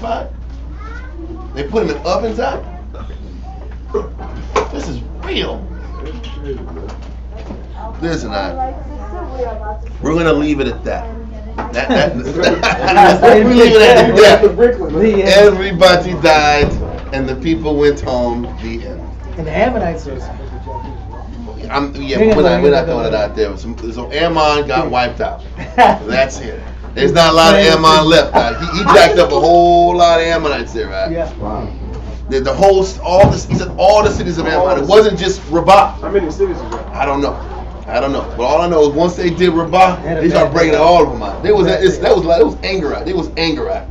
David was angry out. He was mad. There's a little anger there out. It was a little anger. He was having a bad year out. He had a bad year, and he was going to take it out on these Gentiles. Yeah, he had a losing season. Had a losing season. So It's already 2:13. That's been 4 hours up. We're gonna go send our prayers up real quick. Imagine. Here, that's everybody. That's everybody this one. They're right. What's that? He was telling us about it. Oh, sure. Oh, yeah. Yeah. Thank you, sir. You're already in here, though, man. You know, you might as well. You're already in here. Come on in, man. You're already in here, man. You're already in here. You're here. But next time, just, you know. Yeah. Okay. Yahweh. In the name of Yahweh Shai. Please listen to us right now. Send Michael and the righteous angels to watch over, bless, heal, protect, and make strong the people of Yasharallah. Also send unto us much wisdom, much knowledge, much understanding, much patience, much faith, much brotherhood, and much love, spiritual power, and forgive all of our sins. Yahweh shall come quickly, for in thee is our hope, always and forever. Amen.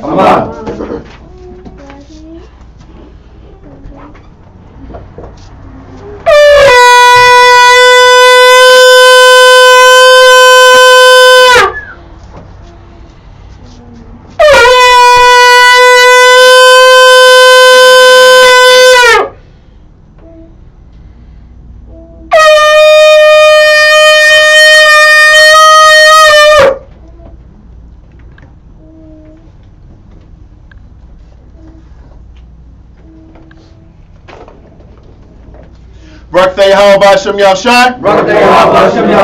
Hahawah. Nathanawa. Hathawara. Blessed are you, Yahweh, in the name of Yahweh Shai, that gives to us the law. Barakatah Yahweh B'Hashem Yahshai. Hahawah. Nathanawa. Hathawara. Blessed are you, Yahweh, in the name of Yahweh Shai, that gives us the light to see. Barakatah Yahweh B'Hashem Yahshai. Hahawah. Nathanawa. Ha'ai. Blessed are you, Yahweh, in the name of Yahweh Shai, that gives us the ram's horn to call the people. Barakatah Yahweh B'Hashem Yahshai. Hahawah. Nathanawa. Shaman. Zayat. Ramashach. Yasharallah. Blessed are you, Yahweh, in the name of Yahweh Shai, that gives to us the olive oil to anoint Israel. Okay. Psalms 92. It is a good thing to give thanks to the Lord. And to sing praise unto thy name. O Yahweh. To show forth thy loving kindness. In the morning. And thy faithfulness. Every night. Upon the instrument of 10 strings. And upon the psaltery. Upon the harp. With the solemn sound. For thou, Yahweh, hast made me glad through thy work. I will triumph in the works of thy hands. O Yahweh, how great are thy works, and thy thoughts are very deep. A brutish man knoweth not, neither doth the fool understand this. When the wicked spring is the grass, and when all the workers of iniquity do flourish, it is that they shall be destroyed forever. But thou, Yahweh, art most high forevermore. For lo, thy enemies, O Yahweh, for lo, thy enemies shall perish. All the workers of iniquity shall be scattered. But my horn shall not exalt. Like the horn of a unicorn. I shall be anointed with fresh oil. Mine eye also shall see. My desire. And my enemies. And my ear shall hear. My desire of the wicked that rise up against me. The righteous shall flourish like the palm tree. He shall grow like a cedar cedar in Lebanon. He shall grow as a cedar in Lebanon. Those that be planted in the house of the Lord Those that be planted in the house of the Lord shall flourish in the courts of our power. in the courts of our power. They shall still bring forth fruit in old age. They shall still bring forth fruit in old age. They shall be fat and flourishing, They shall be fat and flourishing, to show that the Lord is upright. to show that the Lord is upright. He is my rock. He is my rock. There is no unrighteousness in him. And there is no unrighteousness in him. By Hashem Yahushua. Hashem Yahushua. Psalms 133. Shayor, Shayor, Hama'ayawa, Ladawad, Hana, Ma, Tawab, Wama, Na'ayam, Shabbat, Akim, Gam, Yachad, Kashaman, Hatawab, Ayo, Hara'ash, Yarad, Ayo, Hazakwan, Zakwan, Aharan, Shayaran, Ayo, Hayah, Hanawath Yawa, Kator, Karamwan, Shayaran, Ayo, Hariah, Tazayawan, Kaya, Sham, Hazawah, Yahweh, Ath, Habaraka, Hayaya, I, Arwalam, by Hashem Yahushua. Psalms 133. Behold, how good and how pleasant it is for brethren to dwell together in unity. It is like the precious ointment upon the head that ran down upon the beard, even Aaron's beard, that went down to the skirts of his garments, as the dew of Hermon, and as the dew that descended upon the mountains of Zion. For there the Lord commanded the blessing, even life evermore. Amen. Amen. Yahweh, Yahweh, Ba'asham, Yahushua, Wachlau, Washralim, Wabiat, support. Yahweh, Ba'asham, Yahushua, Wachlau, Washralim, Wabiat, support. Yahweh, Ba'asham, Yahushua, Wachlau, Washralim, Wabiat, support. Yahweh, Ba'asham, Yahushua, Wachlau, Washralim, Wabiat, support. Brak they help, Brak they help shot, Brak they help, Brak they help shot. All knowledge, all wisdom, all understanding, all love, all patience, all mercy, all long suffering, all power from your house, all power from your house, all power from your house. Hashem, Yahushua, water, circle up. Men to the front. Watch your step, guys. Saluting out in the heavenly order. Yahweh, Yahushua, Wokeh Sha'ala, men of Israel, Amajah, Baruch.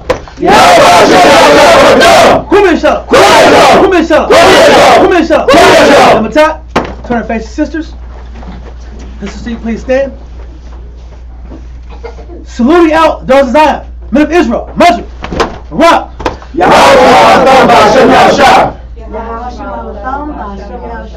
Yes, Matap, dismiss. Hold up. Israel, shalom. We'll see you all on Monday. I didn't know.